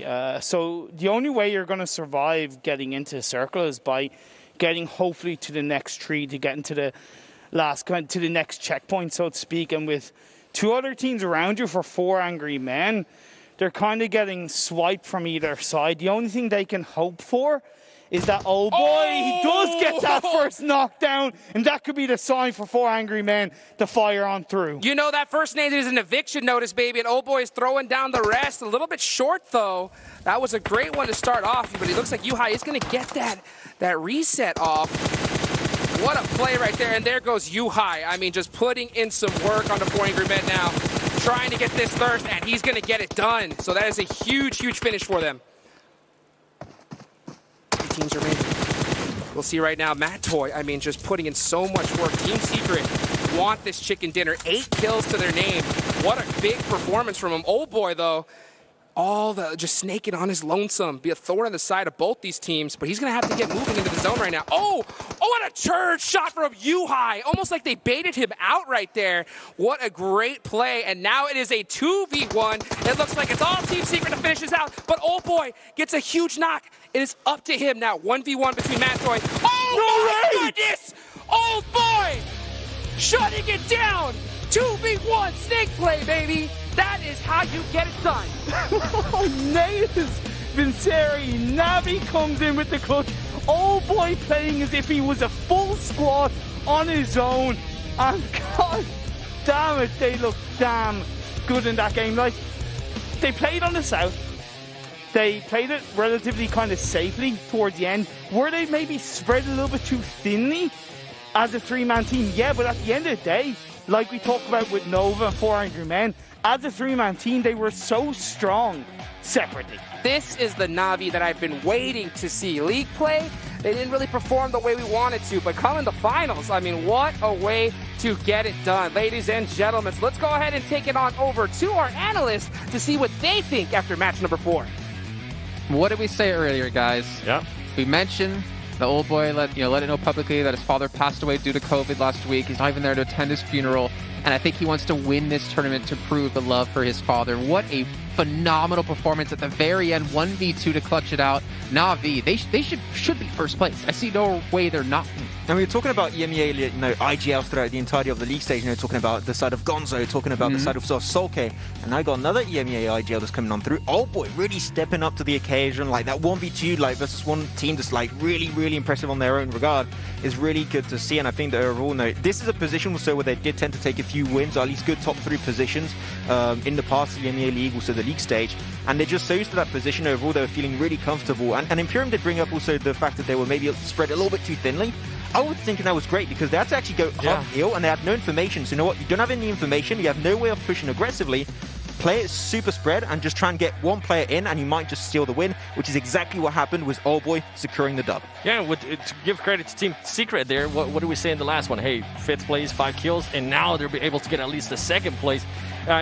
With me, I feel like we just got to see this skill of Old Boy. Yeah. We have known he's capable of these things. It was a 1v2v2, and luckily for him, Team Secret and 4AM ended up fighting each other. Something that I did enjoy that Old Boy was doing is that he wasn't really staying still. He kept looking for a chance to knock anybody. He kept throwing those nades, knocking people over and over again. Team Secret twice, actually, with some spectacular nades. The Molotovs were a little bit too low, but then as soon as he would knock him, then he would go around the other car and start keeping an eye on 4AM, making sure that there was nobody trying to get a flank on him, making sure that he knew exactly where they were, and he was also shooting at them, which is, the ballsy play that he just made there. What this makes me think of is in the episode of Between the Battlegrounds with Old Boy, with Adder, Old Boy was saying, yeah, in the past, I lost my focus, I didn't want to be the best, but I have that back now. Adder, I want you on the team. Yep. And Old Boy has just shown right there, he definitely has it back when it matters.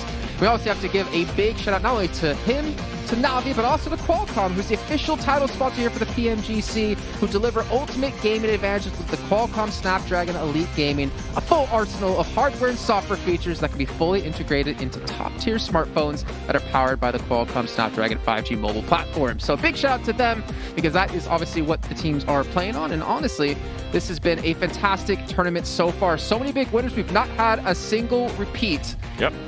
But we now have Na'Vi climbing up the ranks. And you guys at home, hopefully for your sake, you voted for Na'Vi to take the victory, because we still have the millions rewards quest with the AG and the UC, and of course the big bucks on the line. 10 million AG and 1 million UC if you do guess the results correctly. You don't obviously get all of that. That would be amazing. You get a portion of it. But if you do guess every team correctly across our 24 matches, $150,000 split between all of the winners. That's a lot of money. But Na'Vi, they don't want 150K. They want 700K. Yep. Yes, because 700K is bigger than more than 150K. So I know you failed at math, but I will confirm 700K is more than 150K. That's a step in the right direction, okay? But I think pretty much right now we already all got it all wrong. So I think we will. We've taken 150K. You know what? So you guys at home might be able to still try your best to hope, at least, if you got everything wrong so far. So Max, keep on going. Can I bring something up? Ooh, cool. So before the game started, I asked you, what do you want to talk about? right? I'll give you the option. I'm the one that usually chooses what we talk about. I wanted you to choose, right? Oh, You said you want to talk about Secret Jin. Oh, no. Now, Team Secret Jin went out last. Is the Curse Man back? Are you no longer Max Man? Are you the Curse Man? I think the Curse Man is back, actually. You know what? Fair enough. Fair enough. You're agreeing to it. Oh, Jason, be careful. I haven't cursed you yet, okay? So it might arrive eventually, okay? It might happen Don't mess one with day. me too much, okay? Just don't curse me in my relationships. You can see here our overall standings now. So Na'Vi won't be taking first place. However, they have bumped up to second, and Class Dojo Athletics 7 will maintain their first place finish. Yeah, I love seeing that. Something that I also actually wanted to point out, as we do see some of the other teams here, is now that's 2 great performances in aerial from the teams like Na'Vi and also 4AM. Yeah. We saw Na'Vi, I believe it was second place in the first aerial, now moving up to the first place.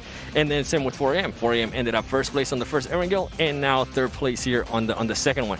So something to keep an eye on. And talking about keeping an eye on that kind of stuff, Nova XQF.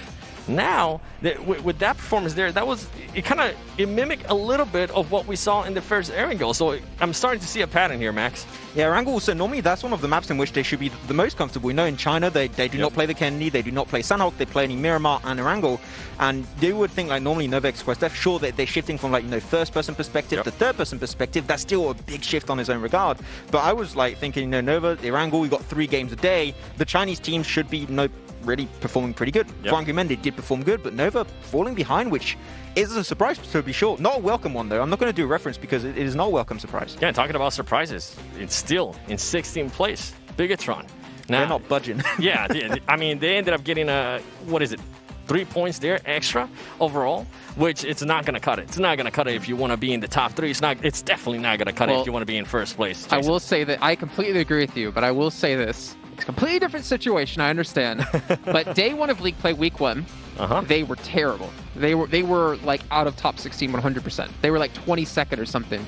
And then they went on to win like 3 games on day 2 and then get themselves like 90 points in a day. Like they were able to show up when it matters. But I will say, like I said before, different situation. This is a finals. There's only 4 days of games in total to play, and they're almost with only left 3 days. Like we're done with 4 games now. We have 2 left. Yep, and there's no extra, it's okay, maybe we won't perform this weekend, we'll perform next weekend. No, this only one is weekend. The only weekend. You better start performing. No surprise there, seeing boy, the MVP. 600, I think that's the most damage so far from an MVP. 671 with 4 kills, the survival time. And overall, it goes back to showcase his skills, man. We've seen his skills back, I can think back to Berlin, and I'm loving what I'm seeing. I cannot wait to see how much more this team is going to be able to progress. Now that things are going their way, maybe later on, if they can maintain this, even after tomorrow, they can start being a little bit more aggressive, because that team overall, it's not just boy, that team overall has so much fragging power. And Max, we have to really emphasize, the thing is, if you guys out there missed the league stage, Na'Vi were horrendous. They missed the bubble 2 weeks in a row by 2 points and then 3 points. But they've made such a massive turnaround since then. Yeah, there's still a lot to work on, I believe. I think that they're not there just yet. I think that consistency is definitely what they've got to try and work on, and they've been able to perform pretty decent so far in this event, and that's what I was criticizing a lot into the league stage of the PMGC. And I think they've slowly been adjusting. They're definitely slowly making their way towards the end result that they should be trying to achieve, so I'm still really happy with what they've been doing so far, so hopefully they can keep it going. But head-to-head of Sook going to be into this one. Sook was doing just so much good work coming into the Eastern Edge dead, just playing so good with his teammate, and overall, Foreign Men still as a 2-man team, they're still going to perform extremely well, because even though as a 4-man team they're going to be doing great, when they just have to focus on their individual performances, they're teams that just are so good at that level that it just doesn't matter. They're still going to get some big boy results. That's the scary thing about 4 Angry Men, is that anyone can have an amazing game. We normally seen Sook, we normally seen Spawn, but Zinhe and Hasaki we've seen as well have these really big standout games. And honestly, boy, we haven't really seen much of him since the league stage, since the very first week where he had 1,700 damage, more damage than some teams had combined. But he's been had a little bit of a fall off since then. Hope this will be the continual rise, though, of Team Secret, as we now can see our kills and damage from that last match. Yeah, and actually, I know Na'Vi won. We talked about them. Team Secret, 9 kills, and I believe the most damage of that last game. That is great to see out of that team, considering the way they started. I love seeing that. And actually, leading into that, I want to see which team is going to step up going into Sandhawk, because Sandhawk is such a crazy mess that I'm hoping one of the teams that maybe haven't been performing well, Bigatron, can take advantage of that, of just the mayhem that happens. Yeah, I don't want to start talking about Sanhok because I know for a fact it's going to be a pretty messy one. Don't jinx it. I'm not gonna, if I do it right now, I'm just going to jinx it for all the players. So it is going to be a pretty interesting one. I want to see how things are going to be potentially panning out, but I'm intrigued to see Kanina Power also really just not able to step up in big ways today. I thought, like, off to a slow start, okay, fair enough, but like you're almost done with like 25% of the event so far, and they've been just on the lower side of the standings almost the entirety of today. So Kanina Power, maybe it would be time to start, stepping it up and tuning it up to 11, because now it's still a very slow start. Jason, I want to go back to the total revives. I know we talked about earlier saying 15. Right? Yeah, 15. We thought it was too little. Well, guess what? Now it's 14. So something that teams and players got to keep an eye on. Hey, if you get knocked, more than likely you're not going to get a second chance. Everybody's looking to get that thirst. Everybody's looking to get that extra point in regards to skills. And 14, honestly, I was not expecting that. That's one stat that I can say it has definitely surprised me. Well, I mean, you see here, right? There's been 61 knockouts. Yeah. And only 14 of those were revived. So exactly what you were saying, right? If you get knocked down, there's not a really good chance you can be picked back up. We do see, again, a lot of throwables being used, and you pointed out before, Max, that we obviously have seen grenades nerfed a bit, right? The range of the explosion isn't as graceful as it was before, or generous, I should say. But Molotovs and flashes, thinking back to even just game 1, the way we saw Na'Vi try to contest for England by throwing Molotovs kind of behind them so they can't play around those trees, I think we've seen a lot of these teams adapt to the changes that have come to the game. I think that especially one thing that makes a difference between, like, a casual player like myself or like a hey, you played in PMCO. It didn't go well. If you call that playing. I tried to sign up, okay? But like players don't use it mainly to do damage. Sometimes they use like utility to force players out of respective positions, like hiding behind a tree, chuck a grenade. You know that grenade's not going to do any damage, but then you just got the line of sight. The moment he moves away from that position, you line it up, and that's an instant kill coming your way. So they're using it in really, really nice ways. I am enjoying it. Like, we did see then the circle popping up really early, and I think that here teams, like, especially on this pop-off specifically, they're like, okay, we're 100% going to go to Military Island. And I'm surprised, like, we did not have too many big gatekeeping positions, because team were actually really respectful on their rotations. Was actually a lot of rotations coming on through, especially from Na'Vi. Yeah, and talking about Na'Vi, they did that ball rotation once again from the west, right? Every single game so far, it has been from the west. They tend to land on that area. They continue to do that. Now, if they continue to have this great performances, teams are going to go back and look at tape. They're going to be seeing where everybody's going. They're going to be trying to readjust. They're going to be trying to just create new strategies, because it might be different than what it was from PMGC League. So I want to see. I know everything's working right now for Na'Vi, but in the next couple of games, if possible, I do want to see a little bit something different from Na'Vi and still have it work for them, just so they don't become stagnant. Yeah. And they're only basing it off on just one thing, because if for some reason everything falls apart, oh man, that's when teams can definitely crumble. Yeah, talking about falling apart, that like Airwolf had such a good spread. Like, once again, just like the Erangel game on game 1 today, that's such a good spread, a lot of information, a lot of also aggressiveness coming out from their spot. And unfortunately, that circle that came downhill in like an open terrain, they were just like, we can't rotate there. There's already teams down below. We're locked on that mountaintop position. We can't do anything. And unfortunately, if the circle went towards them, that could have been a win for Airwolf, but it was just not going to be the case. But oh boy, those grenades on Team Secret, man, like, you can't do anything because you don't even know where they're coming from most of the time. Yeah, I was surprised that he didn't end up getting both of those players' skills. I was actually surprised. I think Team Secret just ended up running out of utility as well. I think with them knowing that Old Boy was there, if they would have had some extra grenades, I think it would have been an easy pick, and then they would have just had to worry about 4 AM. But this is all after the game, right? We can definitely just pick everything apart. Overall, Old Boy, the way he was able to handle that finish, it's amazing. I hope that they go ahead and continue this momentum. So far, he's doing great, especially in Erangel. Going into Sandhawk, as I said, it's a crazy match. It's a crazy map. Mayhem tends to happen. It's going to be exciting. Hopefully one of the teams that's currently towards the bottom is able to step up. I mean, it is kind of the great equalizer, maybe? I think it's maybe the wrong term to use here necessarily, because you obviously have the chaos that comes in with Sandhawk, right? Chaos. Obviously the blue zone that just does so much damage. Dave, don't worry. I know you're out there watching for Big Papa Blue. But the thing is, like, this is a chance for any team to really take this, right? And not to mention, get a ton of kills behind us because of the chaos that does ensue on a map like this. And I do wonder which is going to be one of those teams that can rise up. I mean, A1... Well, the thing is, you hope, right? You hope Bigatron, because we want to see them contest. I would love to see the run back by them to take first place at the end of the day if they can take some really big victories here. But honestly, Sandhawk, you play it 4 times the entire tournament. You play Erangel 3 times a day. So 3 times 4 is 12. I'm not going to look at you. 7, back me up on that one. I'm not making eye contact. All right, well, you know what? We're going to head to a short break yet again here, but we have things ready for Sandhawk. So when we come back, we're kicking off once again here with Imperium and Hot Juice.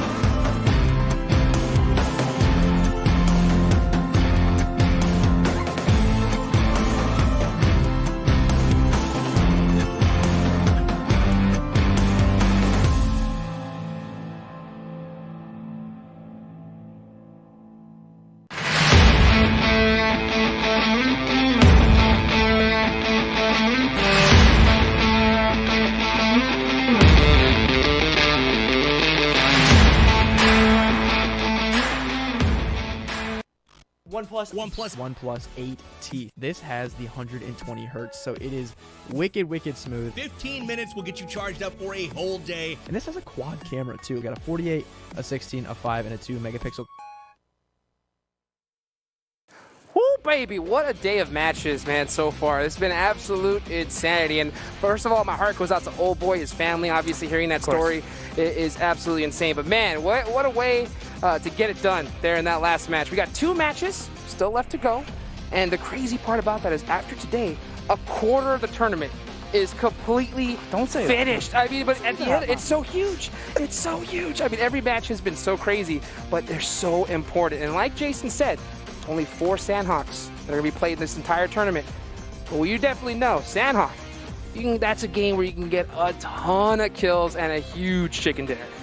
It is the kind of map that is unpredictable when you involve the circles, when you involve the craziness of the 3 islands, but I do think it is controllable. There's a way that you do master Sandhawk, you know, kind of think of Karate Kid, wax on, wax off. There is a way to get the better of that map. Teams that are able to, when I look at how teams are performing so far in this finals, Alpha 7, bar the bad results they've had, when they played on the edge of the circles and when they have been dominating kill-wise, they've been very controlling. And if they can apply that to Sandhawk, despite how crazy the circles can get, I really think they can pull out a strong result in this Sandhawk game. I was about to say, if you know a way to handle the madness of Sandhawk, I was like, tell me, because in my eyes, the only way to be able to handle that is if just Papa Blue loves you. That's I mean, because man, Sandhawk, I kid you not, circle 5, circle 6, when that zone pops, 30 seconds. I mean, you just got to start running for your life. It's so true, it is. But that's where, if teams are thinking even just kind of half a step ahead with those circle shifts after the 12-14 minute mark, yeah, okay, you might go into a fight, but in my opinion, you're better off fighting with more space ahead of the blue zone rather than fighting when the blue zone is right on your back in phase 5, phase 6. 2 teams that I have to point out, though, that I really have to talk about is 1, Class, and 2, RQ. The reason why I have to highlight those 2 teams is because they're the only 2 teams to get 3 out of 4 consistent results. When we look at Class, 16, 6, 23, 12. RQ, 11, 15, 12, and 5. That level of consistency over the first 4 games, yes, both the teams have shown it in the past, but when you look at Class, they've captured a chicken dinner in the league stage. They struggled. I mean, I'll tell you what, when it comes to Class Digital Athletics, this is a squad that I have been eyeing for quite a while now, and I think a lot of teams look at Bigatron, they look at 4AM, Nova, as squads to emulate and try and figure out their play style. But to be honest with you, if I were, competing again, I would just be staring at Class Digital Athletics because they are just consistent throughout. I mean, yeah, they're able to get a good chicken dinner when they get positioned, but even when they don't, constant top 5 finishes. I mean, just putting up big points on the board. And now, I mean, it seems they must have downloaded a new update, man, because they have it all locked down so far here in day number 1. It's just about, as a team, if you just feel comfortable and synergize and all the players are just playing on the same kind of mindset, and everything just fits in. It doesn't matter if you struggle at the start of the game, because to be fair, there was one point in that last game where Class entered the circle. I think it was phase 5, phase 6. It was only a 2-man team, but it was just like, it didn't really matter to them because one, they'd already done a decent job up until that point, but two, they were just comfortable that they knew they were going to grab solid results, even with 2 players at top. Yeah, I'll tell you what, I mean, this squad has just shown up tremendously. And before this tournament started, I actually got the chance to do a little bit of interview with them, got some more intel. So for anybody that is just tuning in and aren't really familiar with this squad, you got Salim, obviously. He's their IGL. He's the one that's calling the shots, telling them where to go. Silas, he's running that off angle and one of the second fraggers as well. You got Ray Z, he's the main gunner. He's the one that you want first inside the house. And then Solus, he's the one in the back running support. We saw him survive in the last match at the end. Another cool tip is that they're all full gyroscope players. So they're all full gyro and 3-finger claw, which we like to call paw. Really? Yeah, 4-finger is claw, 3-finger is paw, baby. Oh, is it because it's like a doggo or a catto or something like that? Because you got 4-finger claw, right? But then 3-finger is paw. Okay, that's the way it's done. Man, Hotchik's hitting us with the knowledge here in the TMGC finals. Of course, kind of, to touch upon, once again, teams that are performing a little bit badly. The analysts did mention BTR, and they also mentioned Power. Maxon touched upon them, and it really is, it's very flat from Kunina Power. They haven't seemed to be playing as a team. Yes, they're coming into this with a new player, Frozen, not really used to maybe playing with the team, working with the IGL, which is always so important. But Frozen did play PMWL West, right? So he's experienced at this level of competition.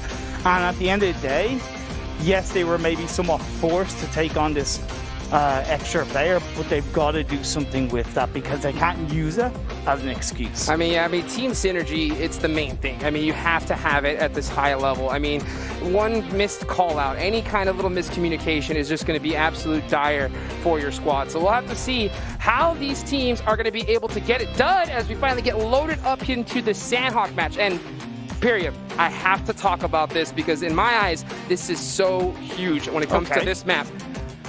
All my eyes are going to be on boot camp, baby, because guess what? It's going to be wide open. Obviously, during league play, we had a big squad, Loops. They're not playing here in these finals, but they dominated that area. Now it is wide open, and here's the thing. Prior to this tournament, the only intel I really have is from the Zute and Sakumai scrims. So they were running some really awesome scrims with all these teams. If you haven't checked them out, you got to. What I got from that was I saw Footballist and Zeus kind of fighting for that area. So I'm really kind of looking at those two teams. Footballist likes to go to that northern island. So that's going to be really interesting to look at here in the finals. Yeah, it is. And of course, scrims are always a different thing compared to the actual games because scrims, there's nothing on the line. You can go full ham. We often see scrim games where we lose 15, 20 players right off the bat. But at the end of the day, you do make a really valid point. If we've seen Footballers and Zeus rock towards boot camp, that is wide open for the taking. That is a signal of what we might see in the Sandhawk game. One area of Sandhawk which I'd like to see utilized quite heavily for these teams is the eastern side of the mainland, because I noticed that on a lot of competitive games and competitive tournaments, teams tend not to kind of go towards Camp Raba, Mong Nai, Lakwai, Kampong, and I kind of get it because circles, if they're on the northwest or the southwest, it can be a little bit of a pain to rotate to, but there's a lot of loot. It's a clear area, and it'll help them. Well, we'll see right now, ladies and gentlemen, as we get this match underway. Match number 5. You can see the playing path right here in Imperium going right down the center. So, I mean, obviously, Sandhawk's a small map, so they should be able to pretty much fly anywhere. But back to your point about teams dropping on the east side. Yeah. I think the big threat, honestly, it's that northern island, that northwestern island. Footballists, we've seen them go there so many times, and usually when the circle goes there, they end up with an insane placement and a ton of kills. Now, if it goes in the mainland, you know, it kind of shakes a little bit right now. But right now, like I mentioned, all my eyes are dead center on Boot Camp. And oh, baby, looks like Bigatron is headed right dead center alongside Alpha 7. And Alpha 7, they've been fragging out so far.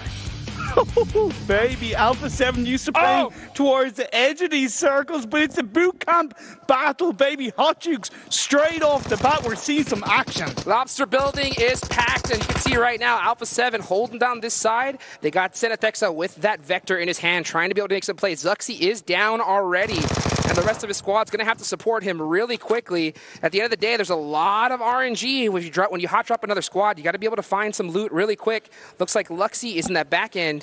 And Ryzen's going to have to win this 1v1. This is going to be so crucial for them. He does end up getting traded, though. And there's Mafioso to be able to get the finish on the Micro Boy. Both teams going for Lobster definitely created a lot more action in the boot camp area than we kind of expected. BTR could have opted to, you know, kind of disengage and gone for the warehouses drop as Luxy has backed off. But Alpha 7, the side from South America, rocking up and taking over boot camp. Buba Brazil. I mean, they're coming in hot, baby. And just like that, you said they had to disengage. I mean, Luxy's disengaging right now as the rest of his team is gone. And to be honest with you, this is dire. I mean, this is not the start that BTR wanted.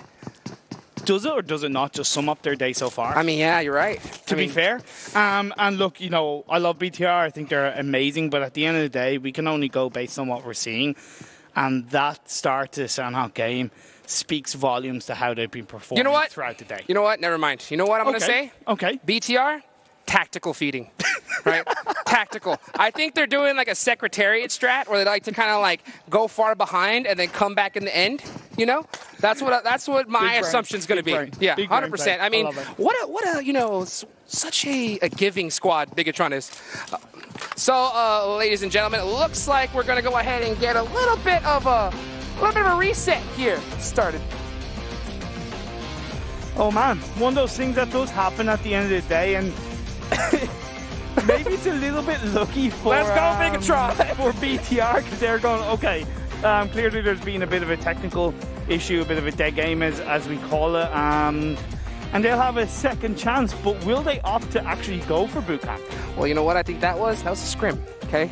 That was a little, that was just a little bit of a warm-up there for what the Sandbox come. It looks like we did have a player that was unfortunately not able to get in the match, so we're going to go ahead and restart that one. Sure. We want to make sure everything is as fair and good to go here, as this is the precipice for mobile esports here in the PMGC. And look at that, by the way. Oh, beautiful. Can you just, like, look at look at it. Beautiful trophy that these teams are fighting for, right? You know, you kind of talk about the money, and that's always going to be an influence, that's always going to be an encouragement, but that trophy, being able to lift that trophy with the rest of your team, you have 4 weeks of league play, you have 4 days of finals, and for you as a team to come out on top and win that trophy, imagine how that would feel. I mean, I can only imagine how it would feel in the hands of 4 angry men. I mean, those hands got to be so sore. I mean, especially from counting $310,000 that they won in the league play, them playing and fragging out here in the finals. So, I mean, man, that must feel good for them to hold this trophy. They're able to get it. And the one thing about 4 AM that I do want to kind of touch upon is that when you look at the Chinese PEL seasons this year, they have kind of been overshadowed by Nova. Bar Season 3, where they did come out on top. In Season 1 and Season 2, Nova won it. And that kind of begs the question, can 4M get the job done? Yes, in the PMGC, they won the league, so that's fair enough, but that's a league that involves 8 other teams, way more variables. It's a different kind of thing. Whereas finals, I wonder, can they get it done? Well, we're going to find out right here in a short break, ladies and gentlemen. So we're going to go ahead and take it on over to a quick break, and we'll hopefully get back with match number 5 very shortly.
our brothers in arms feel the fire.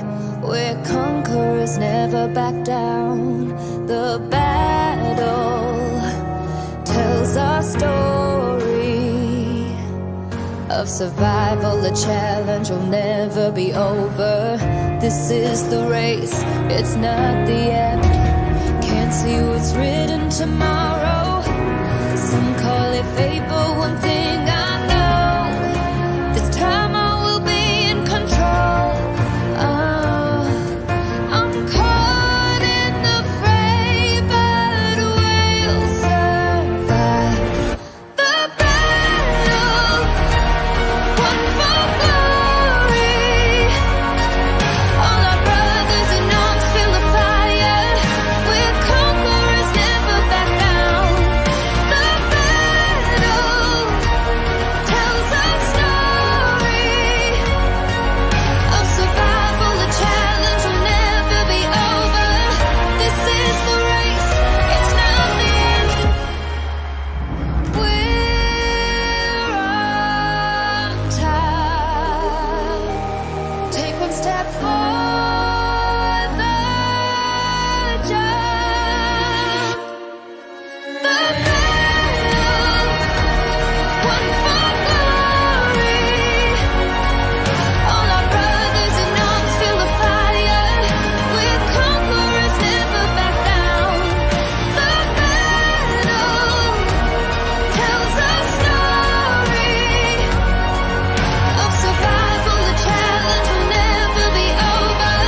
This is the race, it's not the end.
OnePlus 8T. This has the 120 hertz, so it is wicked smooth. 15 minutes will get you charged up for a whole day. And this has a quad camera too. We got a 48, a 16, a 5, and a 2 megapixel.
one for glory. All our brothers in arms feel the fire. We're conquerors, never back down.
It's time for the PMGC Finals Million Reward Guess.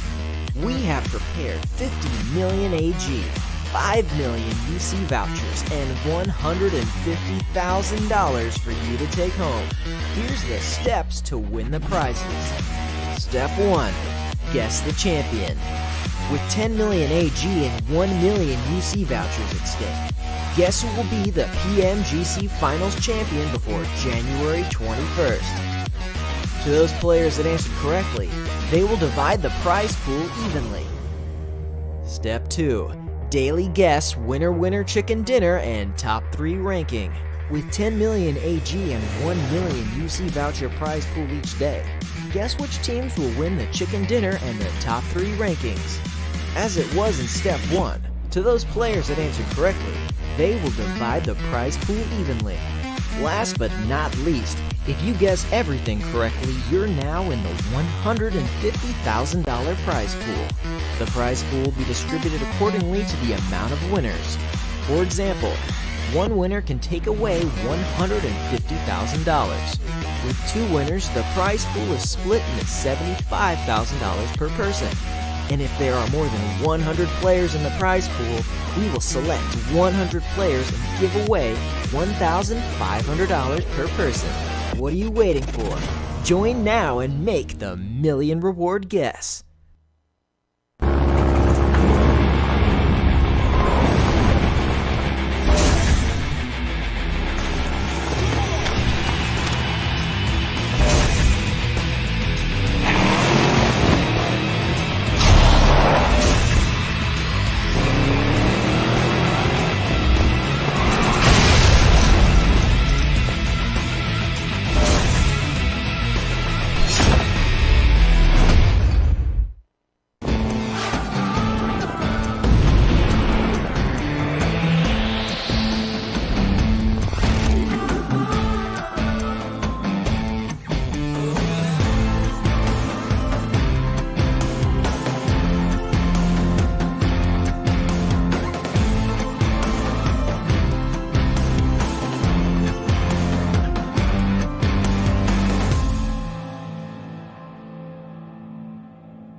OnePlus 8T. This has the 120 hertz, so it is wicked smooth. 15 minutes will get you charged up for a whole day. And this has a quad camera too. We got a 48, a 16, a 5, and a 2 megapixel.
The battle.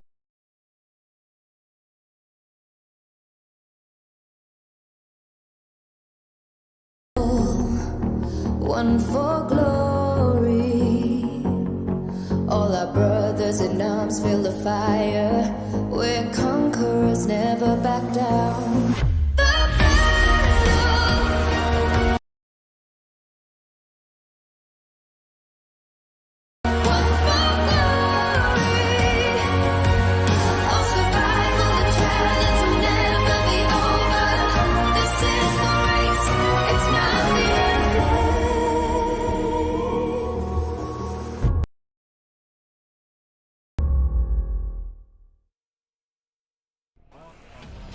Welcome back, everybody. Here we are about to get match number 5 finally underway. Thank you for being so patient with us.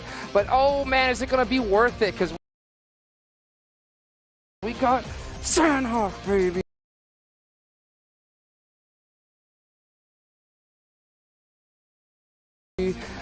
Papa Blue is king on this island, man. I love this map. I gotta tell you that for sure. Yeah, man. It's one of the crazy ones. I'll be honest, I'm not a fan of it. It's my least favorite map.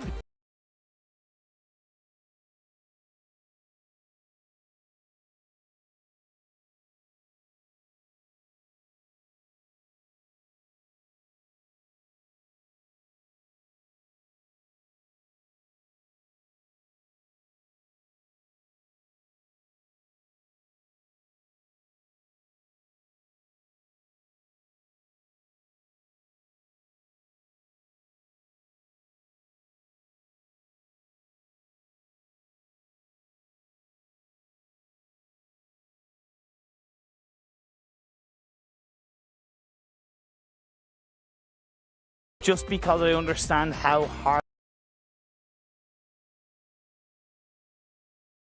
it can be to handle in a competitive setting. But when it comes to entertainment, it never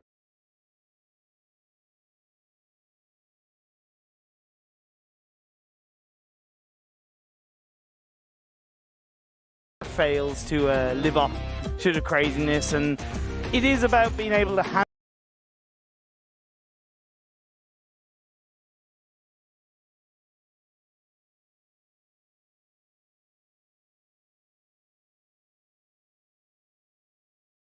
that craziness for all of these teams.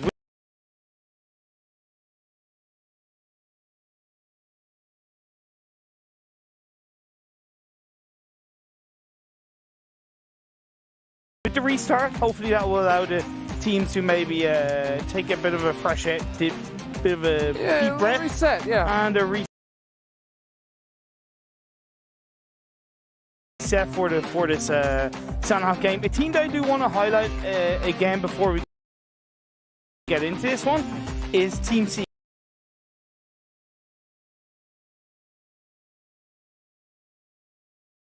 Okay.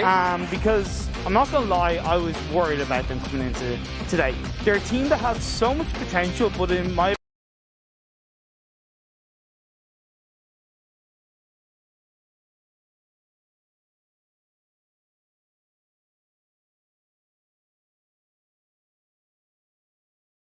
opinion, they failed to live up to it in the league play. And I thought, okay, that was the league play.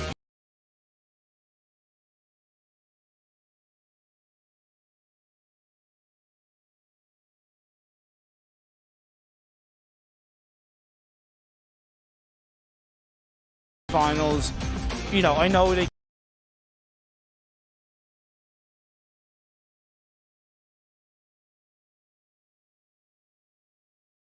can do a lot. Within 2 games, they had 1 point and 3 point consecutively, and I was like, please don't let this be old team secret. But they bounced back.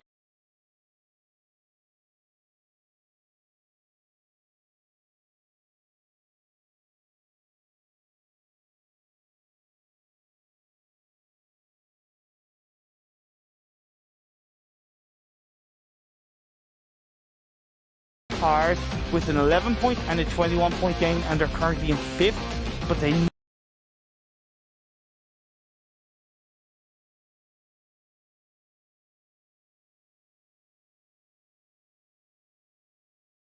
to continue this. Top 5, but yeah, you got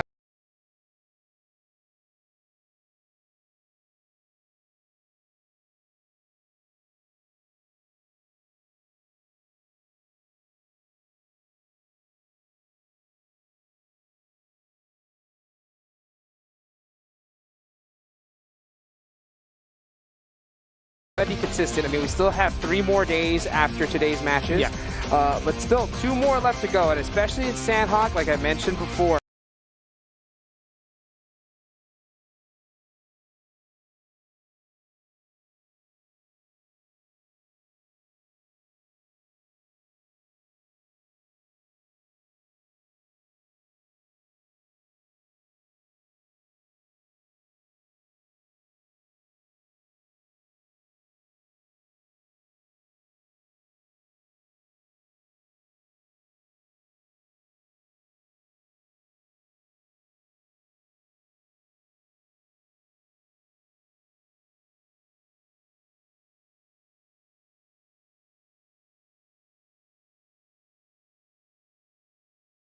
This is a place where if you get the right position, get some good solid kills, you can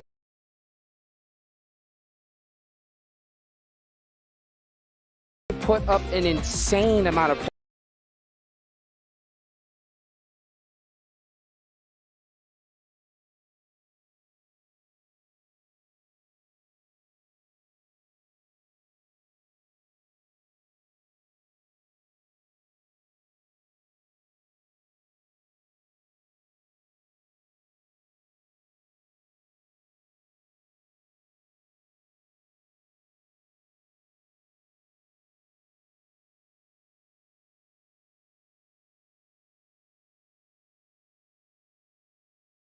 We've seen plenty of 30-point games in the past when it comes to Sandhawk. So we'll see as we're about to get underway here. These players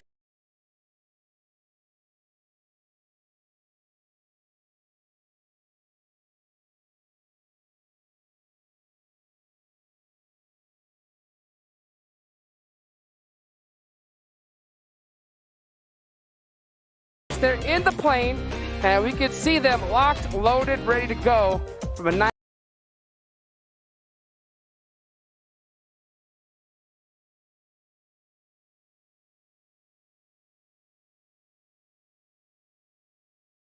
little south to north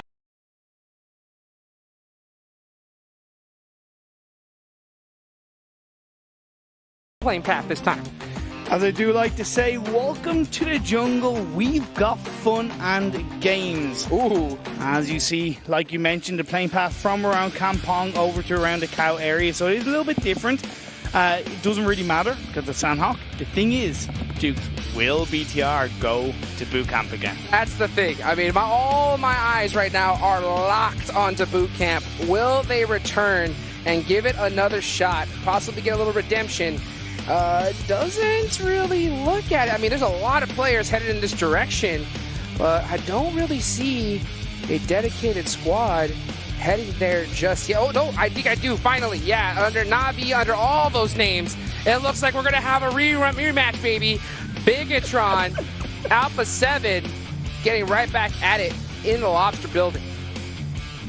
I also see one of the Abrupt Slayers players actually dropping to the warehouses, so that's something that BTR should have to be aware of. But this boot camp battle 2.0 is underway between Alpha 7 and BTR. Well, here they go. One thing I noticed right off the bat is that Bigatron opted to kind of move away from Lobster building this time, so they gave that position to Alpha 7.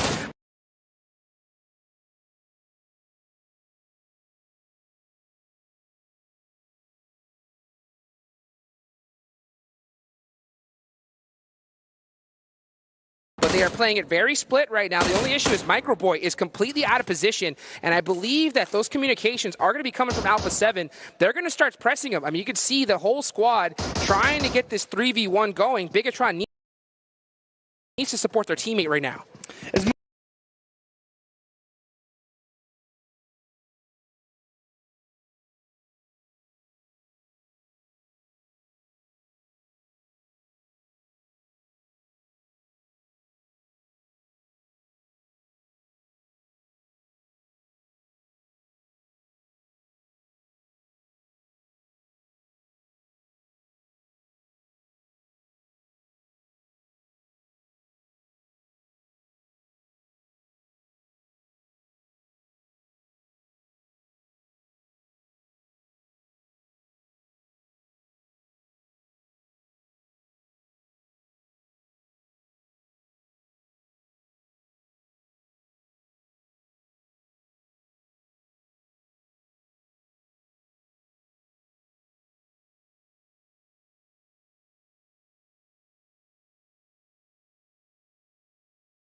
Much as I'm a fan of BTR not going Lobster, if you're going to go on the side, in my opinion, you want to drop on a 2-2 split on the side, but Microboy jumped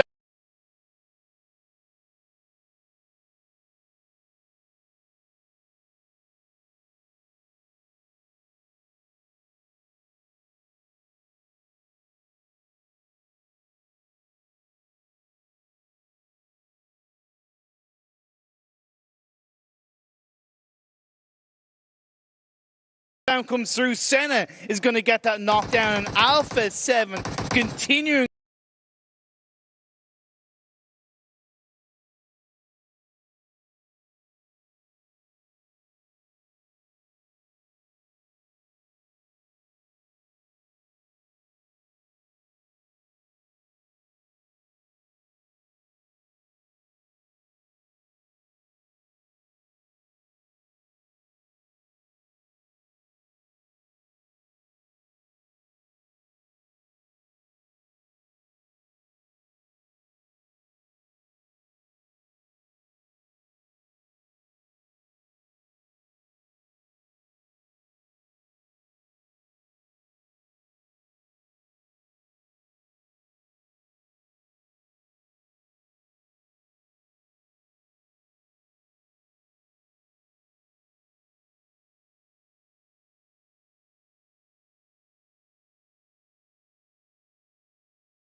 As they left off before the reset.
Grabbing a kill onto BTR. And the punch out as well. I mean, coming down from the sky. I mean, this is that recognition. These squads,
if they smell a little bit of weakness, one player that is a little bit too far out of position, they're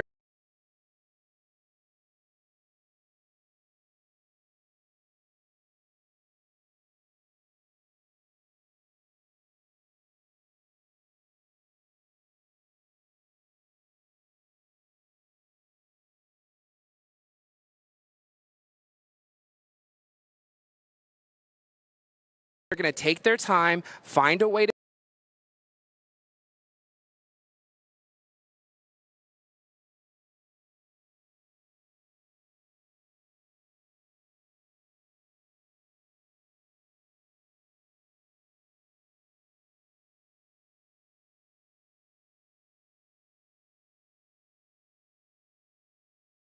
be able to get to you, and at this level with this much money on the line, there's no fighting fair. I mean, know about 1v1s. I mean, they will bring the whole squad to come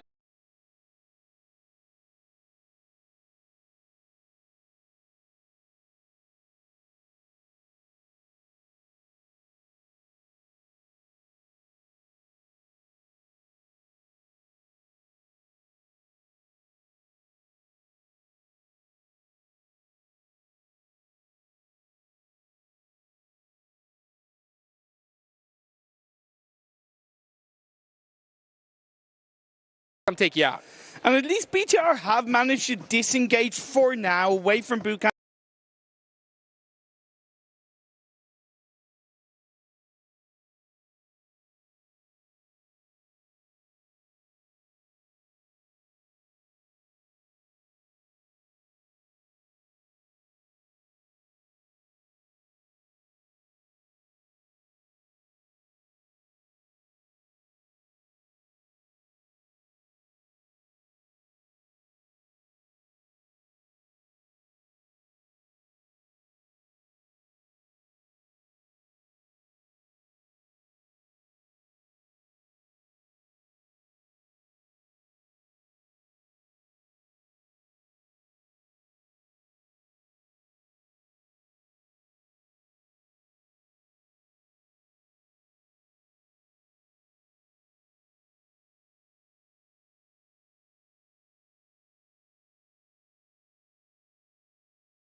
As a three-man team, as opposed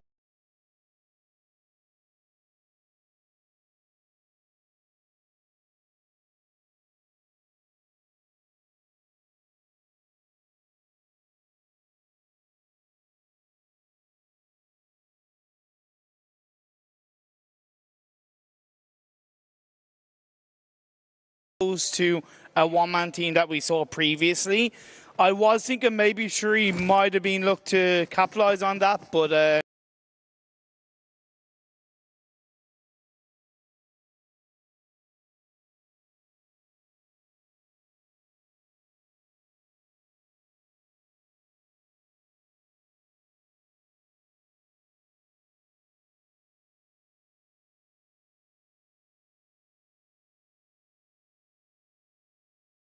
because BTR didn't head towards the warehouse and Shuri is just kind of staying on his own.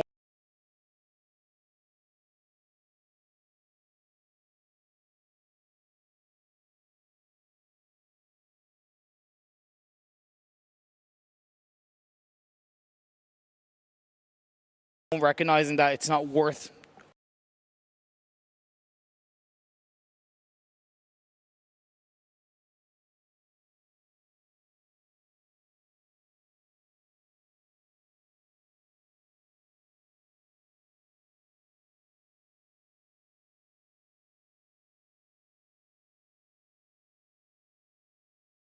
overextending it, especially seeing on the kill feed what Alpha 7 are capable of. But with this phase 1 circle that we haven't really gotten